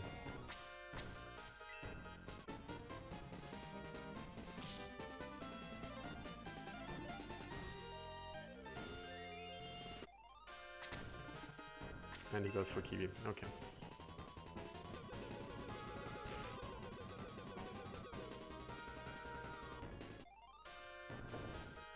So much for flawless. But we will make the Kraken Head regret his life. Okay, we heal Chester, I suppose.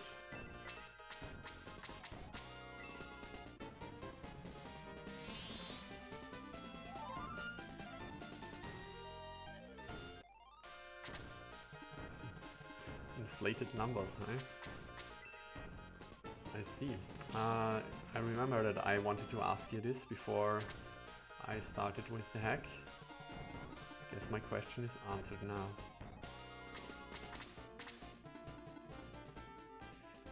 Do we just attack from melee? Yeah, it's unlikely that Jar gets another turn here.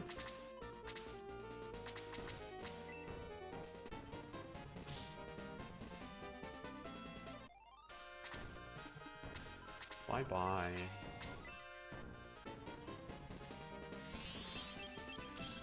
Slade gets kicked out of the party.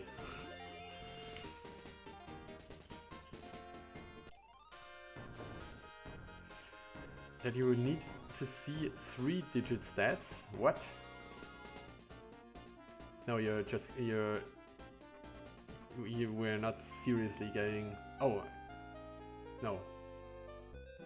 3-digit stats. Yeah, okay. I was confused now. I was thinking about 4-digit stats now, like somebody has 1000 HP or more. Some enemy. Wrong dealer. Actually, you want to go to the church first, I suppose.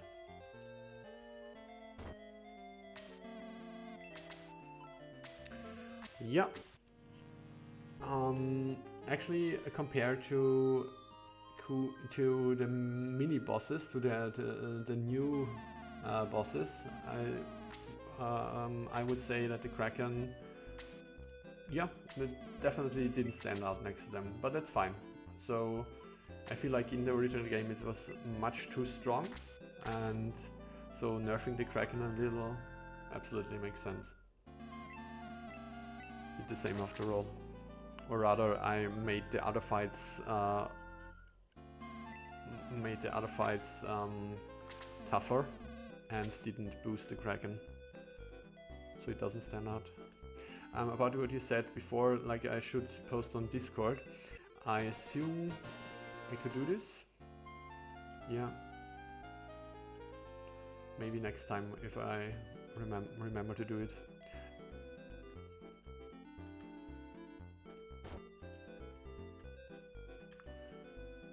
$32,000 hit points. I have many questions, and one of them is why.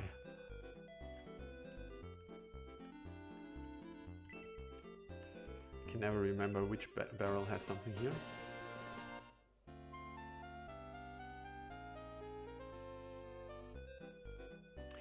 Remember to do to post on Discord when I'm doing a stream, so people join. I mean, I don't really. I suppose a bigger viewership would probably be nicer for you in particular. Like I feel like if you're in chat and you have to type everything out, you feel like you're really having trouble communicating, and it's kind of nicer to communicate with other people in chat, right? But for me, I don't really mind a large audience. I'm just happy as long as someone is there. Of course, I'm happy it's you today.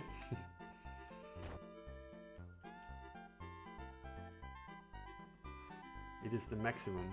Okay, so he did it because it can be done, I assume.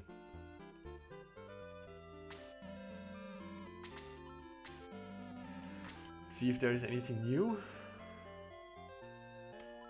Fancy fairy powder still. What do we do here? Power X, we have that, right? A bronze rod. Casts Muddle 1. Now this is interesting, but Sarah and Kazin could benefit from this. Now actually I could give this item to anyone if I feel like it, right? The Thief's Dagger. Definitely going to get this one, and I think the Steel Arrow is also new. Other than that, nothing here. Okay.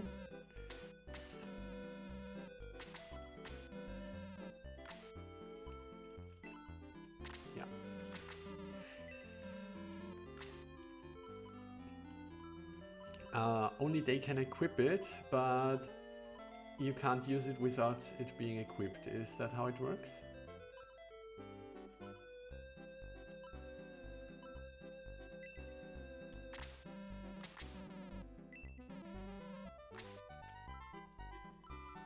So did I forget anything? A knife.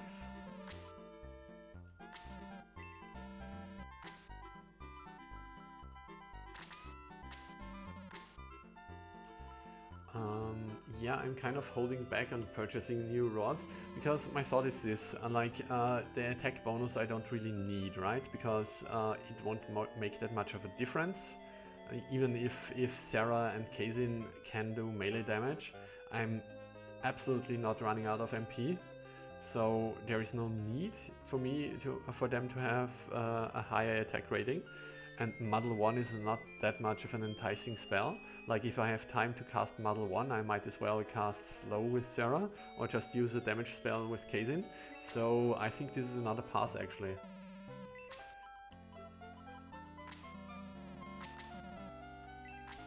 Also, I'm stingy. I gotta save up money for Gerhalt's next inevitable death.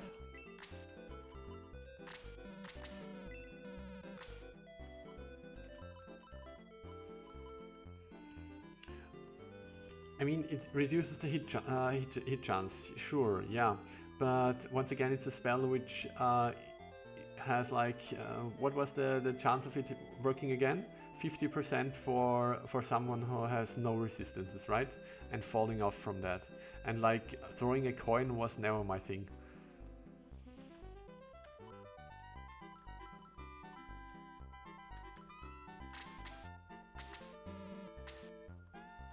So, if I had it as a regular spell with Kazin, for example, who of course originally had this, I might use it occasionally, but I'm not going to spend money on an item which has a spell which seems very situational, and I use once or twice at best.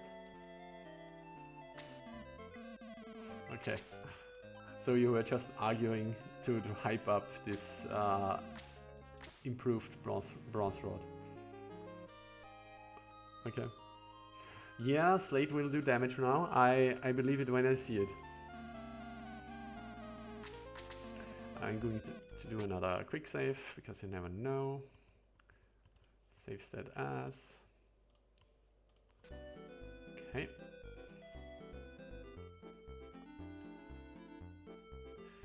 Muddle 1 has a 100% chance to hit. This actually doesn't sound half bad then.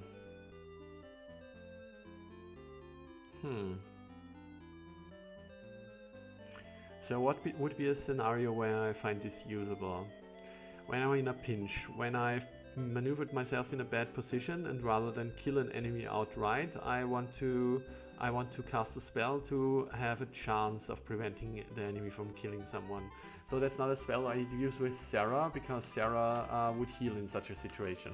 So maybe, okay, I'm going to buy one, just to shut you up. No, just because I want to try and see what it does. And the heal rod doesn't really seem that useful anymore anyway.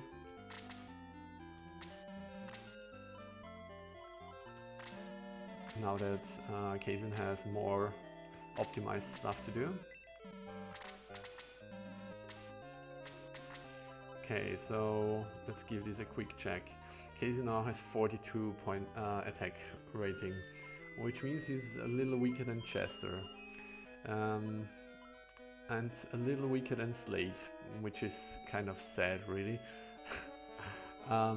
Do I give the ring to Slade now? If I do that, then I might as well. I was contemplating this earlier actually, so I think I'm going to the ring evaluation, we call it. For starters, we're going to give the sandals to Kiwi. But maybe I regret this because we're entering the desert right now, and the desert is death for centaurs if they don't have the slippers. So maybe we do this later. This means right now we want to give the power ring to Slade's grubby fingers. And then we still have this shining ball, which I've ignored for now. And what does it do again? Defense +5. This seems really good. Who will want to have this? So I kind of want Bowie to have more defense. I will need it anyway for the big dude. What's his face again? Taros. And this way I might not be as scared to tank with Bowie. And with both the sword and the ball, he now finally has a decent defense. Okay.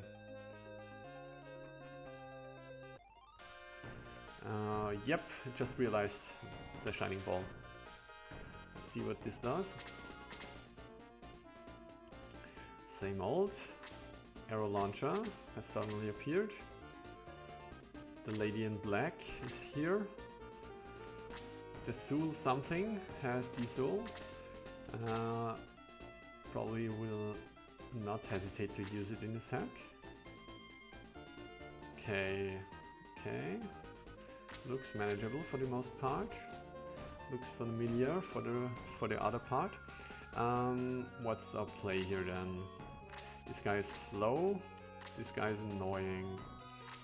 1, 2, 3, 4, 5, 6. So if we stand here, we already draw this gargoyle, which seems good. Agility 25. Probably not something Jaha can do. Anyone? Any volunteers with high agility? No. Okay. Then we move in position for now.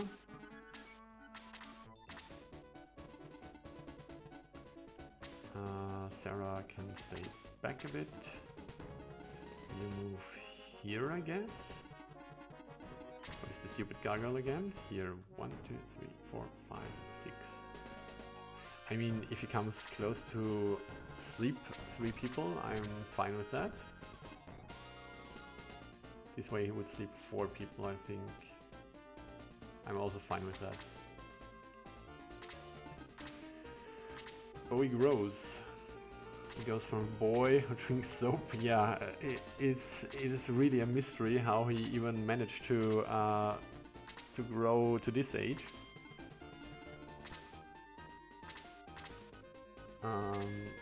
First step, where he goes from someone hiding in the back and presumably directing the force. Yeah, I like that narrative. Let's see if this guy actually engages us. Good, we can place Chester here. He can tank a hit, right? 1, 2, 3, 4, 5, 6. So we place ourselves here. No, because then he could sleep us from a distance and we don't really want that. So we move 1, 2, 3, 4. 1, 2. I guess we move here then. Do we have the thing equipped? We don't have the thing equipped. Good.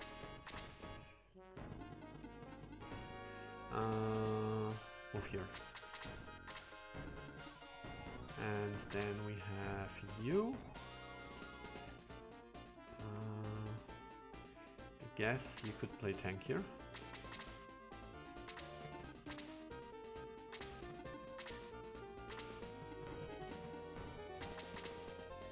I think I saw some of those comics, yeah.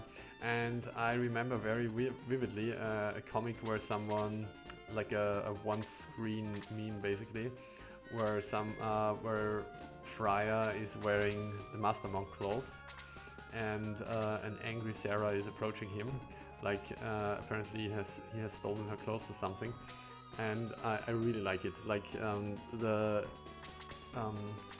everything about this picture is on point. The facial expressions and the detail, and it's really great. I'm kind of a bit of an artist myself, but I would never reach that level. So we could keep standing here. What about you? 1, 2, 3, 4, 5. No, definitely not. I guess we just hold the position here. We move back a bit because Slade is so weak. We move back a bit. Sarah can also move back a bit. And I guess Luke can fly here. Let's see if we get the gargoyle now.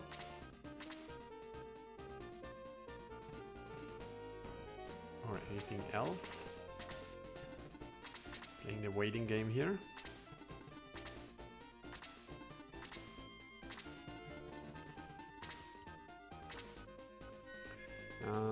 Don't really want to approach these guys, but he will heal once somebody gets hit in the face, and even then a blast should be survivable. Then again, we're playing on Ouch now, so maybe a blast is still lethal for Kiwi.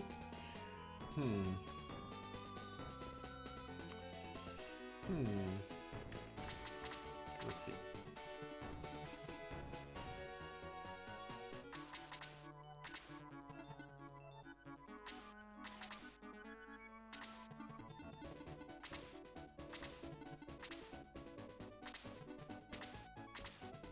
He's coming. Okay. Let's 0 tank qualities. Yep, I'm absolutely fine with this.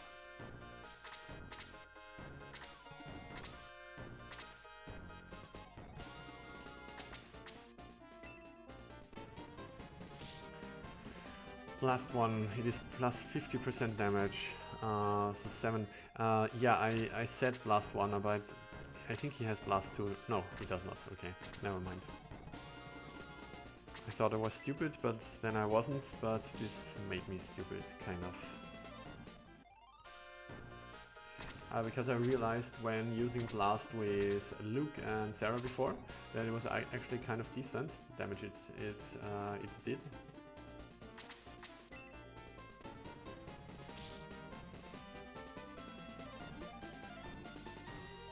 Okay. Now blast is back on the menu, now that no one is injured. Okay. Can we engage the mage here? 1, 2, 3, 4. We can. He has the ring now, right? Doesn't have it equipped because I'm an idiot. And I never equip stuff.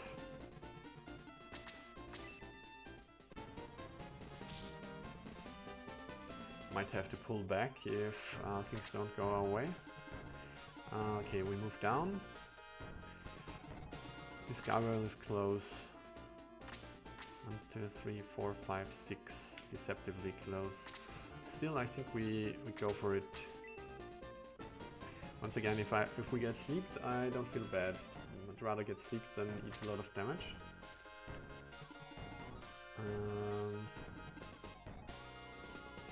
So this guy will heal himself, most likely. 54 going up against 27. I think she can take one hit, right? She can take one hit. She's also in the desert. A lot of land effect benefits here.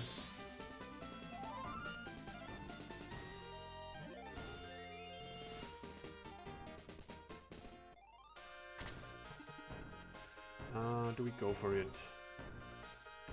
This looks scary. We don't have a lot of support for Kazin here. I mean, Chester will get a turn. And Kiwi also will, right? So this means Kazin is safe from an attack. Not from the gargoyle though. 1, 2, 3, 4, 5, 6. Actually from the gargoyle as well, okay. I think Blaze was their weakness, right? Dissolve is also their weakness? No.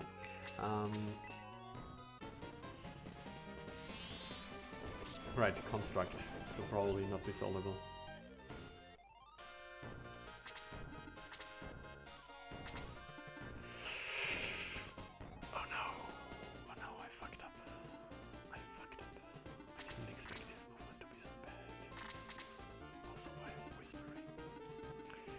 Okay, this means Kazin is in trouble now.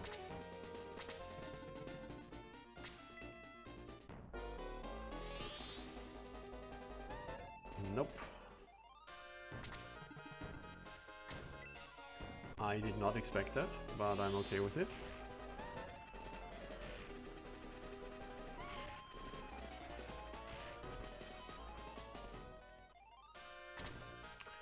Okay. Then we hope that we can kill Golem. Not with this kind of damage, we can't. Or at least distract him from Kazin.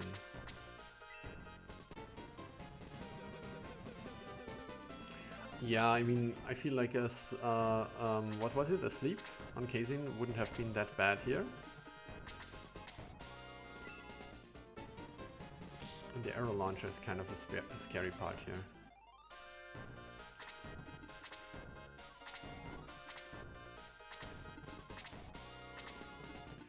Once again, we have the problem of not being able to reach anything.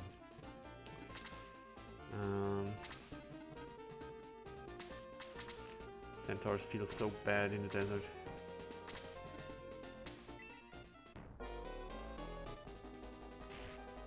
Okay, that was a lot of damage.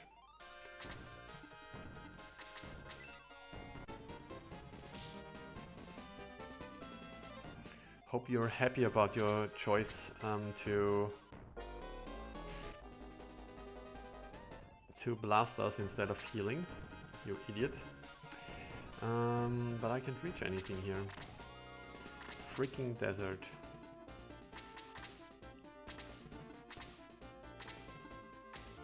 Okay, yeah. Let's see. Let's see if we got lucky here. This guy has 54 and this guy has 46. Okay, now Chester would have survived. Now we have to evacuate. We definitely can't face what is coming here. I think we move here for now. If he eats a blaze on the retreat, that's fine.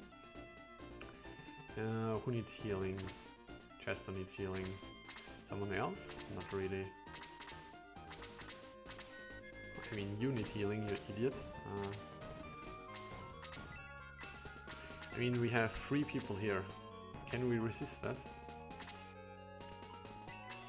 But it will only work on 2. Okay. No. Let's heal them. Yeah. I feel like this desert fight isn't as bad because you're fighting in this little oasis in the center, and once you've reached this position, the battle is almost over, so it's not that bad. Okay. Who are we scared of here? Definitely the arrow launcher. Definitely the arrow launcher and the gargoyle.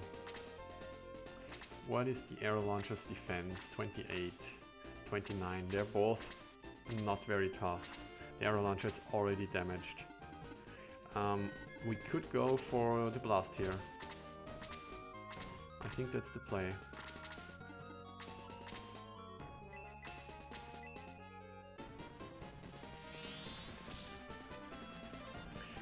Ah, so sad. So, as you probably know, used to it, it's hard to let go of it. Do we hit the launcher? Golem is not that scary, also he's biting Jaha, so... If I stand here... What's the agility rating right now? 25? 23. Is there anyone else who wants to take this spot? Not really. I think we hit the launcher with what we've got. And now we hit all of those guys with what we've got. I mean, this guy would die, this guy would not die, this guy also wouldn't die. And we're not really scared of the golem. So maybe this is indeed a muddle moment. We minimize damage.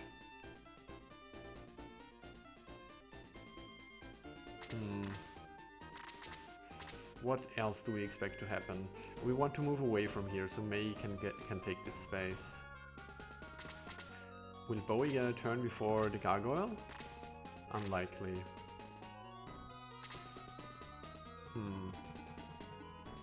But I really don't want to...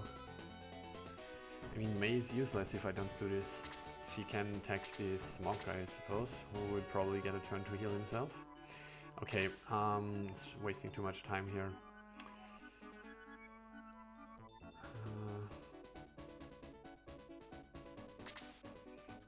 Gotta waste some more time here. 24, 27, 25, 23. So he will get a turn and he's scary. Can Kazin take one hit from him? 52, 26, plus... Okay, plus something. I'm just going to assume he can take one hit.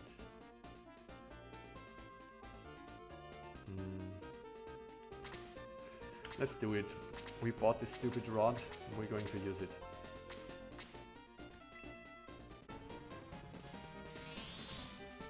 Okay. Probably immune, and the launcher also in a deep haze. This is pretty much a great success. So the one guy I wasn't scared of anyway. And the rest ate the spell. Couldn't have asked for a better result.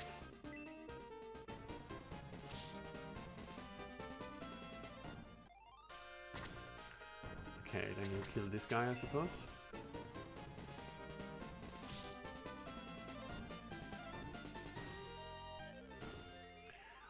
When I said something was so sad, when I blasted those guys, and I was so sad that they take regular damage from blast spells, because I'm so used to blasts being good against flying enemies from my own hack, you know.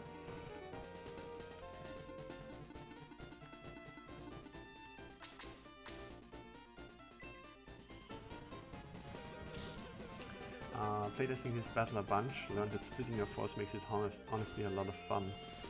You mean like a part of the party? Yeah, I guess this goes around the model.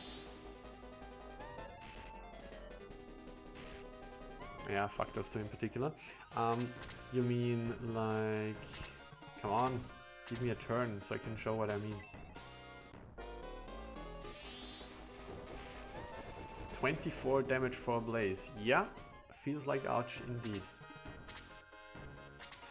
You mean like one part of the party you move up here and the other you move towards the center? That indeed sounds a bit suicidal. I think we kill this golem now.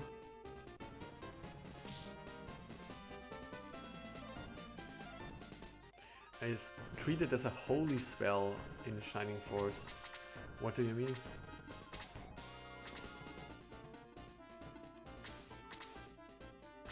Do we move further up? We're scared of this guy. 1, 2, 3, 4, 5, 6. We'd have to move very far back to avoid him, but the next one is coming right up. 1, 2, 3, 4, 5, 6. I think we want to avoid them if we can. 1, 2, 3, 4, 5, 6. Okay. Don't like it. We could also unsleep Kiwi and use Luke for the heal. Also, May is asleep as well. Yeah, I think that's what we're going to do here. This guy isn't scary. He just had his turn. He's muddled. He can go and screw himself. So we're going to use Detox here. The undeads tend to be weak to it.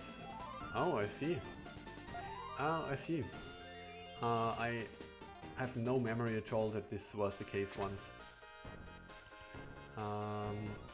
Okay, I guess we move back now.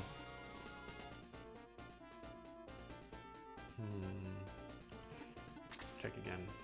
1, 2, 3, 4, 5, 6. Kazin is in range. Kazin can move away. Let's pull back.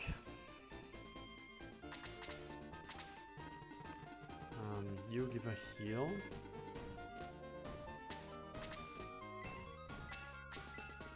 When you said it's treated as a holy spell, like the one spell everyone loves and which only the coolest people get or something, was the thing that came to my mind, which of course didn't make any sense. Okay, now this upper gargoyle has had its turn. This actually means we could engage now. 1, 2, 3, 4, 5, 6. Not from the left side. We kill this Master Mage. What then? Master Mage definitely has to die, but Kiwi could do it, I think. We want to stay out of this guy's range. Maybe we use the ranged attack here. The thing is, I'm not even sure if Kiwi will be able to reach him, because Kiwi's movement rating in the desert is so abysmal.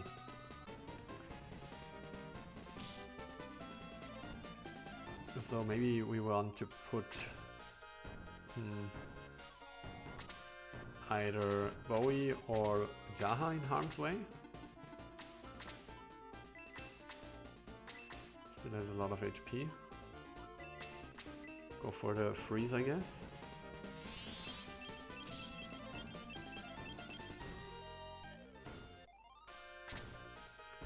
So what do we do here? Don't think that the archer can reach us here, right? He has a movement of 4 and he's bound to be slow in the desert. 1, 2, 3, 4.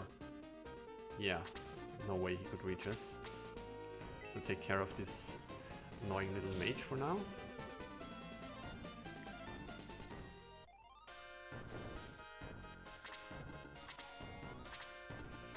I don't want to get disowned. I'm scared.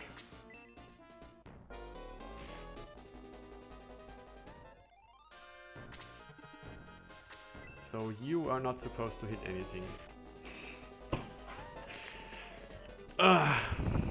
Stupid spell.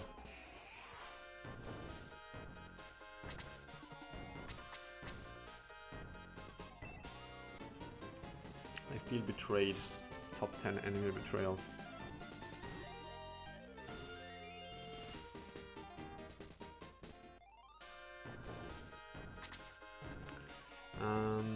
Okay, what do we do here?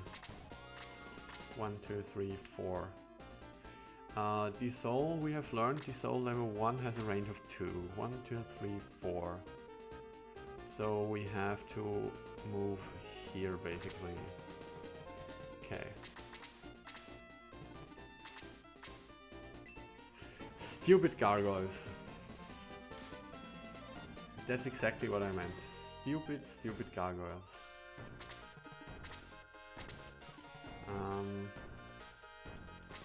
Okay.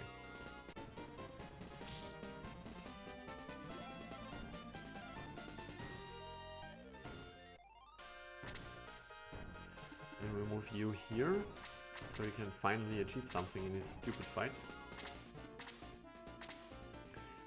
Sarah probably needs to heal herself. Or perhaps she needs to... 1, 2, 3, 4, 1, 2. Perhaps she needs to heal Chester, because he will move out and do stuff.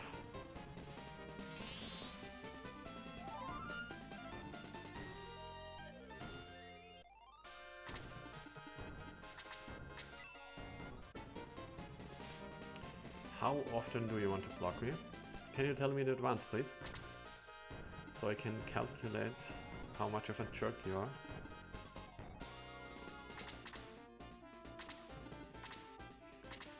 So let's see the Sulzar. What do we do here? I think we have to melee attack, right?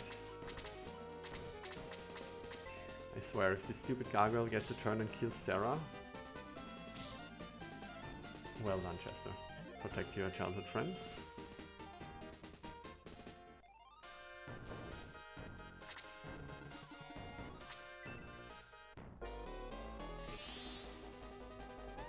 Yeah, I know. I mean, it still feels stupid when they do it like twice in a row. But I know it's just RNG. Doesn't change that I'm getting worked up about it. What do we do here?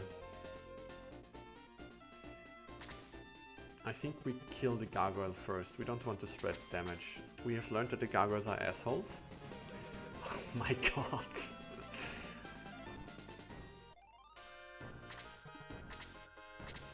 Yeah, he wants a piece of Bowie.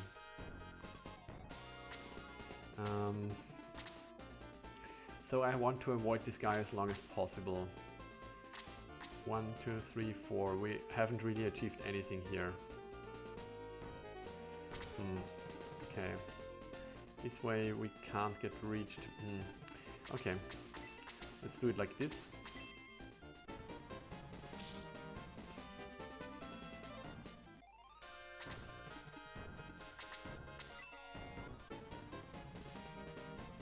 Bowie and Peter are immune to this all. This is absolutely mind-boggling, very relevant information.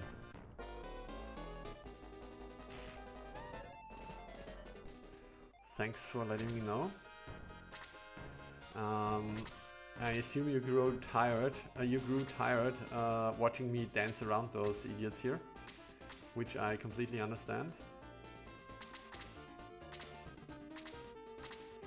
Okay, who needs healing here? Bowie kind of needs healing. but he can take a hit from the gargoyle, and Sarah probably can't. So we are going to wait here.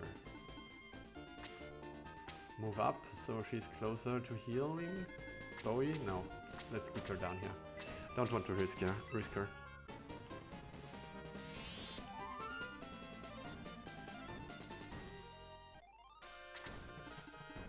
Okay.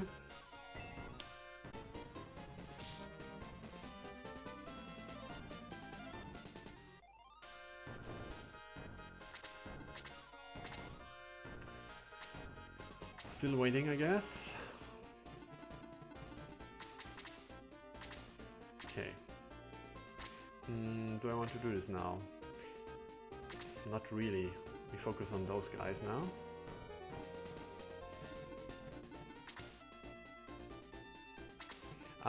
Does Peter still have resistance to fire? Did he ever? Not sure. But does he here?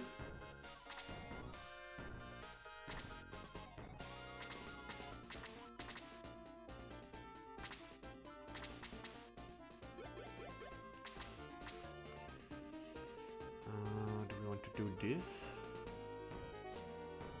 Always yes. Okay. Thank you. Are we in Soul Sour range here? 1, 2, 3, 4. 1, 2. This assumes that he has normal movement in the desert, which I don't think he does. And I don't want to take this spot, because then probably Kiwi doesn't have anything to do again. So we're just going to assume I'm correct about the Soul Sour movement and attack from here.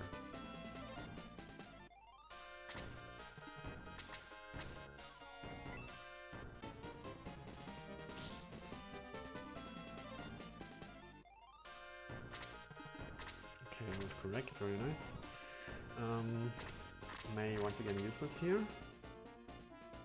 Guess we move her here, so we don't get blasted by too many by this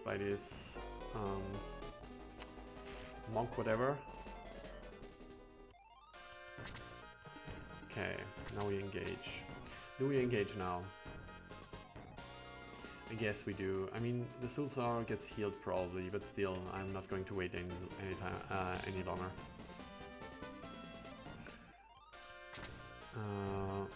But we can't really... I mean, the Soul Sour just had his turn. We must make sure that Bowie gets healed properly. What's the Soul Sour's attack rating? 56. Compare this to 54. That doesn't look that scary. So we assume that one of our healers can patch Bowie up. Okay. Gerhold once again too slow.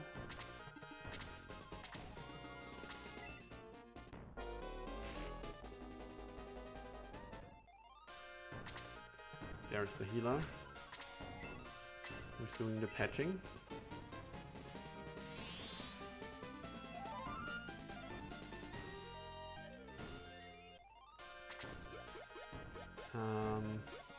Do we just block this guy now?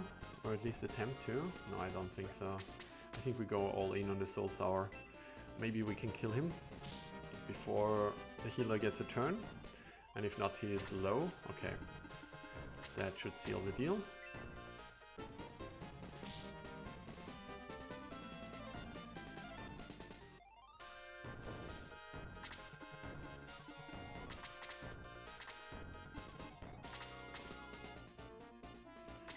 Where's Slade? Oh yeah, he died, right? Oh.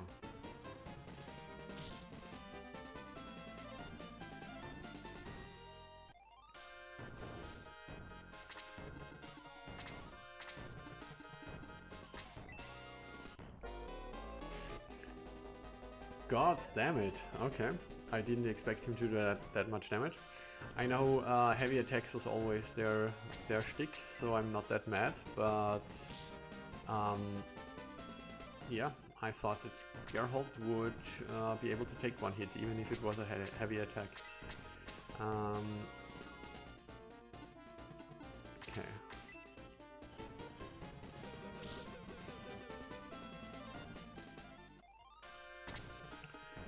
Moving on. Oh no. Weren't you able to reach us?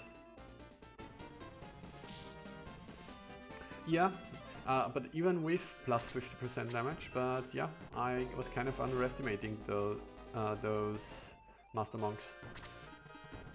They are strong, I have to give them that.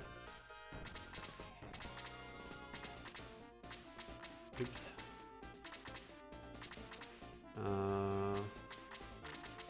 Peter is the only person injured and I can't get to him.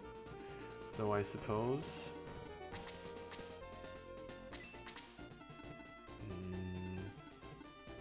don't even know what I'm doing here.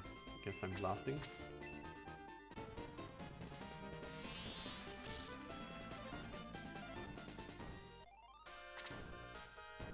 And then we go here. Clean up the mage. Luke is so overleveled.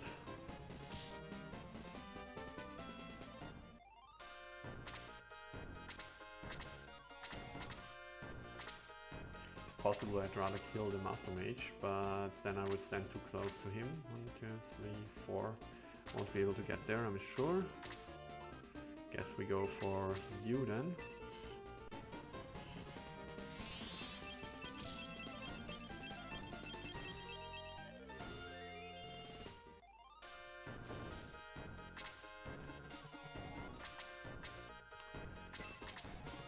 Let's make a quick assessment.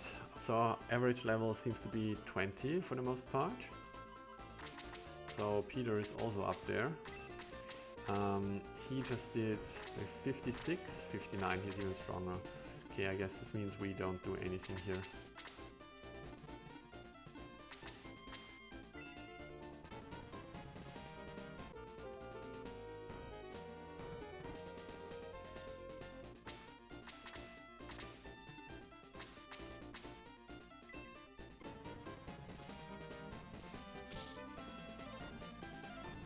See, we got a little bit of connection problems again. It seems stream is lagging again. In any case, let's make Bowie face the Sulzar. I think this should not be a scary encounter, now that I know that he is immune to the dissolve.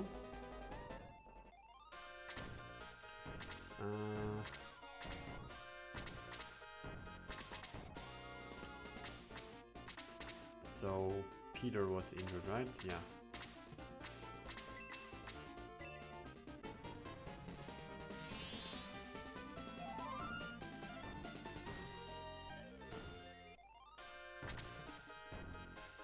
Nope.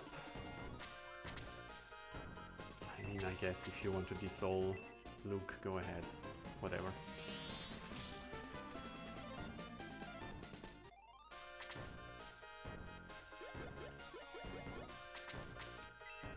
If you even get a turn. You won't. Let's hit him with the Blaze 2. I think Blaze 2 should do a little more damage than Freeze normally, right? And Freeze 1. Okay. Oh, right, we still have enemies.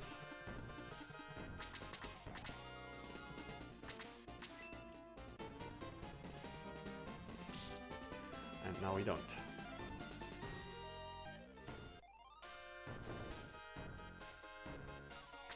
Okay, this means we briefly egress up to raise.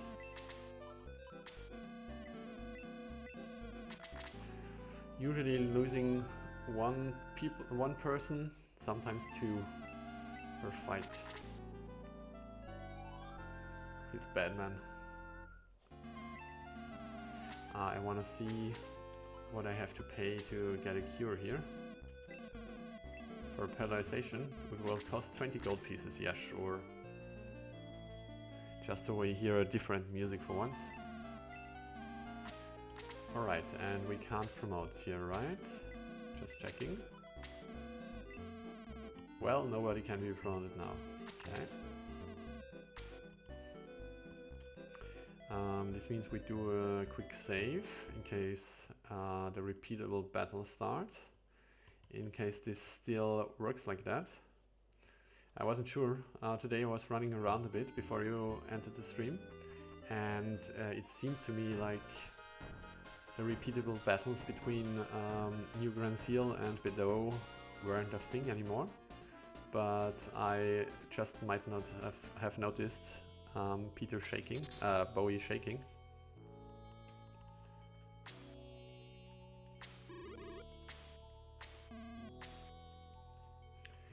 I think all higher level spells do more damage than the lower, yeah. You tried to remove it. Okay, so you removed the others, indeed, I believe.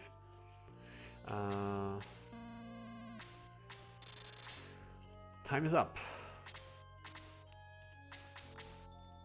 Nope, this is not what I want to see. This is what I want to see. Okay. This looks... I was just about to say this looks normal so far, but this absolutely does not look normal. You can do Aura, okay? And you can Freeze 2. Freeze 2 only has a range of 2, right? Not 3. So... Okay, more Sulsaurs. And Taros. Yeah. So what's the strategy here? You want to draw out this guy. 1, 2, 3, 4. So if we place Bowie here, there will be a dissolve attempt, and that's probably what we are aiming for. He has agility 25, which is higher than Bowie's agility. Okay, so this means we play it slow. And you have a range of 5. 1, 2, 3, 4, 5. No way in hell that you can move all those squares normally. So I think we move ahead slowly for now, somewhat slowly.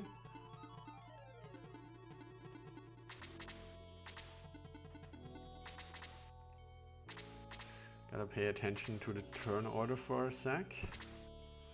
Okay, Chester gets his turn. I think for Chester we want to draw out the bishop if we can, so we'll place Chester here.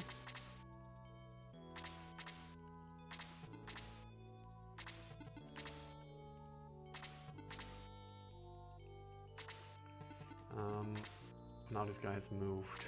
1, 2, 3, 4. We are in the soul range. We don't want that. Let's move here for now. Get blasted. How do we handle this?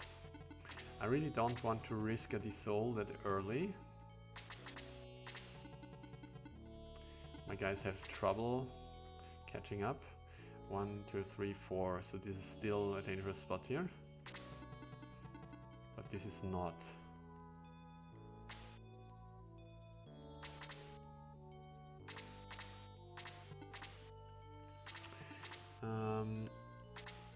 Design talk. Challenge this battle is it's just Bowie versus Taros.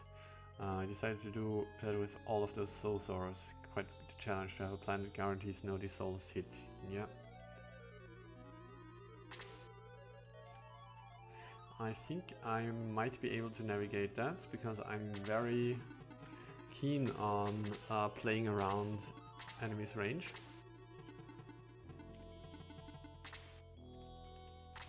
One, 2, 3, 4. 1, 2. So you are in range, the rest is not. We probably want to pull you back and send Bowie or Peter here. Bowie has a range of 6.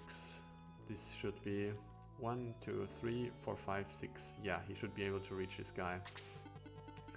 I mean, if we get hit with a big old blast, I don't really mind that much.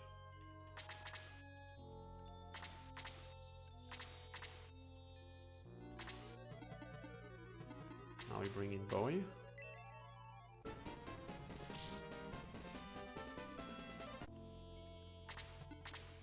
Oh, there's something hiding here. An arrow launcher, you cheeky little bastard. We are 1, 2, 3, 4. We are also in range of the second Sulsaur. Okay. Geralt kind of needs something to boost his agility. We have two things available. The ring and the slippers, which he still has equipped, which I will unequip. Maybe it's time to give the quick ring to someone else. By someone else, I mean Geralt. Right. That was actually a pretty powerful spell. Okay. Do it like this.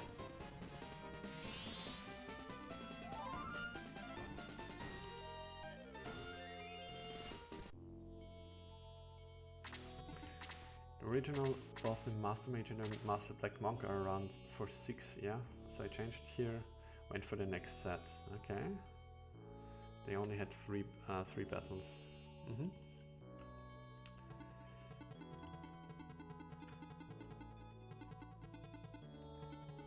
do we do here? Gotta split up a bit. We clump together. 1, 2, 3, 4. 1, 2. So we can stand here. Okay. Move away. So this is not that juicy.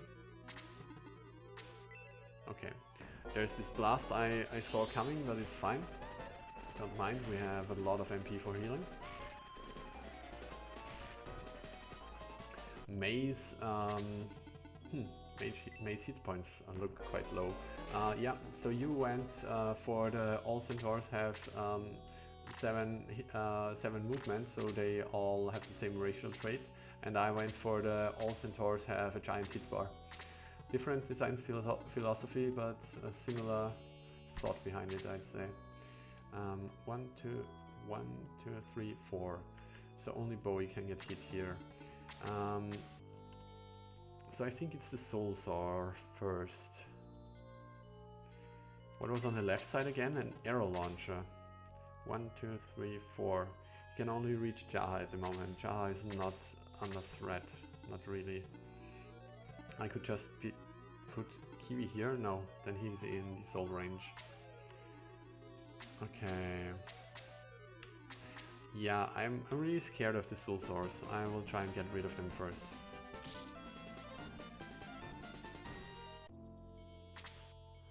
Okay. Now, do we keep standing here?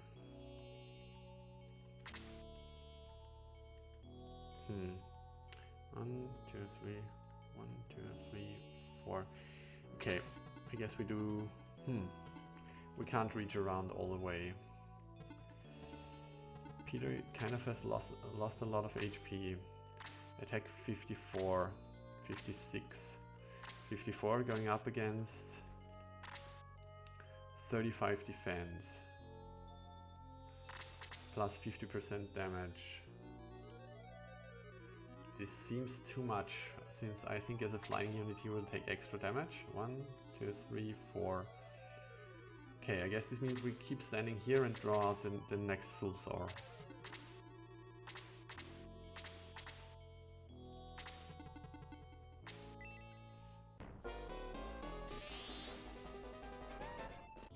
We're getting a lot of heat here. Might not be the best position.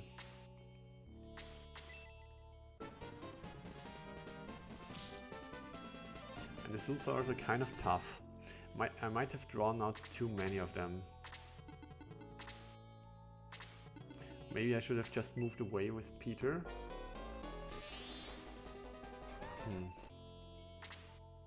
Okay, let's keep at it for now. So I want to keep standing here, do I? Maybe I don't even want to get hit by the arrow launcher. 1, 2, 3, 4. I will get hit by the arrow launcher. Bowie will if Jaha doesn't. And Bowie is a bit weaker in his defense. At this point we really have to take care of the bishop. Who's going first, the bishop or the Soul Saws? Probably the bishop, right? Yeah. Okay. I think this should be enough for the bishop to force a heal. So now we focus the soul swords again. Do I need those spots? I probably want to bring in Slade. 1, 2, 3. But where? Slade is so weak.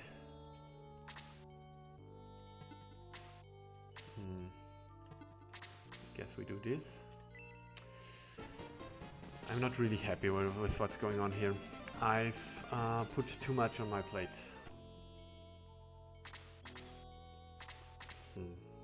Maybe I should have egressed. Let's see how much damage we take here. That's manageable. That's not manageable.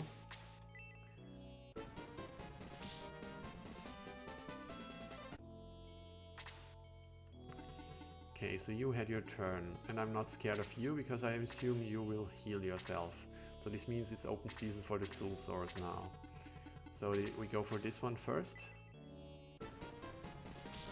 Okay. Finally, Slade is producing results. It only took 2 trainings and 1 power ring.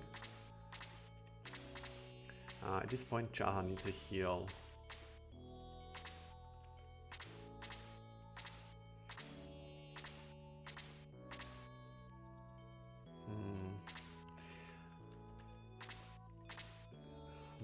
Can May even withstand an attack here?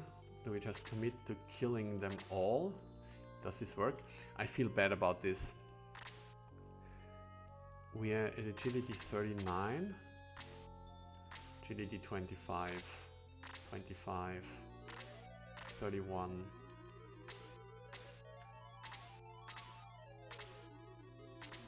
I feel bad about this. No, I feel like people will die if I continue here. I'm going to quickly reset this.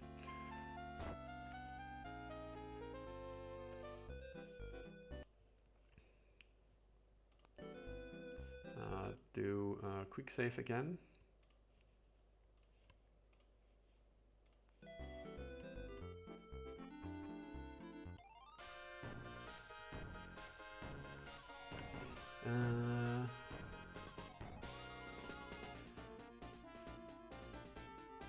Oh, you wrote a lot. I have to catch up for a second. Design out Shining Ball. Is there something even further up?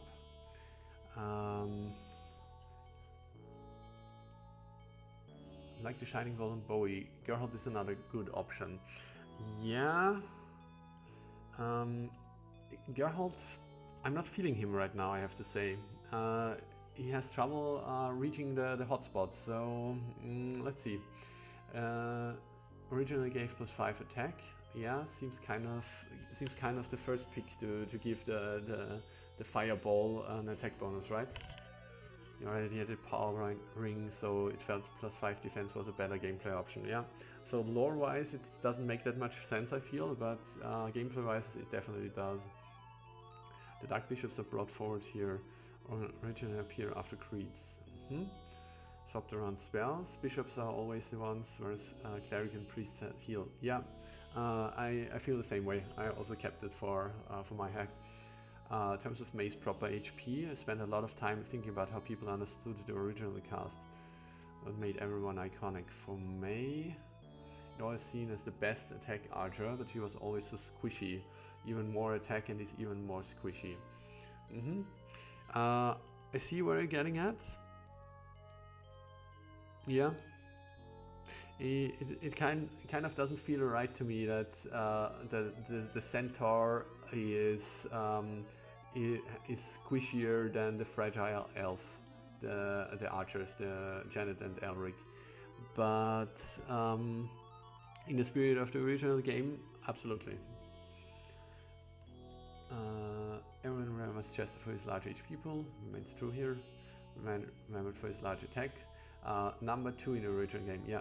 Again, has very high attack here. Yeah, so I boosted Geralt to be slightly above Peter, because I felt like Peter has the better utility all around, so Geralt should be even stronger. Doing well with the soul swords, not well enough apparently. one out on the bishop. Couldn't leave the bishop with aura 1 after creeds. And the party is still on. Okay. No reaction from seeing the massive 120 health buff for towers and realizing Bowie has to one-on-one this guy. Easy going. Put much on the plate. Yeah, it's the hard part. I kind of underestimated how much is going on here. Kazin kept Blaze and Dissolve. I agree. As I said, I hate Dissolve, but I also kept it for Kazin because it's the spell which is associated with him. Was the healer without aura? I understand, but I feel like it's so painful for her. Aura is such a good spell, and she not having it kind of makes her look weak. More offensive. Feels weak at the beginning, and as you're well aware, he definitely is very weak here. Yeah. None with the defense. Kiwi, who was introduced, is taking 1 damage for everything. Doesn't feel, especially with that epic armor. Yeah, it's a really nice sprite. I love this one. Yeah, I fully understand your choice. Might have done the same with similar evaluations. Okay, once again. So maybe let's see how the turn order plays out first. So we definitely have to keep Slade away from Slade out of harm's way. And what is going on here? The arrow launcher. You actually hit him in a way that he isn't even visible by in the first turn by little movements behind the columns. What a mean person you are. Okay, maybe you want to move Slade somewhere here then. Sarah can stay behind. She's the stay-at-home healer.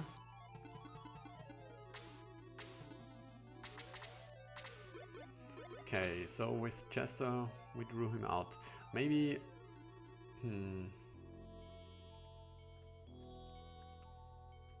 Let's see, here's a range of 5. 1, 2, 3, 4, 5. Do we want that? If he is standing here, is that good? No. We would prefer if he moves here. We have to place someone here anyway. Okay, then let's play it slow. Okay, he's aggressive. That's good to know. We move Peter here now. So we probably have to eat another blast next turn. That's fine. As long as we don't eat a Dissolve. 1, 2, 3, 4, 1, 2. So we can stand here with Jaha. If Jaha eats this blast, I'm okay with it. Oh, right. They get a turn now. So the calculations I just made are incorrect. Nevertheless, we place Bowie here on the land effect tile. He can take a blast and at least 1 hit from the Sulsaurs. I'm quite confident. But once again, I'm pulling like all the enemies. What am I doing? God damn it.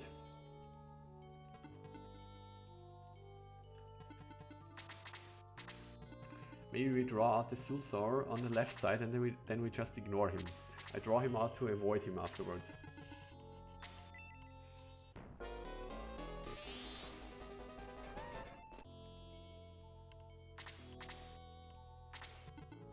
Okay, he at least needs another turn, that's good.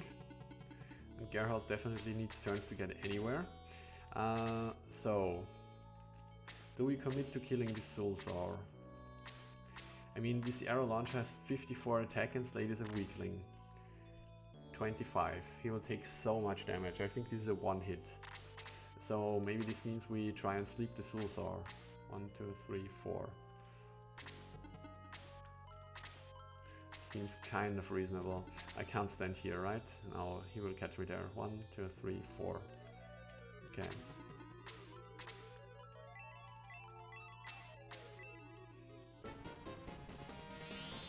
Okay, this definitely helps. Oh, he actually got a level up for that. That's nice. We have no one who is injured yet. So Sarah can hold back. Then we go here. No. the archer is coming, but this guy is sleeping, so we can ignore him anyway. So we bring ourselves in position here. 1, 2, 3, 4, 1, 2.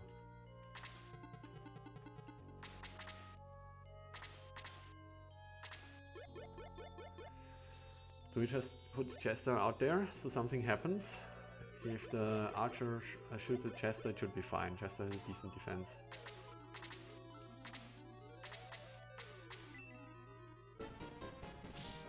Then again, I'm pulling more enemies. Okay.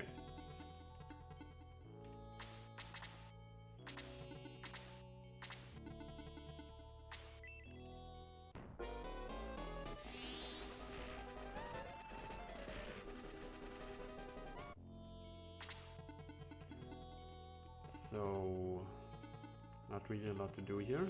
Fortunate. Guess we can't really do anything meaningful here. So if I get the chance, I will pull back with Bowie here. He dissolves Jaha. Okay, got lucky.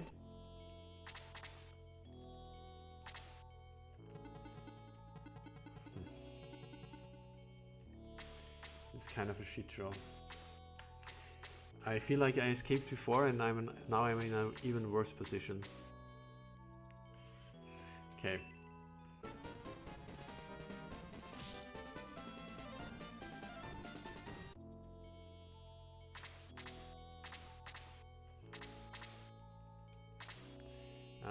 So now I definitely have to move ahead. No, this guy must have taken his turn already, right? Otherwise, Luke wouldn't be standing here. I have positioned Luke in a way that the Soulsor can't get to him. Okay, then we move to this side and now take care of this guy.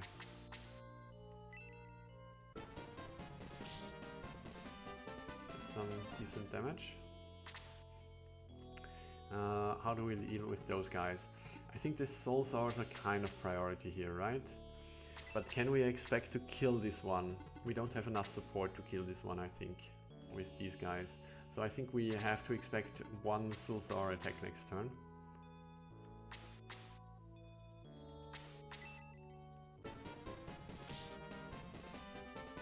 Okay, if I had known that Jaha would give us a crit. Okay, let's see. No, this is probably May's death, right? No, she barely made it. Okay. Not that squishy yet, it's good to know. Luke. I suppose then we go here with Peter. Offer him as a target for the next Soulsor. Geralt then can take care of this guy, I assume.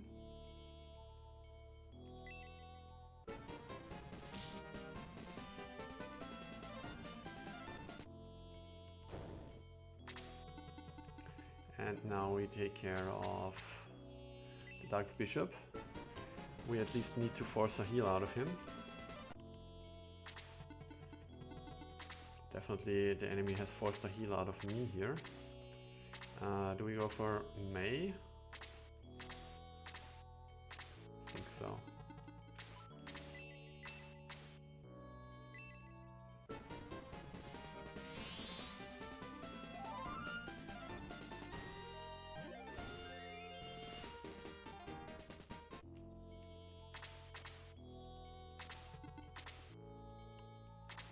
Okay, so we farm the Soulsors now. Yeah, I think we will take another one more attack. If he dissolves someone, then that's just what happens. Will you heal yet? Probably. This means we move on to the arrow launcher.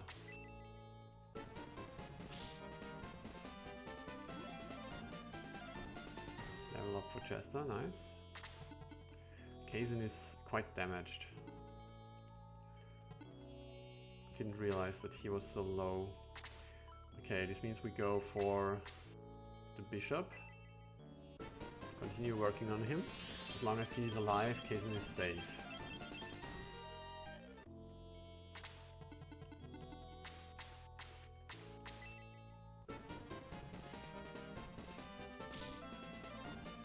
Yeah, babysitting Slade is definitely getting difficult here. Yeah, there's the heal. One nice thing, extra yeah, disincentivized heal spam. Heal spam.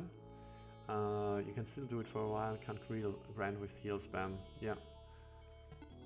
I feel like grinding experience points is kind of boring. So anything that enables that strategy I don't really like. The old boost gives like 40 experience points and you can just do it forever until the counter is level 99. I think it's stupid. I mean, don't want to tell people how to play the game, but don't see why this should be implemented. Held my breath for that as well, but don't stop holding your breath, because the next Zulzar gets his turn right now, and he goes for a regular attack. Okay, rolling the dice there. The Zulzar had only a 33% chance of break out of the sleep. Yeah, I think it was 33 for the first time. I think this is the normal value. Don't forget you have all those extra stat-up items. You mean like the quick chicken? Isn't that like if I use it before promotion that my level ups get weaker?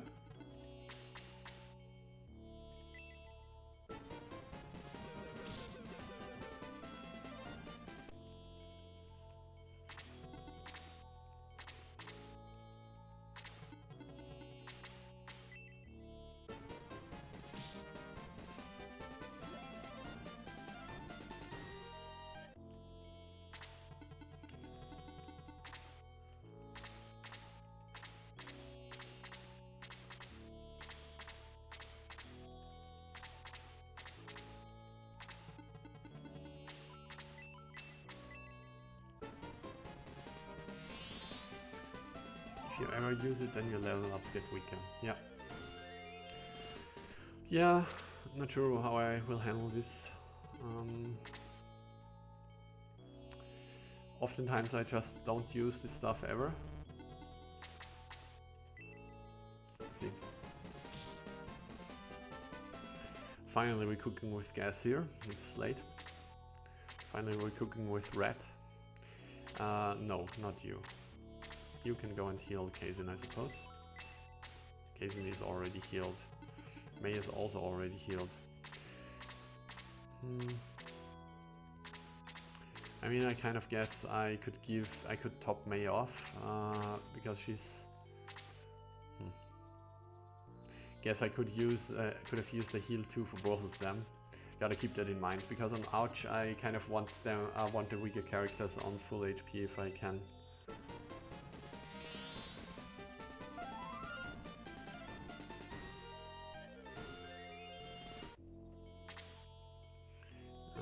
You would be okay.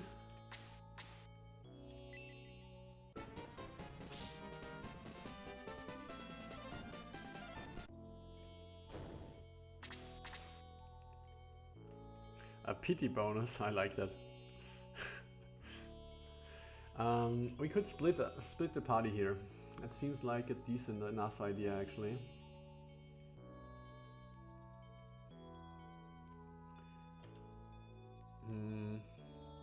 But what if you have some sort of surprise spring up on me? No. Let's play chicken and just move along the left side, I suppose.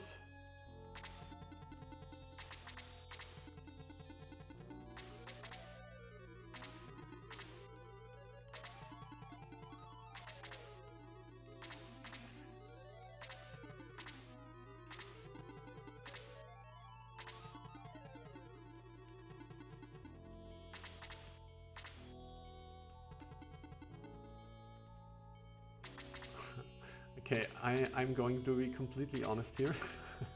This all sounds very complicated, and I think I'm just not going to spend any brain capacity thinking about what I am going to do. How about this? What do you suggest I should do? I will just follow your advice. Or maybe, alternatively, I could really just do nothing and just make Ouchie just a little bit harder for myself by not using any setup items. And if I ever come to the conclusion that I need that little bit of extra oomph. Ah yeah, oh, okay. I was asking myself, or I think I did. I put the question up whether or not Freeze 3 is a spell which has a range of 3. I did not expect it to have that, but I guess I got my answer now. Freeze 2, sorry, not Freeze 3. If this was a Freeze 3, then Slate would probably be dead. Yeah, you keep laughing, you bastard. I mean, to be honest, I half expected it, because why would you place the witch in this peculiar position? But still,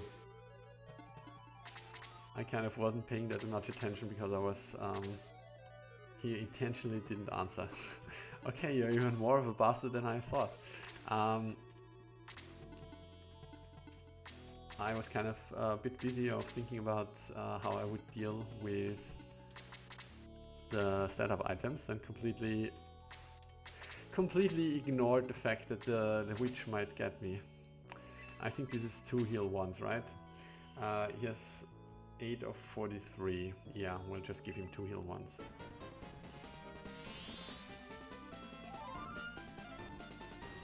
Definitely a range of 3 for a Freeze 1 would feel very overpowered to me. I can stand here.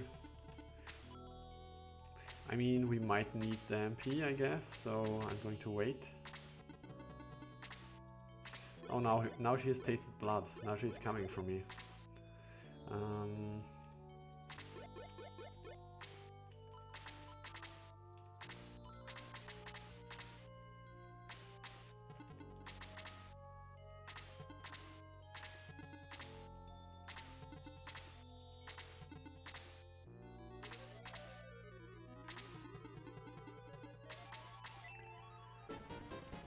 Concerning stand-up items, right now you're doing fine, wouldn't use them. The longer you hold them, the less risk you face for losing their effectiveness. Cool.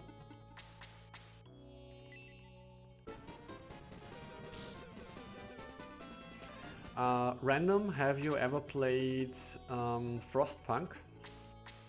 I recently stumbled upon this game. I got it on a Steam sale, I think. By recently, I mean like half a year ago, and then I found it on my Steam library and started playing it, and I really enjoyed it. Basically spent a few nights staying up late to play it. Kind of like both builder games, if this is a reasonable term to describe it. Okay. So in case you don't know the basic setting, it's basically a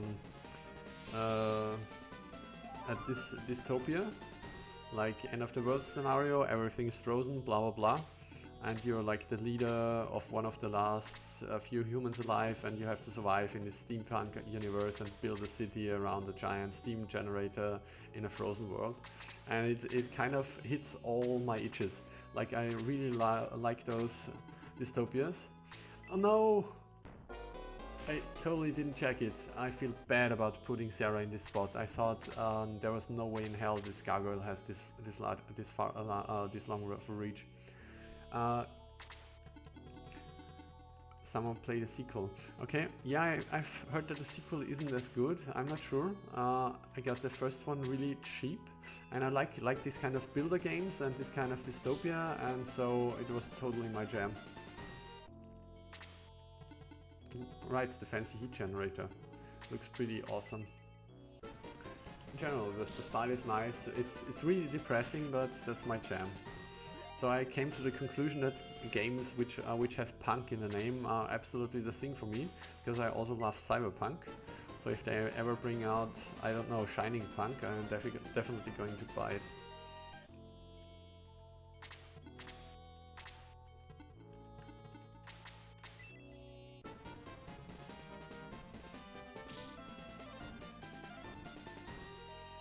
Yeah, I think it's just a different flavor as well. Like for the first game, it's more like a city builder micromanagement, while for the second game, apparently it's more like you manage a whole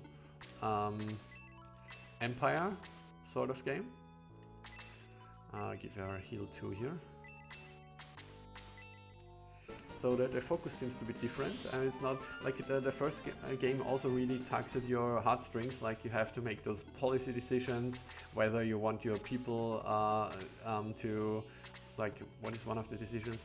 You want to preserve the life of as many people as possible, or and say you keep them in your little treatment facilities for as long as possible, but they take up food and beds, or you want to do the risky treatment, which may help them immediately, but may make them amputees and this kind of stuff. And you get direct feedback in the form of people complaining and other kind of stuff. And I think this is not as present in the second part. And it really is kind of a good flavor for this kind of game, in my opinion.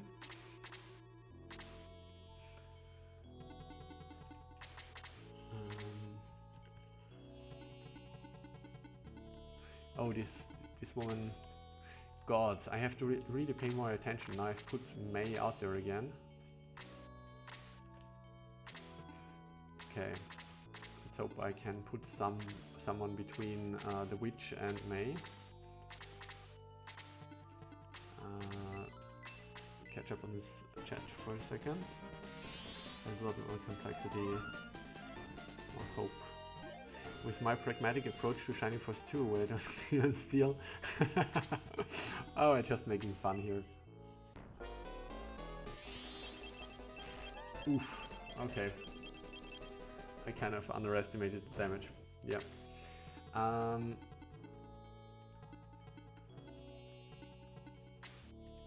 For Shining Force, it's like I generally find that I don't need the items that I found in chests. So at least the original items, so I don't even bother. Yeah, rip indeed. Once again, I kind of underestimated damage. I should have paid more attention when Slate got hit, because I thought like Jaha with his 30 HP will be able to survive a hit here for sure. But oh, I was very mistaken. Anyway, so for now we make sure that not too many people can hit us here. I mean, Luke is quite tanky at this point. If I take this spot, then Kazin can't take it, so I don't want that. Maybe I just blast from here? I think we just blast from here.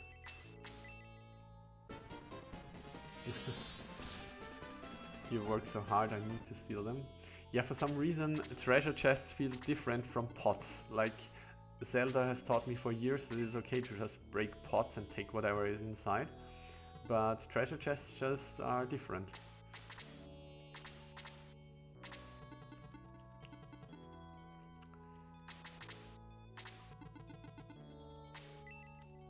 Yeah. I assume Bowie must be immune to sleep then as well, right? And Peter. So I'm going to give her... Let's see, her spell is nasty. Maybe we give her the spell and see what happens. Okay.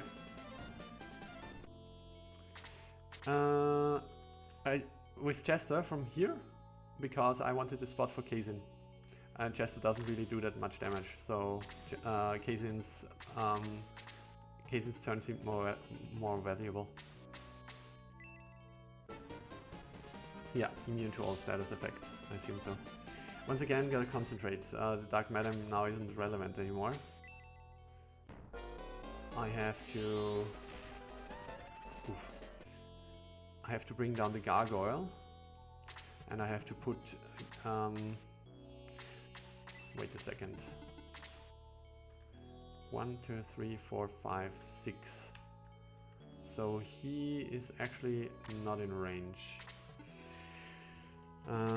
But I guess Geralt won't be able to get down here, so this still means that we send Goliath.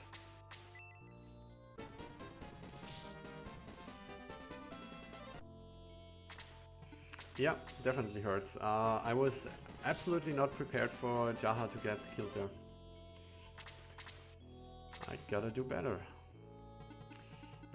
Slate, you little dead weight. And you, can you do anything? I want to heal May so badly, but I can't.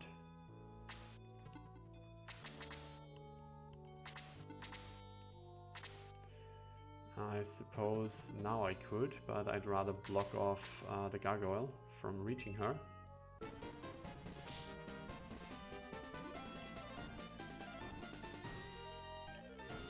He learned Aura. Try me. Ha! Okay. Guess you go after the gargoyle.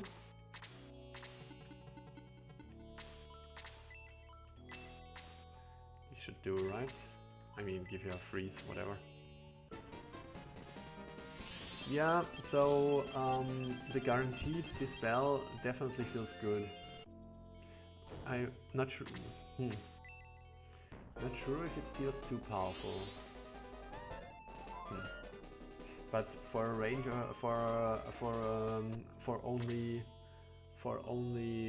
5 targets, but still, maybe that's much.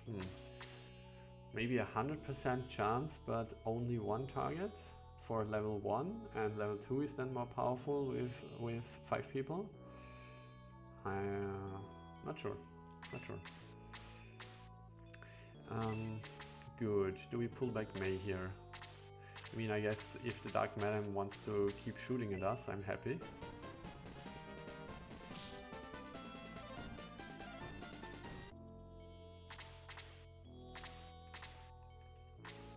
He's still silenced, so that's great. But this guy theoretically has blast, right? Yeah, that's actually scary. So I should actually focus him.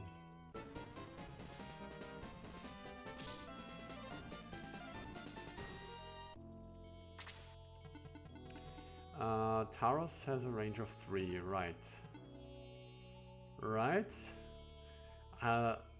Anyway, since you're not going to answer anyway, if it's a mean surprise, I'm just going to assume it's a range of 3. Bowie, you kill this guy. Hopefully you get another level up before you have to face Taros. Very nice. Just as ordered.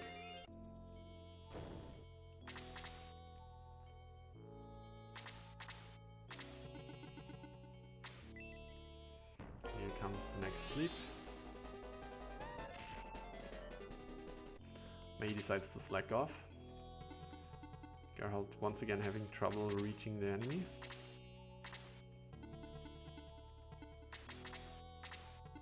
Guess we're all a bit blocked now. So I think we're going to have Luke heal May. I want Sarah to have 3 heal 1s in heal 2s in the tank.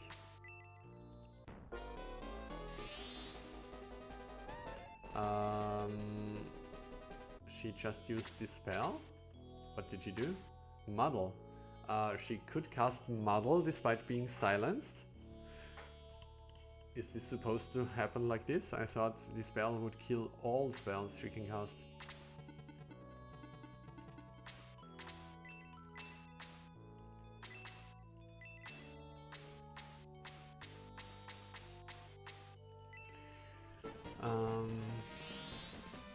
Game is balanced. You should have your whole force raised level 25 by the end of battle 21.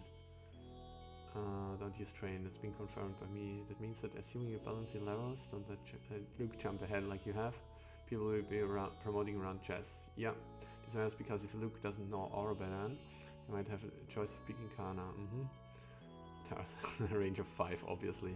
Well, good thing that he's also slacking off then. Result of promotion timing important to Luke and Aura at level 24. Makes sense. She used the rod.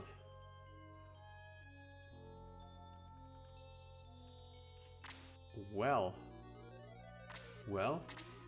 apparently she's smarter than I am. Yep.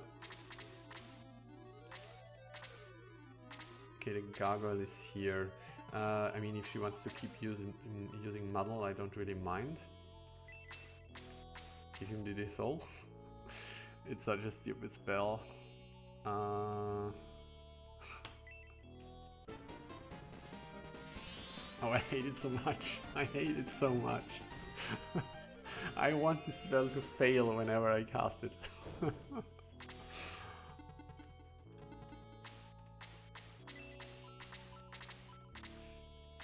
I also kept using it quite a few times in my own playthrough, and I was commenting how stupid it is and how much I hate it every time it works.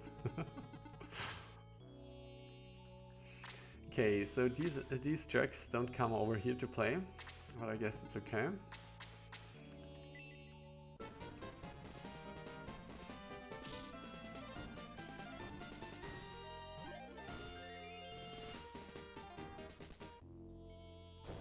Yeah, I keep using it in hopes of it failing, so I get more reasons to hate it. But I think I hate it equally, independent of whether it works or not. Like, I'm disappointed if it works, and I'm also disappointed if it doesn't work. So I'm intentionally bringing myself into lose-lose situations, I suppose. So how are we going to deal with you? 62 looks scary. So I'm going to be honest here, I'm going to do a little safe state scamming here, because if I see that he is just too tough to beat on Ouch, then I am not going to replay the whole battle. I'm just going to reload and switch to hard. In any case, do we already go for it? No, I think we have to move, we have to tiptoe around him for now, and see if we can draw out those trucks on the other side.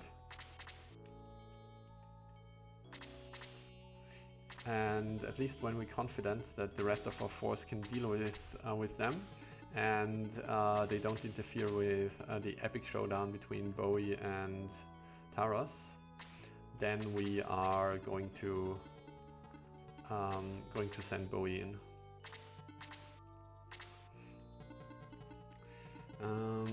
So he has no vulnerability to freeze, I would assume.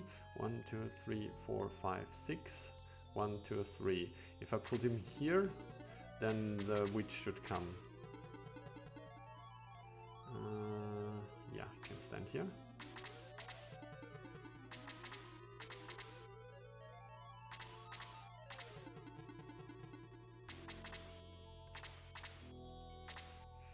Okay, Bowie is on hold. What do we do? I think we... as soon as the witch comes, we hit Bowie with our buffs. So he gets... what was it again? The quick ring? Who has it? So confused. Sarah has the quick ring and Slade has the power ring. So we hit him with these two things. Doesn't really matter who else. We don't need Bowie on this side, really. So we're just going to position him here. Will we? I want Sarah to be able to reach him next turn. 1, 2, 3, 4, 5. Because Kiwi is a jerk, he's blocking the path. Okay, never mind. We do this.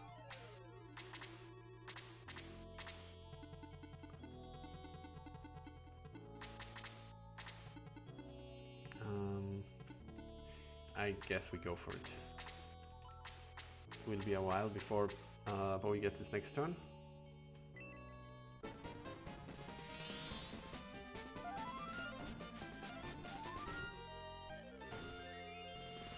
You with me with hating on RNG?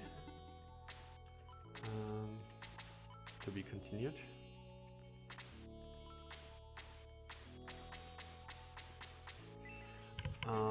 But largely hate RNG out of the player's control. That's why you've done a lot to protect the player from double attacks. This is entirely outside control. Whether or not they use this status spells is within their control. Status spell so that for Bowie and Tower, so this should be possible. You specifically set up the stats for Bowie and Towers so that this should be possible. Ah, okay. You need to play smart, use your abilities. Yeah. I'm always play the smarts. Let's see if I really do. Okay, we wait for now.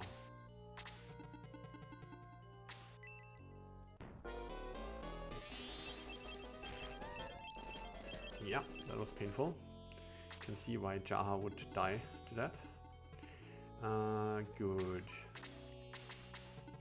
There's an arrow dude over there, but he's helplessly trapped in rubble. Give her the blaze. Give her the spell again.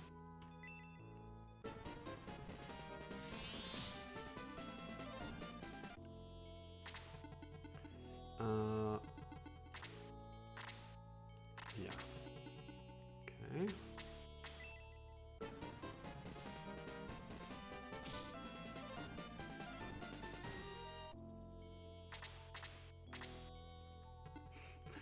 If she gets in range of Slade, just think of the damage. Yeah. 1, 2, 3, 4, 5, 6. He can actually reach her. So maybe I'll feed her to him.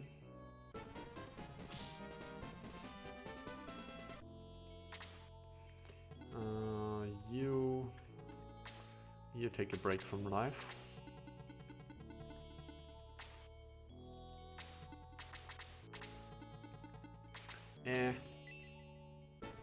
Too bad, Slade. Okay, we go for it.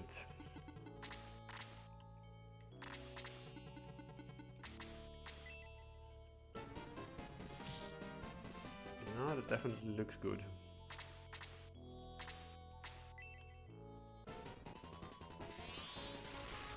That definitely doesn't.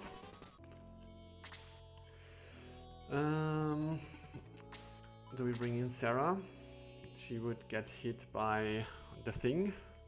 But then we bring in Luke and heal Sarah and hope she makes it out alive. For now, I think we want to keep this train going.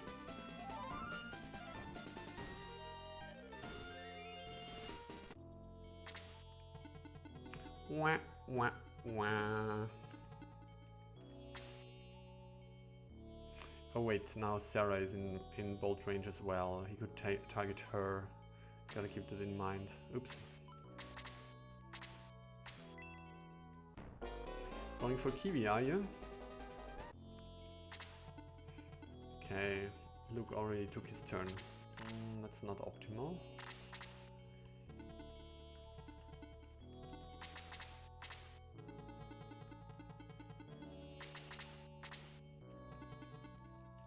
This guy's still standing in the rubble. I guess we wait.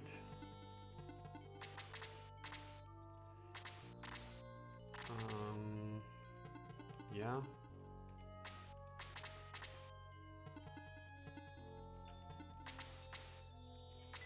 I suppose Slade can have her.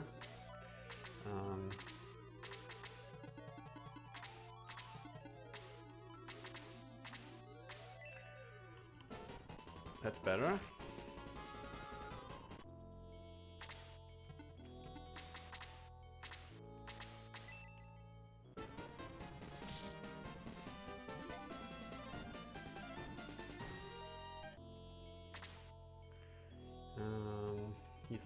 He's level 20, but then we give it to Slade, I suppose. Do we keep Geralt here? We don't want the Dark Madam to rush up there and interfere with Bowie, so maybe this means we kill her, but I've now set it up for Slade. I don't want to compromise.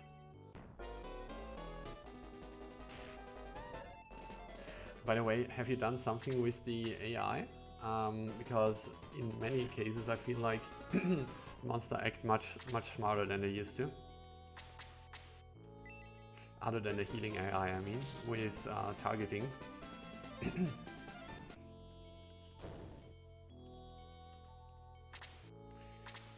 Guess, yeah, we heal again.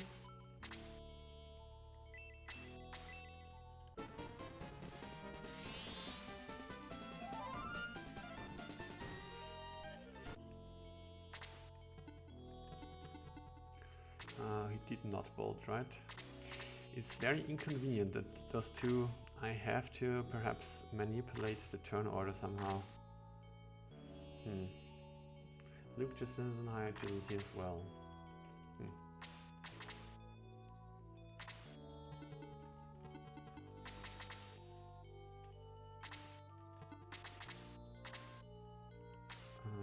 Slap him.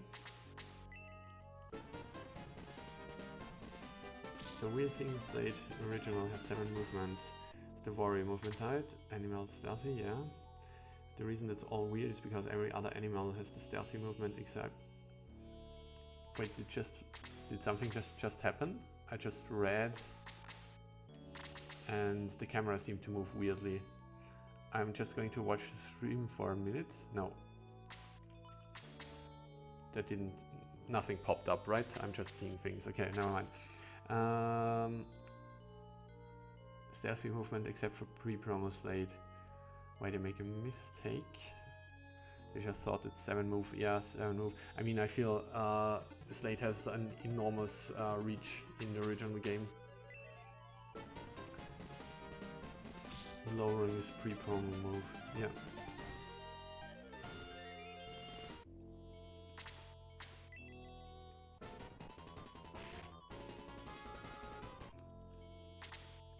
Rest should be about equal. Yeah, let's see. I mean, I always when I thought I had the balancing down, then I do another playthrough or watch someone do a playthrough, and everything seems to be quite different. So we were running out of... No, we are not running out of yet. Okay. So now it gets scary because now he loses his boost.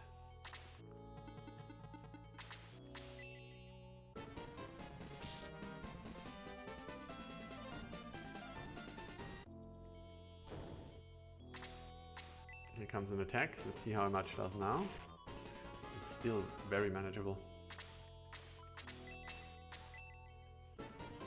So, sorry to say, but it seems just standing there and hitting the dude seemed to be sufficient.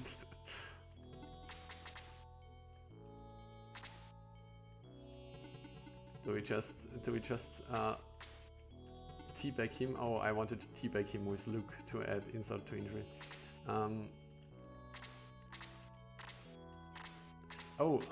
By the way, I still haven't realized what the arrow up 5 means.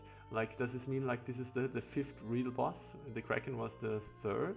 No, doesn't make sense. There wasn't anyone in between. So I'm afraid you have to tell me because I'm too stupid to realize.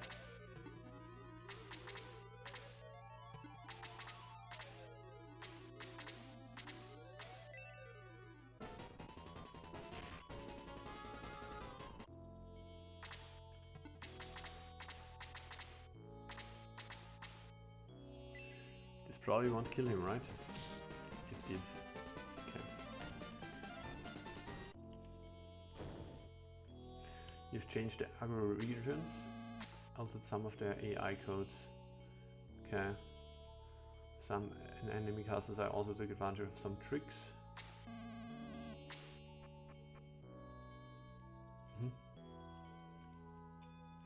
I'll give you a few more battles for the up arrow. Okay.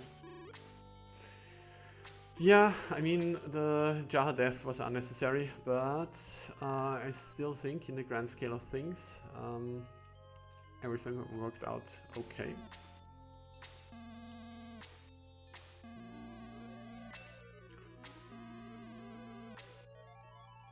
The first part was definitely the scariest.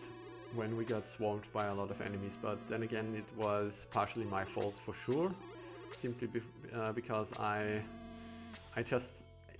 feel like if I see a good opportunity to pull an enemy, I have this innate desire to just do it, and then suddenly I have 4 good opportunities for pulling enemies and a giant death ball in front of my face. Or a giant dissolve ball in this particular case. You made him take extra damage from Bowie. He wouldn't normally do that much, okay? I see, so you wanted to make him more imposing by giving him more HP. I see.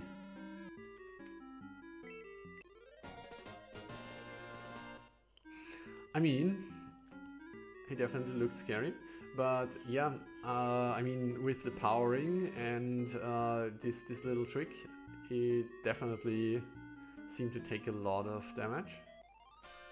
I kind of stopped looking at attack ratings and defense ratings, or at least attack ratings, too closely, because I can't be bothered with the calculations.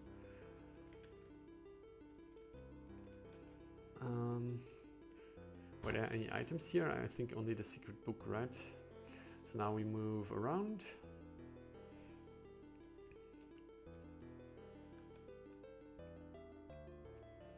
Wait, I forgot something here, didn't I? I did not.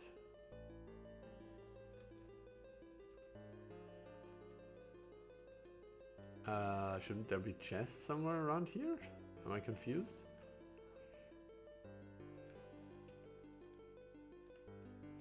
What is even going on here? Shouldn't I be able to go through here?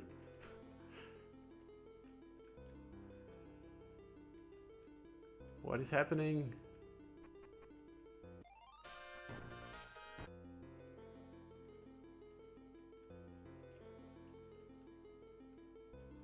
Aren't there items here? Have you cut out the There used to be a chest in the upper left, but this is the Japanese map. It is different. Okay.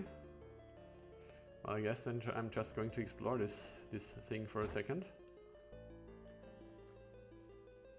I think there was normally a fairy powder, right? I need to find another way around. It's mean, of course you would do such a thing.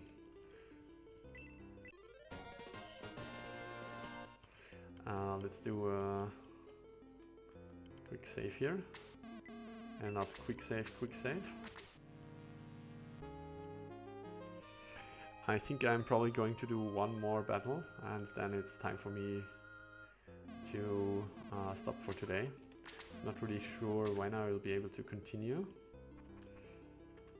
but I kind of definitely want to finish now that I've tasted blood with this ouch hack, and the blood was in my mouth from the enemies slapping me around. Okay, so what you're saying is there's supposedly still a bigger ball somewhere here, yeah?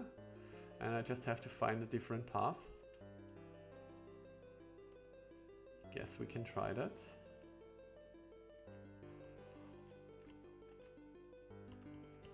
It doesn't seem to work here, really. You will still get it before you have to.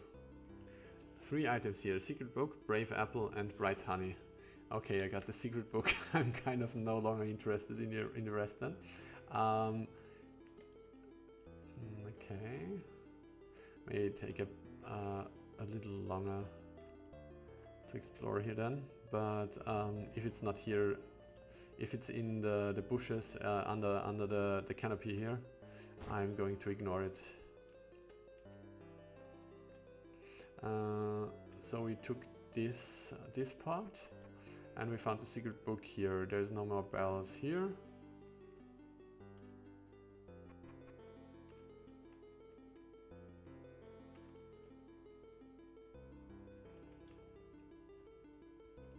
And there is no nothing here. Okay, we're leaving.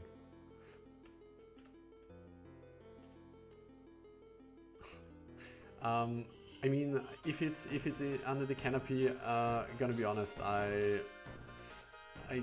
I'm not really interested in checking where there's passable tiles and where there aren't. So yeah, I'm too lazy for that kind of stuff. I'm taking a quick detour to Sir. Wait, I'm stupid. I don't have to take a detour to Sir Astral because I have the caravan now. I wanted to drop shit in the caravan. Oh, Jar is dead, right? I would have noticed. Bright honey. Water. Healing water is the healing thing, right? 100 HP, okay. Probably not going to use this ever, as usual.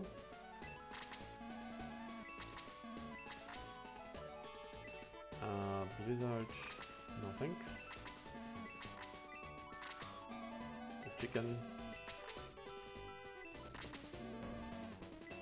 You don't have to comment every item you put in the caravan, race guys.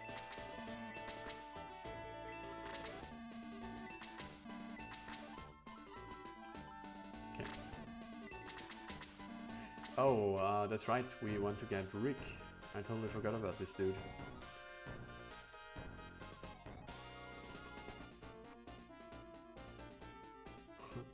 Yeah, the fake caravan is the new caravan. Caravan.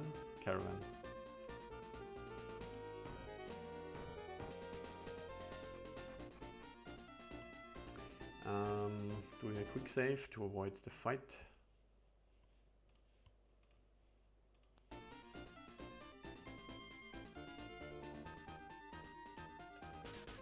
God damn it. So does this even work? If I just... What do I have to do to not always get the fight now? Because I feel like if I just walk in now, then it would trigger, right? No matter what I do. Load state.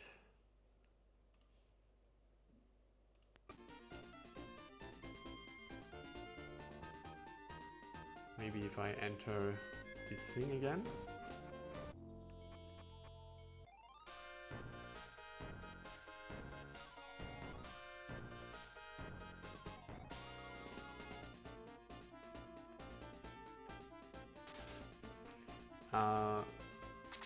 I can avoid it, I just have to try again, right? I just mustn't calculate it when your menu is up. Open a menu and it should cycle. Like this? Ah, great. That's good to know. I wish I'd known this before doing my own playthrough.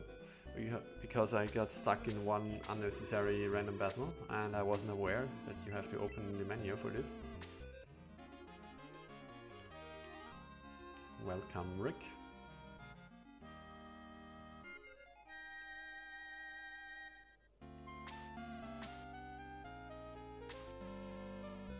Okay, show me what you've got. The steel sword, boo, we already have that. The the power spear. Definitely nice. Battle axe, okay, so all around new stuff. And the blizzard. I can buy just random blizzards. That's wild. Power glove plus 30 compared to plus 18 to boost up the monks. Alright. Good. First things first. Let's see what we do here. There are no reliefs. Wait. Oh, right. Elric is the first one. My bad. Guess this means everyone gets new stuff. Did you make it so that the steel sword is the current most powerful sword, so the Achilles sword is used longer? Because if you did, then I like the idea.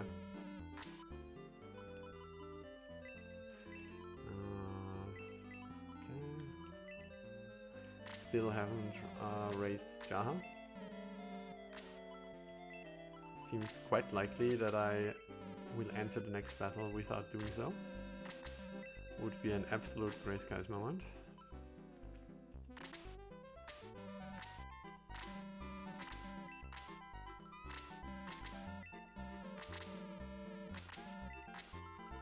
So we have 55 here and we have 51 here, because you hate Rick.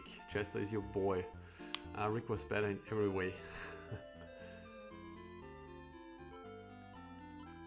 So he's 22 and Chester is also 22. We have superior HP, attack 55 to 51, superior attack 34 to 43, so he has the superior defense, and agility about equal. Okay. Yeah, I felt somewhat similar, but I never felt that bad about, never felt that strongly about Rick, but about Kana and Sarah being so clearly inferior. So this was my pet peeve. Because in comparison, Rick's Jester still felt useful, but compared to Kana, Sarah just felt like trash, in my opinion. So, raise. I can also do this when I egress back. Everybody has weapons now, right?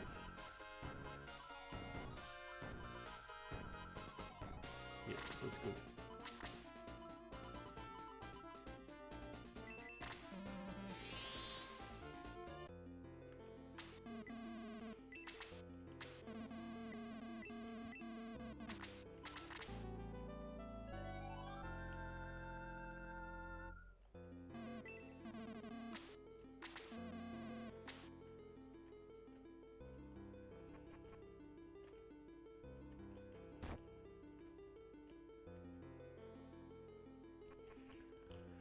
Alright, let's get this done. Oh, cutscene, cutscene.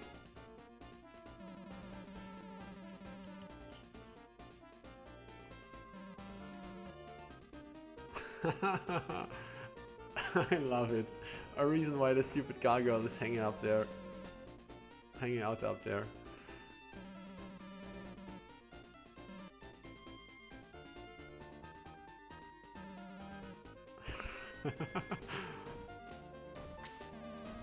You're making them look like such idiots.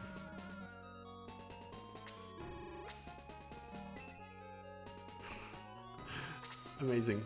I love it.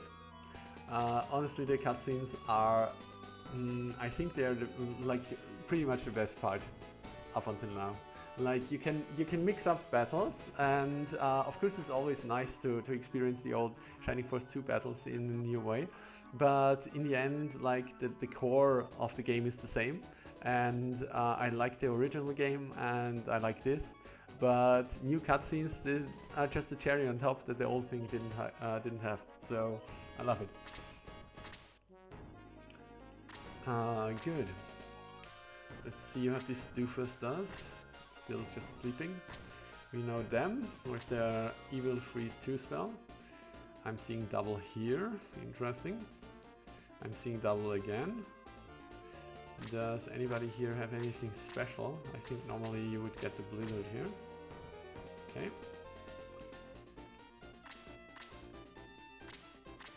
Okay. Apologies. Yeah, seems I've seen everything here. Lots of strategy. I think we move. I can't really tell how good the witch, the dark madam, whatever, will be moving through the forest. And he has a movement of 6, right? 1, 2, 3, 4, 5, 6. 1, 2. So we can almost pull him out. So I think the first order of business is pulling the Soul Sour, right? And we deal with the rest here later. Okay, so for this we want Bowie to move ahead. he has the same agility score, so he might not be able to do it. Peter will probably. Slade can't really do anything here. We have seen him tank a freeze, so maybe that means we move him up. I think so. Okay. Once again, so we have 1, 2, 3, 4, 5, 6, 1, 2. So I could just place Slade here, and we are already sleepable. And maybe the gargoyle will fall for that trick. Okay, our movement in the forest is like 3 squares, I think. 1, 2, 3. Okay. Offer someone else for the sleep to bait it out for sure. Perhaps. Okay, I don't hate this idea.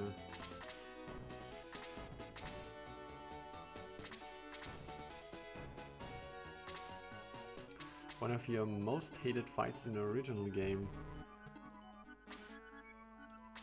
Scared with Kaden. Okay, why did you hate it? I'm actually fine with it.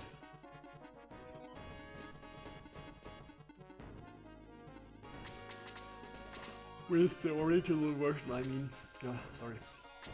1 second. So she has reach 3 now, right? Oh, it doesn't tell you. No, it doesn't tell you. I suppose I can just do this. Interesting, she only has reach 3 now. That's definitely new. Good. Let's hide behind Bowie, because you're weak. Question you have been forgetting. Is there a boss in this battle? I mean, if so, it would be... I mean, if this is the only Dark Bishop, but he isn't, right? So no, I don't think there's a boss in this battle.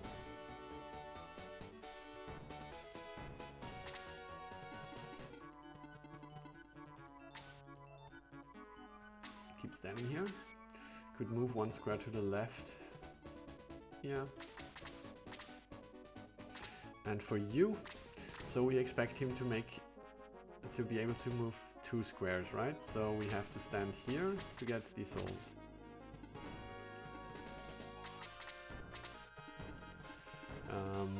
We can also offer Peter in case he has more movement and wants to move further.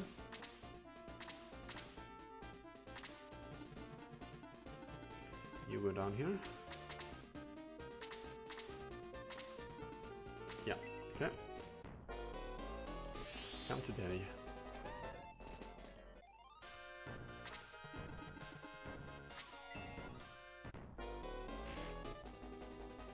Looking good, his defense.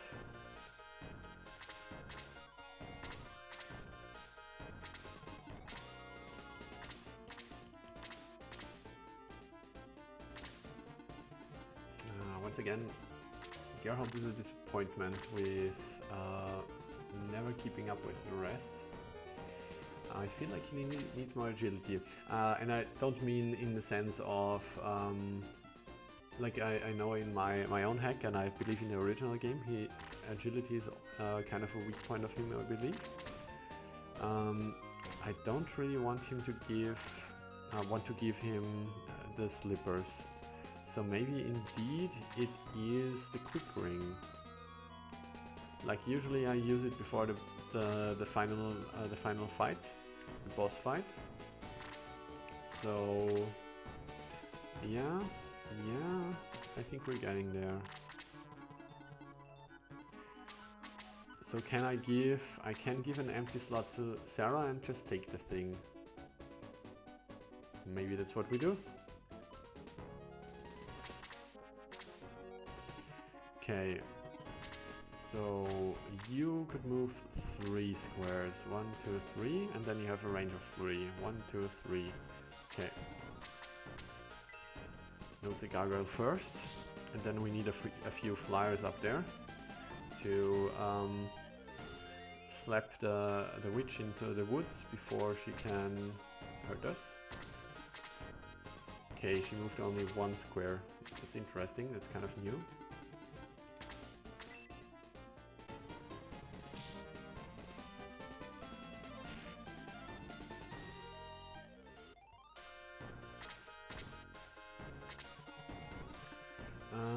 I think we go for you. Do we do it? Do we use the stupid spell? No, we don't. Give him a freeze, Blaze 2.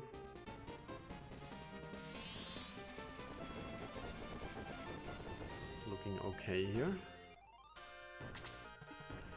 And you shoot this stupid gargoyle, please. Nice.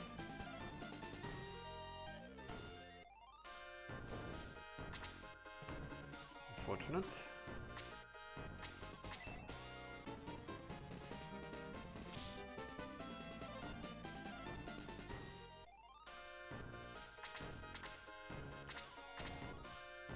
Alright. I just remembered that there was something I wanted to ask you. Let me take a quick moment.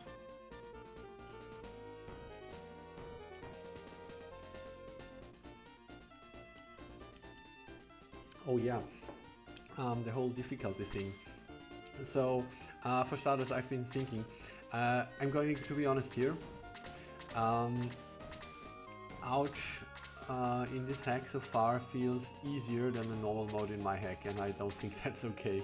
I've been contemplating for a while now, so I might have a bit of a tough taste when it comes to my my strategy games. So I really feel that my hack might be too hard, and I was wondering this whole thing with a blanket plus 25% damage increase, or a blanket damage reduction for easy, I believe you implemented. Is this something you could create as a patch? And if so, would it be terribly difficult? Because I definitely don't want to pile work on you, but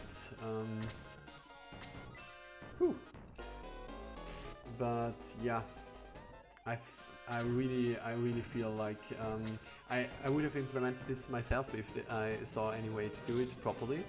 Basically, I don't really want to tinker with all the stats I've cultivated over so many iterations of the enemies. But even if I did so, the whole problem with magic spells still being really powerful then is kind of an issue. And this whole adding damage afterwards, or reducing damage afterwards, is kind of the perfect solution.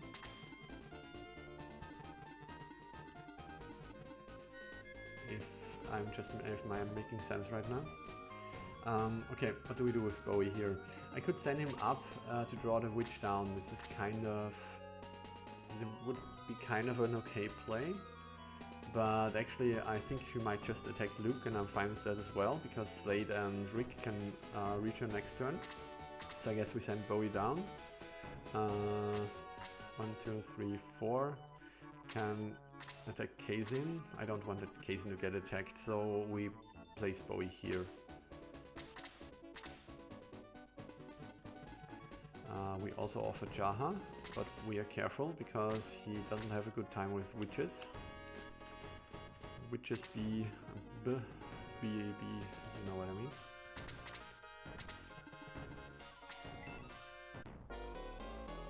You can probably poison, right? They look poisony.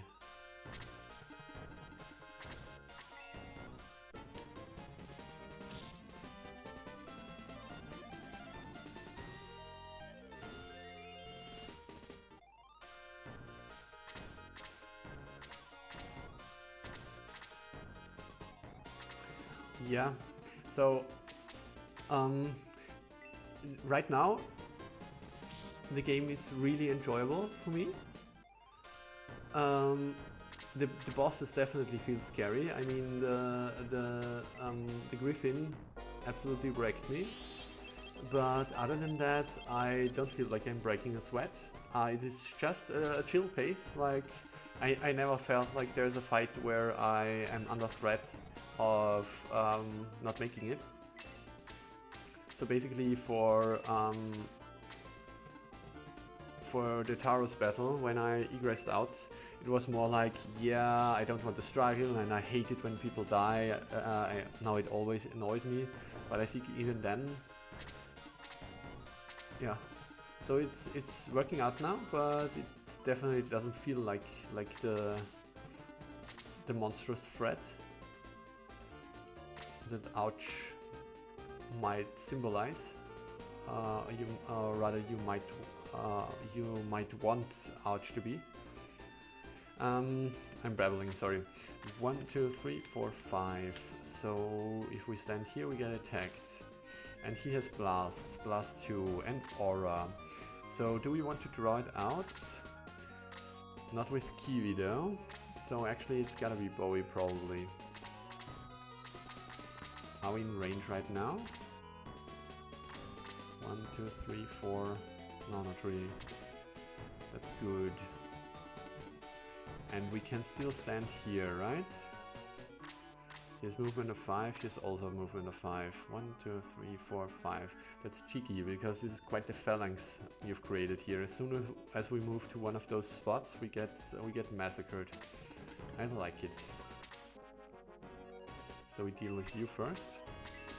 Use a freeze here. I kind of feel like freeze is going to be weak against him, but let's see if this is actually true. I think this was weaker than normal. You checked your notes and think you could do the same thing in my game? I would really love that if that was possible.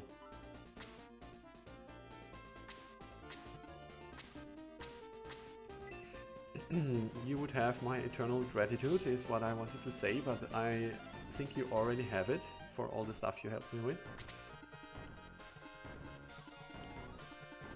Okay, let's make sure Rick doesn't get shot at here. And I think we can still stand here, right? 1, 2, 3, 4, 5. Yeah, it should be fine. Do it like this, do it like this.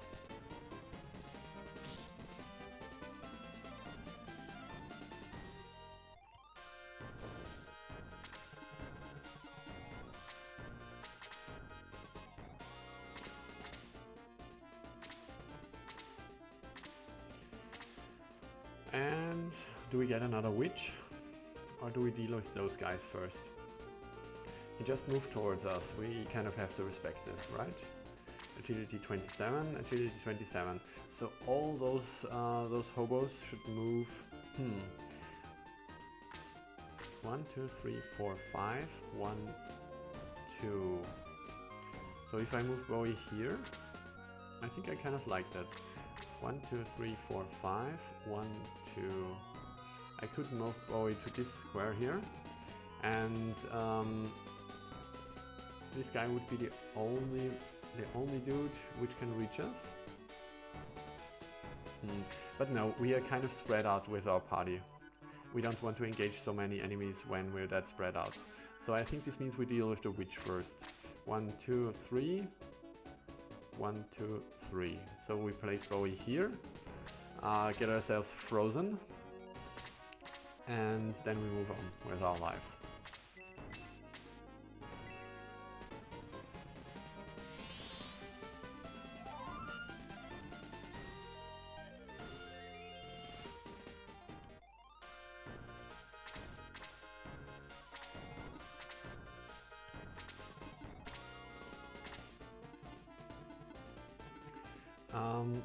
The latest version, 1.15, I think. I think the latest version should be up actually.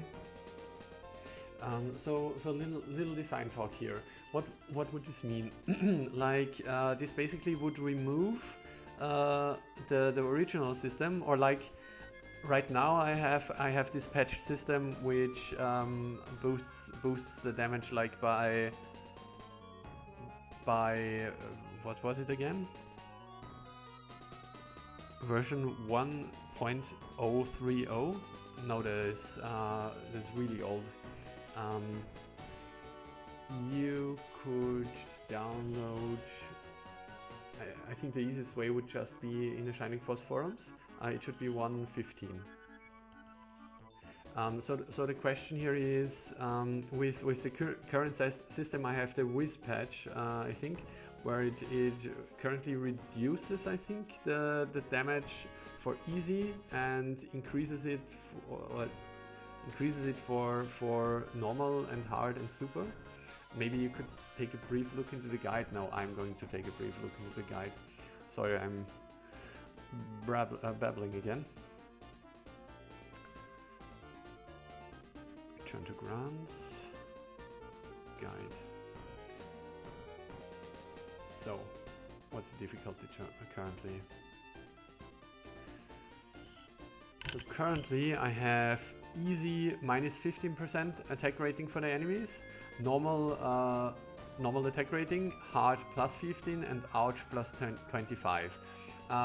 And so basically right now, if you face enemies in battle, right, then the correct attack rating would be displayed, depending on the difficulty setting. And if I understand correctly, what you did with whatever programming you did or whatever the correct phrase is that it completely eliminates the scaling for easy and super and ouch. And after the game has started, basically, conceptually, it depending on the setting, it adds this damage bonus, right? So it will always display the same stats on all difficulties and then add this damage bonus.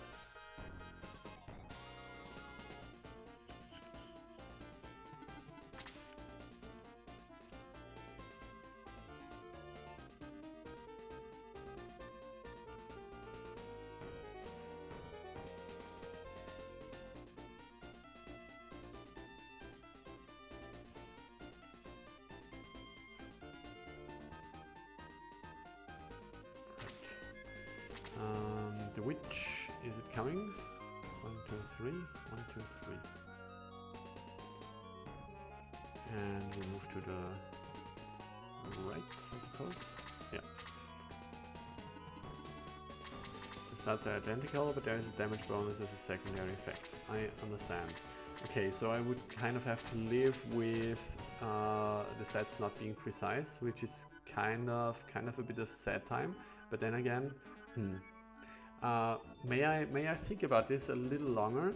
So if I can, thinking about whether I can somehow mitigate this by retooling the stats on other difficulties. But it is amazing to hear that it would work for my hack. So if it's okay, I would love to come back to you with this matter. The fact that you have the Whiz patch makes things a bit more difficult. I'd need to do the patch somehow first.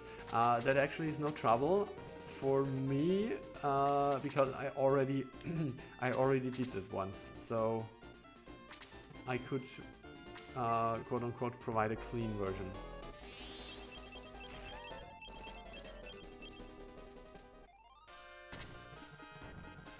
And I'm using the grand strategy of comparing two of those 113 current versions of iterations of my hack, and simply taking out the code between the version without the patch and the version with the patch.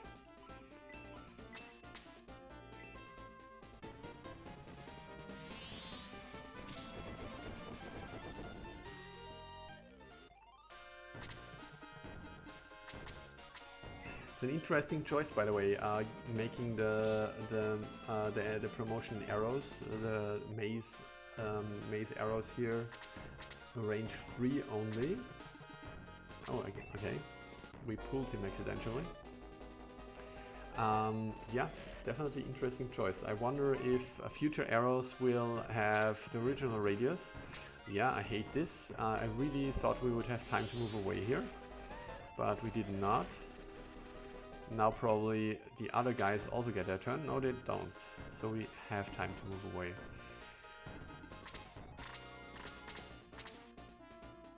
Okay, I think 1, 2, 3, 4, 5. I think if we move here, we should be safe from the next bishop.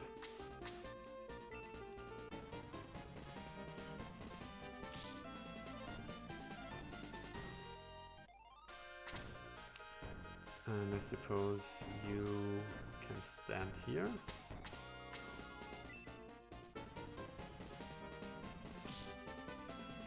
Okay, those orcs are really tanky, more so than I expected. At this point, I think we really need to...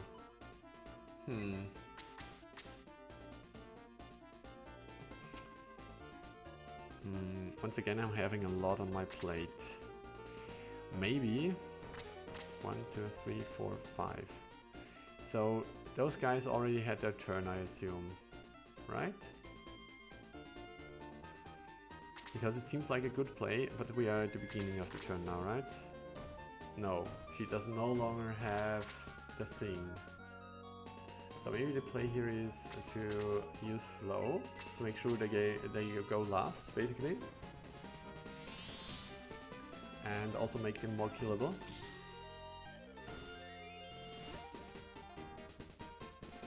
Healing, schmealing. Just going to avoid damage.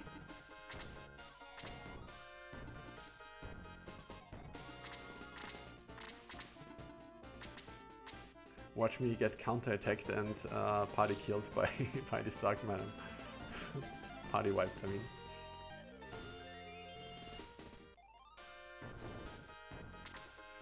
Okay, what do we do now? So, they all have the same agility rating, right? 26, and they have 20, they have originally 27, so all those guys took their turn already. No, this bishop still moved, so this probably means that this guy also hasn't taken his turn yet. 1, 2, 3, 4, 5, but he can't hit anything. He can't get up there, so we're going to...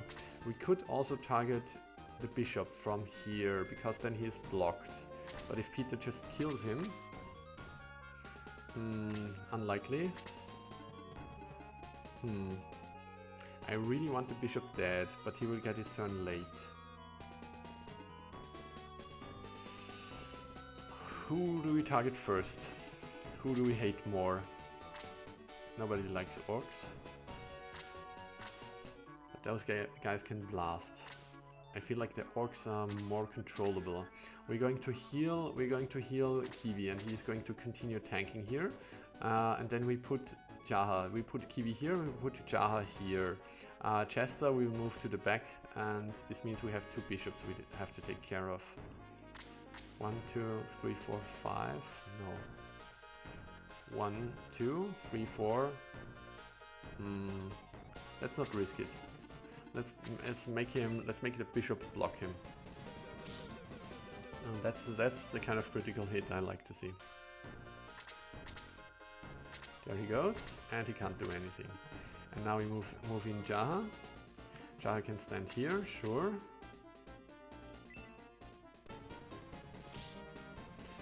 Yeah, this is damage.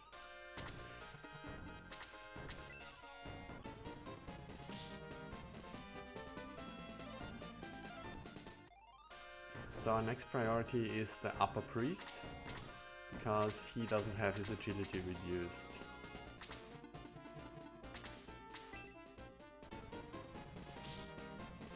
Yeah, he still looks strong.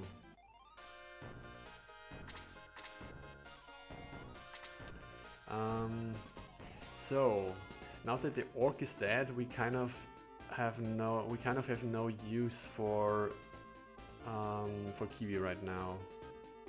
I think this means we focus down the Dark Bishop. These dudes annoy me because time and time again they have attacked instead of healing. Much like I'm doing right now. 1, 2, 3, 4, 5. Okay, so Rick is in danger here. Does this mean we place him here? Then we can put someone here and this guy can't reach him even if this bishop is dead. Okay. Do we need this melee spot with someone? Not really, I think. But let's count again for a second. If we stand here, no, 1, 2, 3, 4, 5, we get attacked again.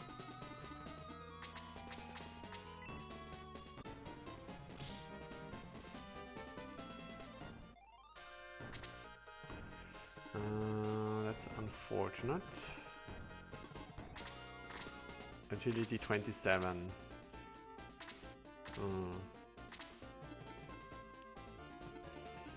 May can't do anything here. 1, 2, 3, 4, 5. Hate this.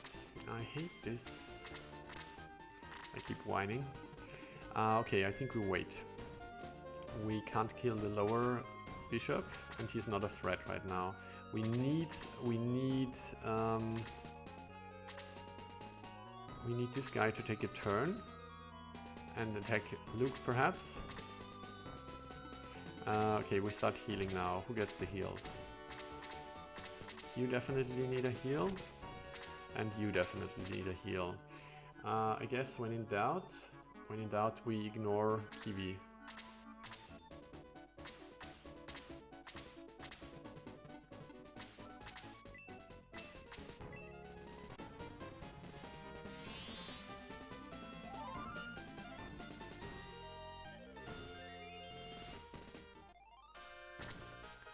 He gets another turn. That's cool.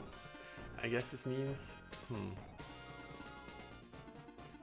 I guess this means we go for this bishop. He's dead. Okay. Solves one problem. Now we need to get hit by the orc and not die. This should be doable. It was barely doable. A heavy attack would have been lights out here.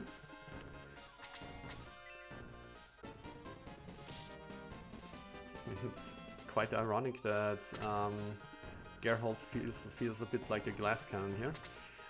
So now the question is, do we actually use a spell, or is it better to attack here?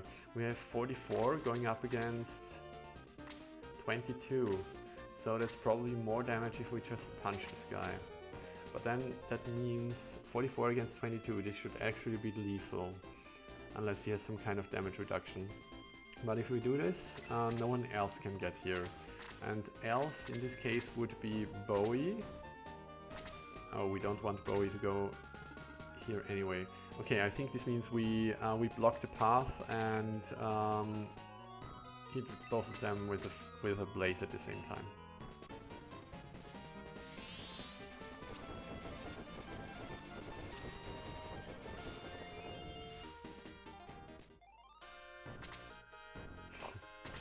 Okay, Bowie once again with Death Wish goes in, prepares for the lethal counter.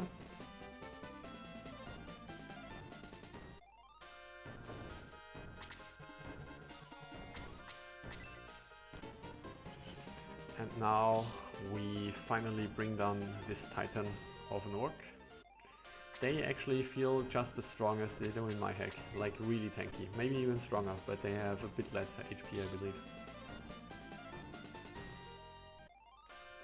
Clearly we had a similar intent here, but then again they are also tough in the original game, I believe. Yeah, we like to live dangerously.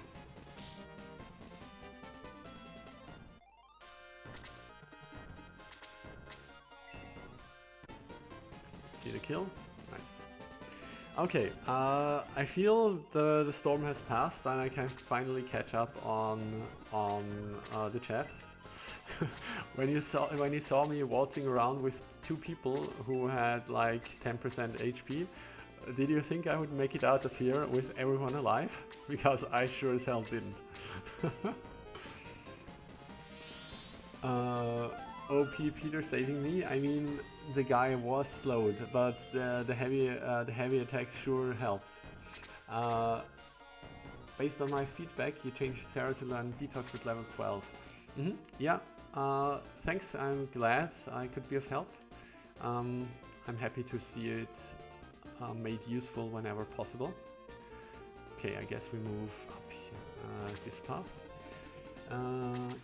You say that because if you remember something, you may switch it back.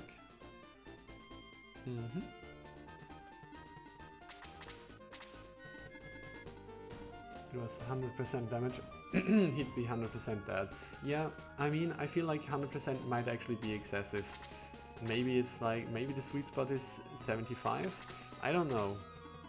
I don't know. Like, like if even the tankier characters become one-shots, it wouldn't have made a difference, right? With 75? Maybe if he stood on the land effect tile? I guess you would have to do the calculations. I'm going to bring up the screen for Geralt for a second. Defense 31 and going up against an attack rating of 60.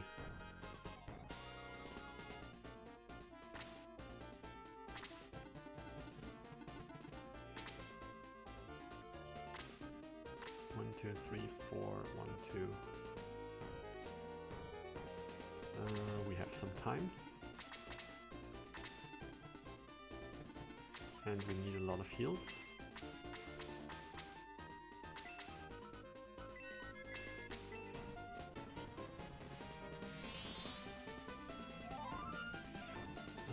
So hard to know what to pick, kind of like out being unfair, unbeatable.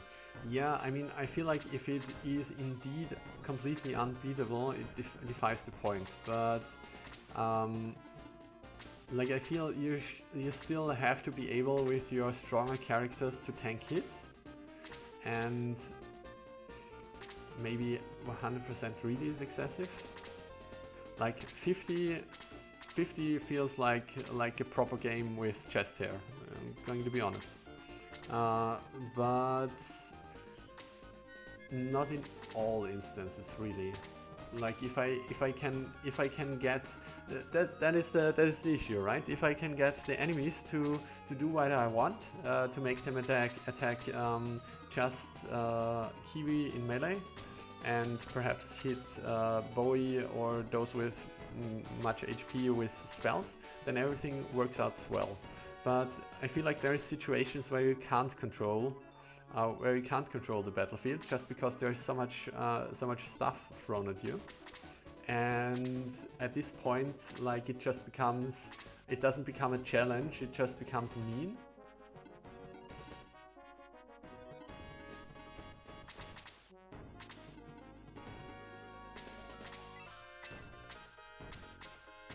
Okay.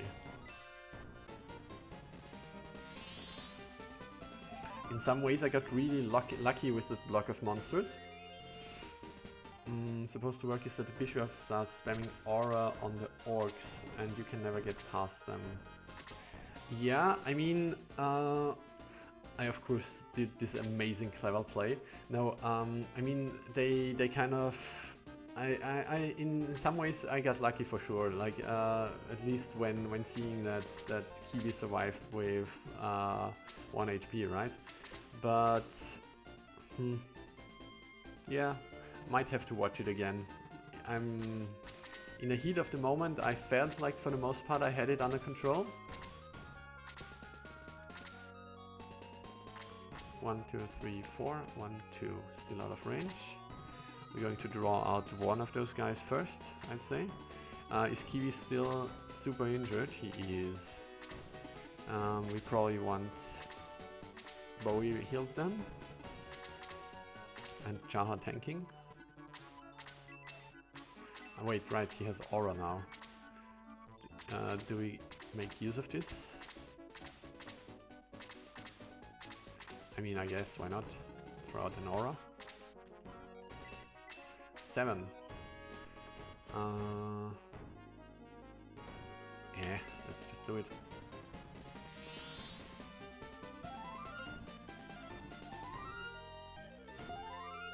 One of the playtesters just straight up had to restart the fight because of the aura on the orcs.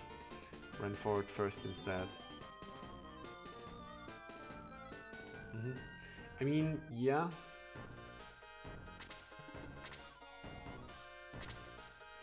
I don't know what to tell you. I feel like maybe it would work better if your mean little strategy, like currently all of them have the same agility rating, right? So maybe the strategy would play out better if the Dark Bishops had like agility 25, like if there was a 2-point difference, so you can make rather sure that the orcs go first and the bishops can't get ahead of them. Maybe?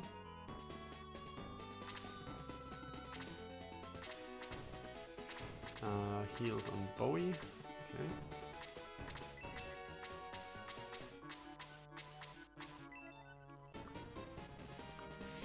%, damage increase would average to 46. How much does Geralt have? Geralt currently has 41. Geralt could survive the 75. Yeah, 46 points of damage on Geralt seems excessive, kind of.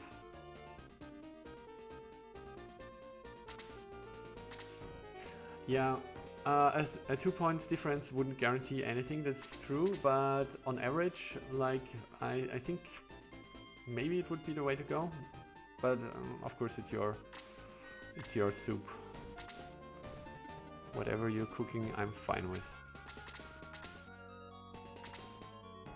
1, 2, 3, 4, 1, 2. Place him here. He's in range now, right? 1, 2, 3, 4, 1, 2. He's not in range. Okay.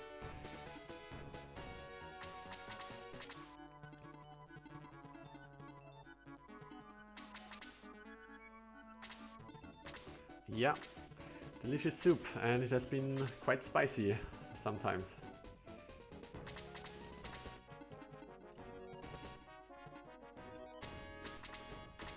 The one time you got me with the darkness enemy, it still bites me.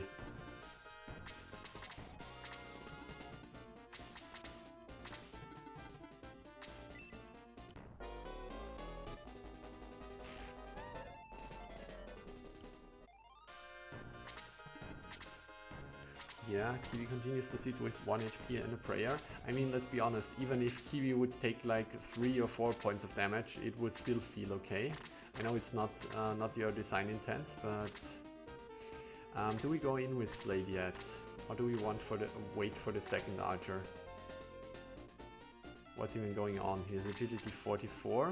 Oh, this was the end of the turn, right? Yeah, okay. This means we can go in.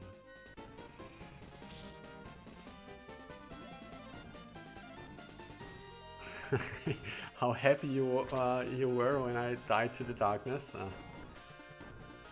Well, glad I could have been of entertainment for you.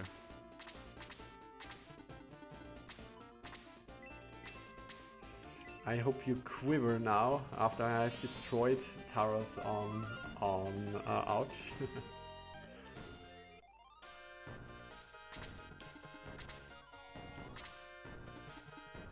No, I really thought I mean, the design is clever. I really like the whole thing. It just completely caught me off guard. Like the first time in particular, I wasn't aware, of course, of the Gizmo's ability, which, if I remember correctly, also quite threw a wrench into my play. And I didn't really notice the double turns. And to be quite honest, up until this point, I really felt like I was breezing through and didn't pay that much attention. So, I mean, the darkness really stood out here, to be honest. But yeah, I thought it was just another enemy, and then it was, oh god damn, this guy is for real.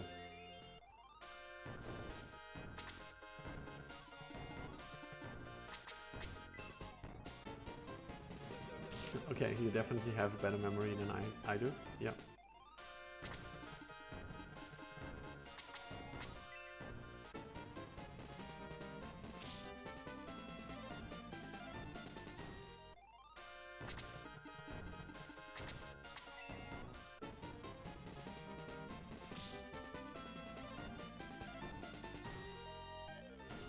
Yeah, it definitely is tricky. But still, like, I mean, it is a curious thing, right? In the early game, if the balancing is a bit off, and no offense, it might be, or maybe I just feel like this just because I got trashed by the darkness, right? But it still feels, it still felt really powerful.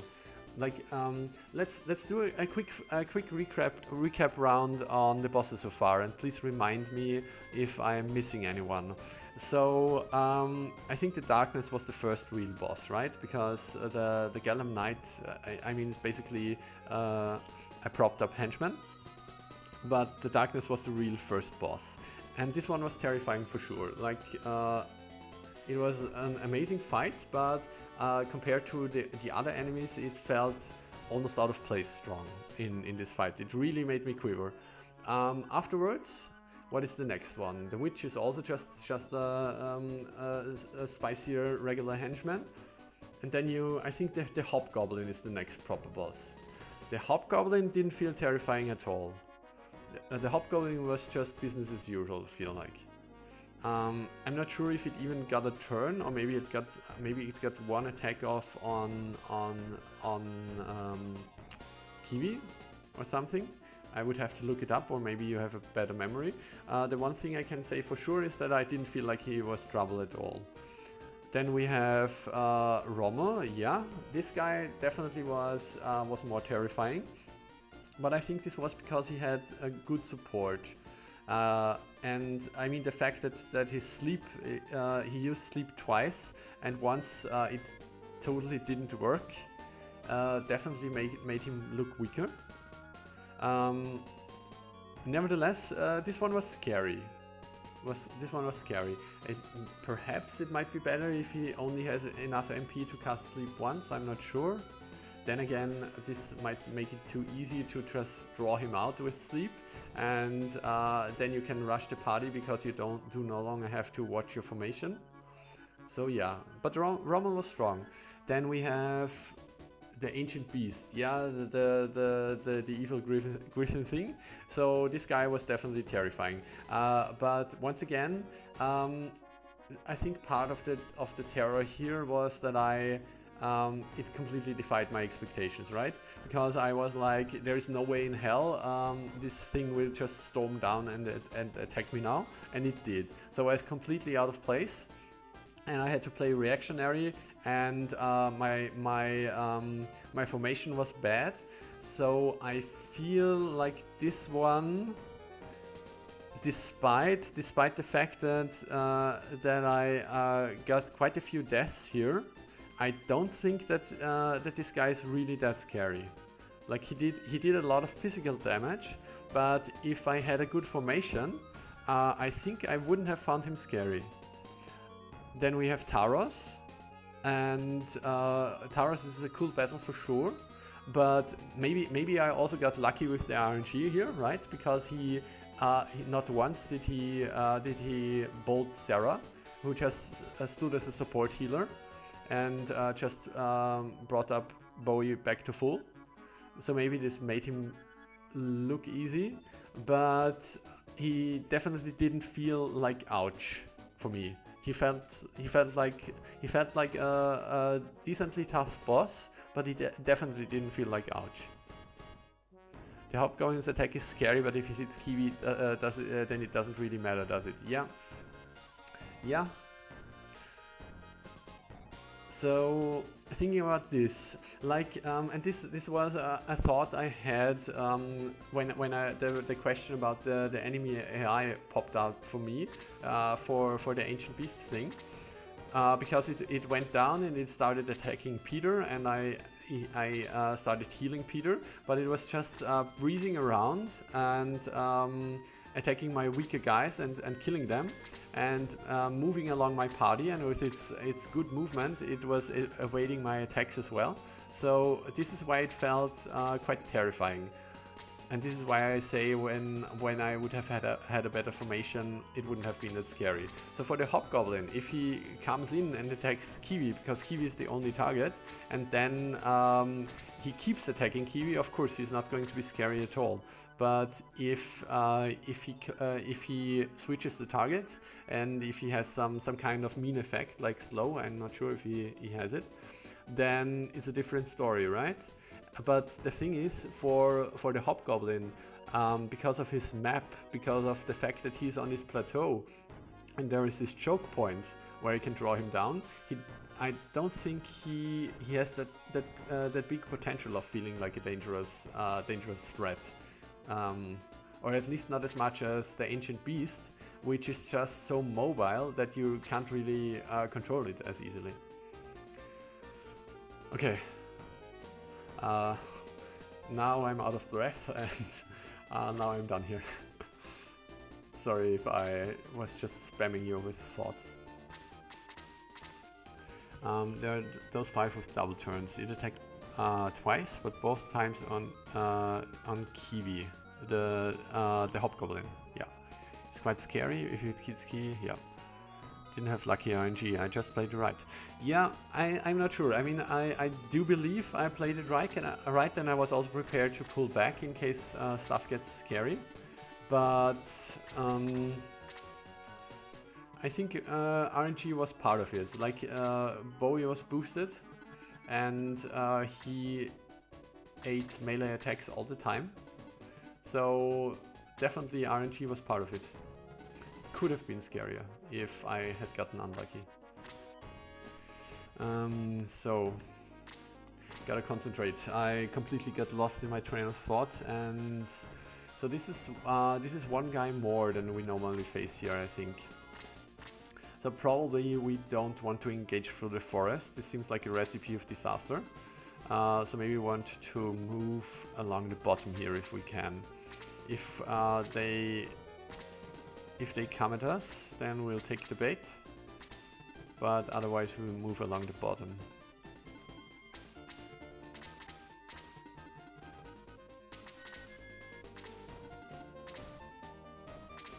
Okay, they be scared. Oh god damn it, why are you always going for Jaha?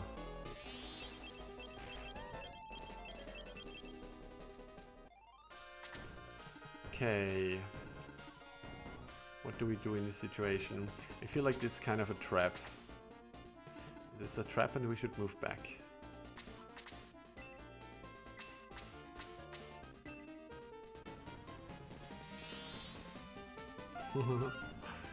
Not like 4 or 5 have ranged attacks. Yeah, doesn't seem like the best idea ever. I think for now we offer 1, 2, 3, 4, 1, 2. We offer Rick as a target here.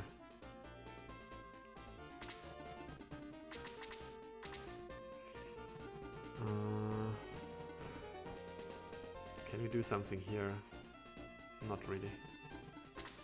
It's a trap. Jaha needs another heal to survive another freeze. I have to keep Mei back because she might not even survive a freeze at full HP.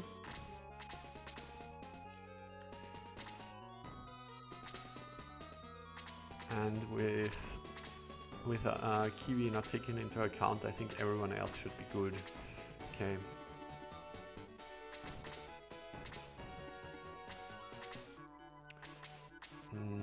Do this, I suppose. Splurge those MP. I mean, I could also just hit her with a Dispel, I suppose.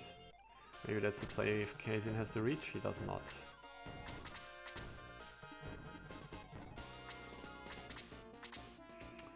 Actually, Slade has Dispel, doesn't he? Yeah.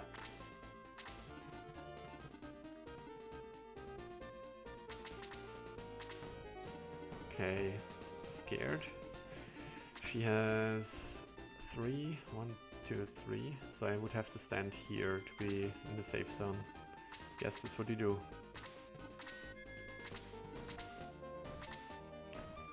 You move away.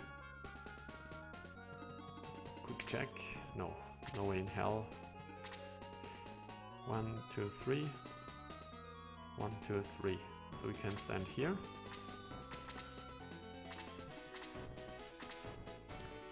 We move Jaha down. Move him here, I suppose. Here, perhaps? What's going on this side?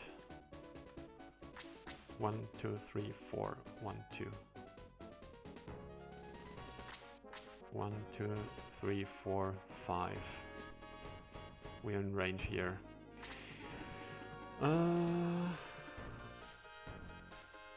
Can't really concentrate anymore. I'm getting tired. I feel like I don't want to get hit with a big evil blast, but I feel like if I don't position Jaha correctly, he will not be able to reach anything for the rest of this fight. So maybe this is the sweet spot. Let's see. Here comes the archer.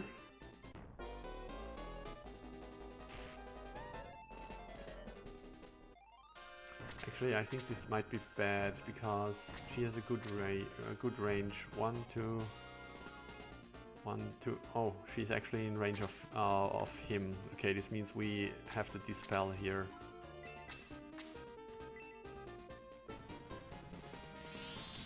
Okay.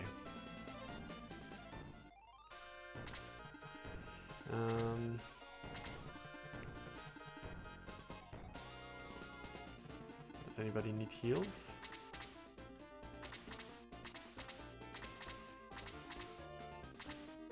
Only Rick, and we can't reach him. So if we go here, what's the worst that could happen? We could get these souls. Seems very likely. 1, 2, 3, 4. 1, 2. Really? 1, 2, 3, 4. 1, 2. You have a shitty range, good sir.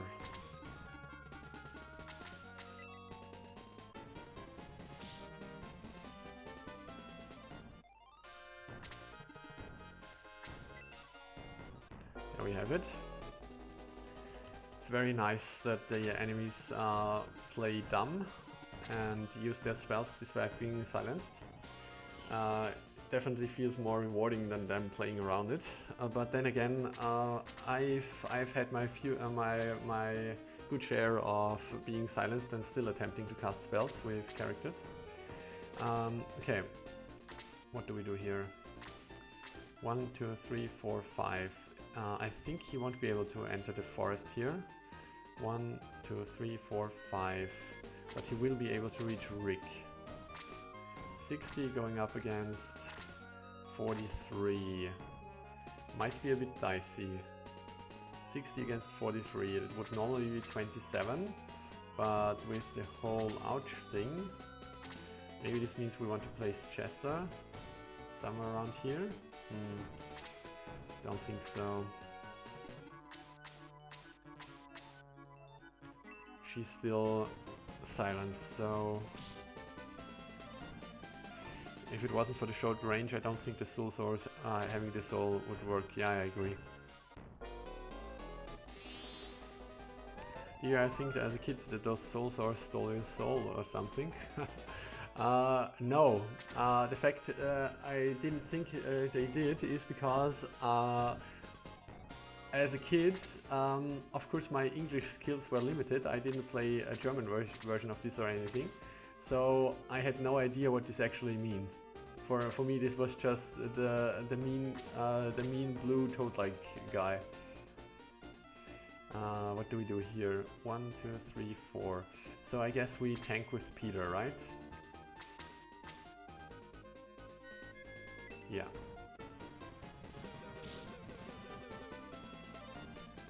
Fun fact, I'm not a genius in English or anything, obviously, but I think I'm okay for a German speaker. And part of why I am halfway decent at English is because I played so many English role-playing games as a child. Shining Force 2 among them, really story-heavy games, and this really helped me improve my English skills. So I always hated learning vocabulary and that kind of stuff, but if you use it in games, if you read it in games, this really helps you expand your vocabulary, right?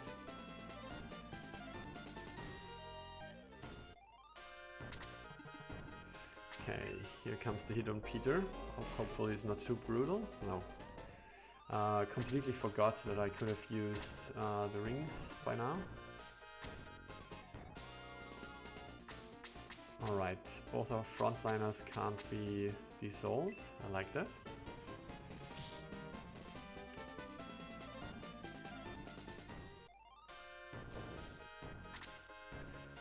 We have a heal on Peter incoming, I think. Yeah.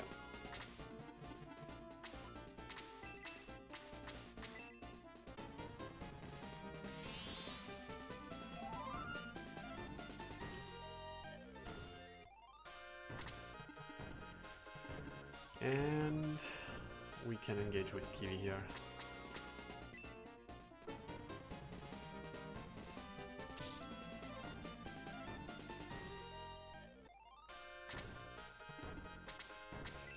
Jaha needs a level up anyway.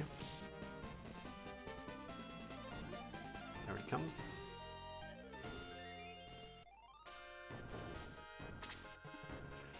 Yeah, you also need a level up, but once again, you can't seem to be able to reach anything. At least you can use the quick ring for a few... Wait, do I don't have it equipped, do I? No. Yep, IQ 5000 plays here.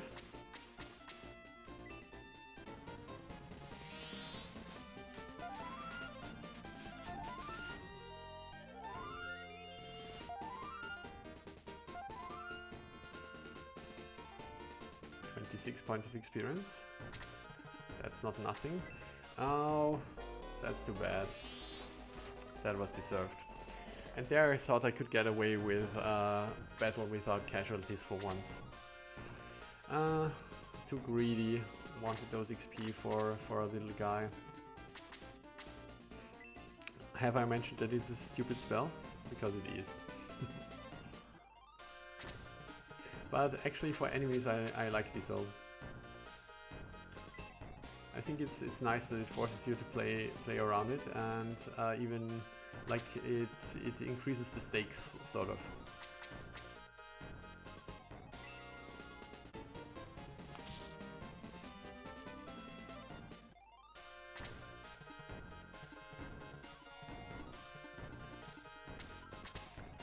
Number of characters. Oh, I'm going to retaliate.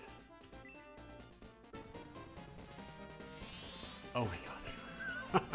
I hate it so much. It has worked like 100% of the time now.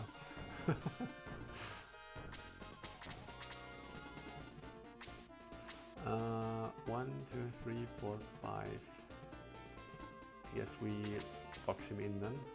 Wait, Rick is boosted, so I don't have to worry about his defense of him getting attacked. Okay.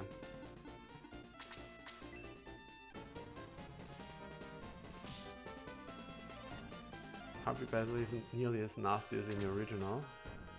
Okay. I think it's even nastier in my version of the hack of the game.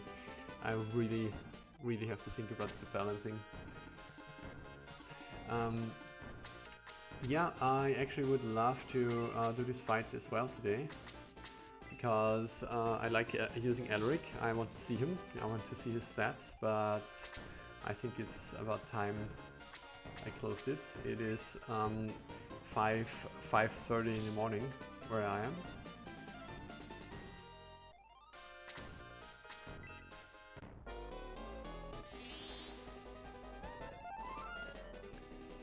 You're available tomorrow, so I don't think that I will be able to play tomorrow, and I'm not sure when the next chance for me will be, but I have to really check this. I might want to play on a in a different time frame. Basically, before noon or perhaps around noon my time. But I don't think this works for you really. I have to check if I can make space for some more Shining Force 2. There's that aura, yeah. But in general, I feel like most of the time I encountered those bishops, they have been behaving really aggressively. It's of course just an AI fluke, I would assume. But most of the time they were more interested in hitting me in the face instead of healing. Slate! Come on. Show us something. Yeah, definitely I will keep you informed. I have to check my schedule. And yeah, I would love to hang out a little bit more and play some Shining Force 2. I hope it's not too boring for you, but I know that for me, when I saw my own thing being played, I really kind of enjoyed it. Especially when the player ran into traps and died. So I can relate with regards to that darkness thing.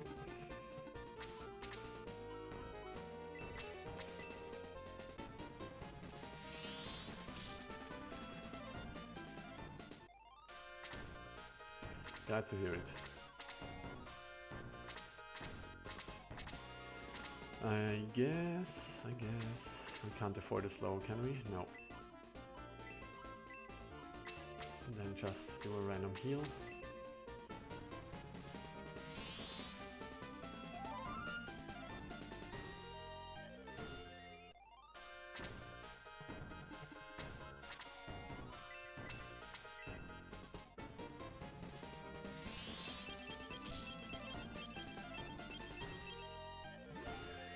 Things spice up for the next next 4 battles. The next 4 really. So I was definitely expecting a spicy Harpy fight, and I think I'm going to go back briefly and save. By the way, sorry, mind is drifting again. Did you fix this? Can you still avoid this fight against this battle we just did by moving along the top side? Or is this also triggering the fight now? Because the fight against the random enemies before Creed is definitely not something I would expect to be exciting. I think it's probably my second least interesting desert fight in the game.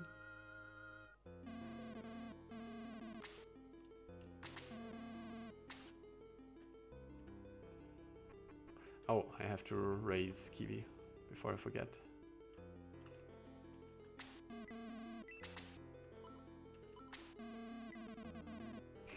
Okay. But you made this really nice cutscene, and then you make this fight avoidable. That doesn't seem right. Ah, by the way, I could promote now, right? I want to promote Bowie, of course. Interesting, he's now level 24. Is this a bug? I'm going to do a quick check. I just saved, right? Never mind. File, save as. Because I think you said I have to be level 25 to start promoting, right? But right now it seemed like because I have someone who is level 25,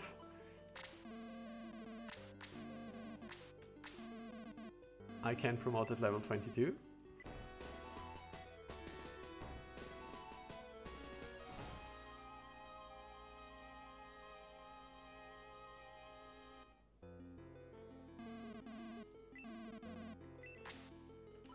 And I can promote Geralt. But let's see, now I promote Luke.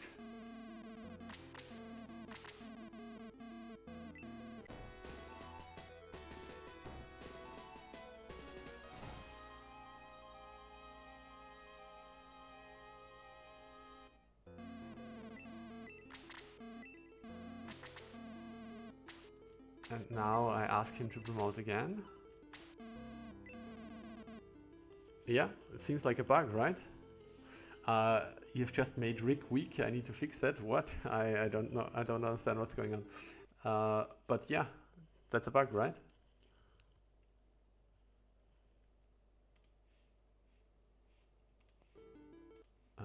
Loading a save state. I also noticed, have I found the Pegasus wing somewhere? Because he just allowed me to promote to... No, he did not allow me to promote to Pegasus Knight, right?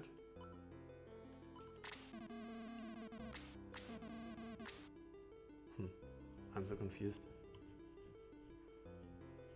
Maybe I'm too sleepy, but I really thought that I just had promoted Rick to Pegasus Knight. Okay.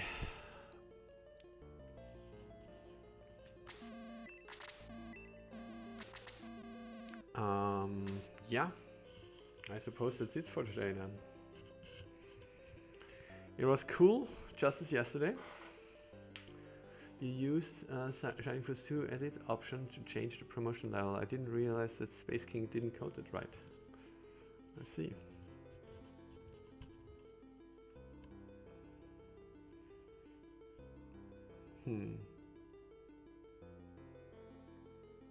Yeah.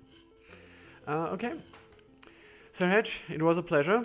It was a joy. I hope we can do this again sometime soon. And I will drop you a message in the Shining Force 2 forums. Perhaps next time I will also make a quick posting in this Discord or something. So maybe some more people will join us. But for now, I bid you a great day. And see you next time.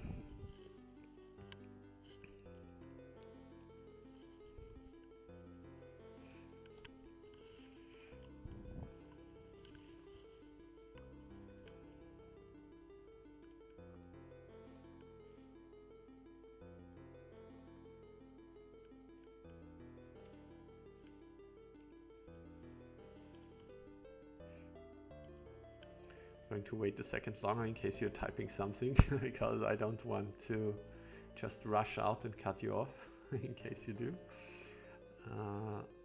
In the meantime, I guess I can end the window capture.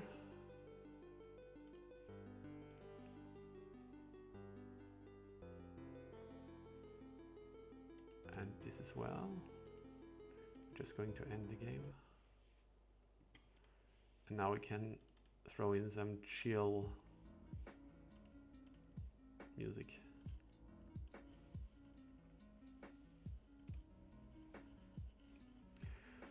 Looking forward to the next time. Thanks for playing. Have a good night. Yeah, thank you. All the best. Until next time. Bye.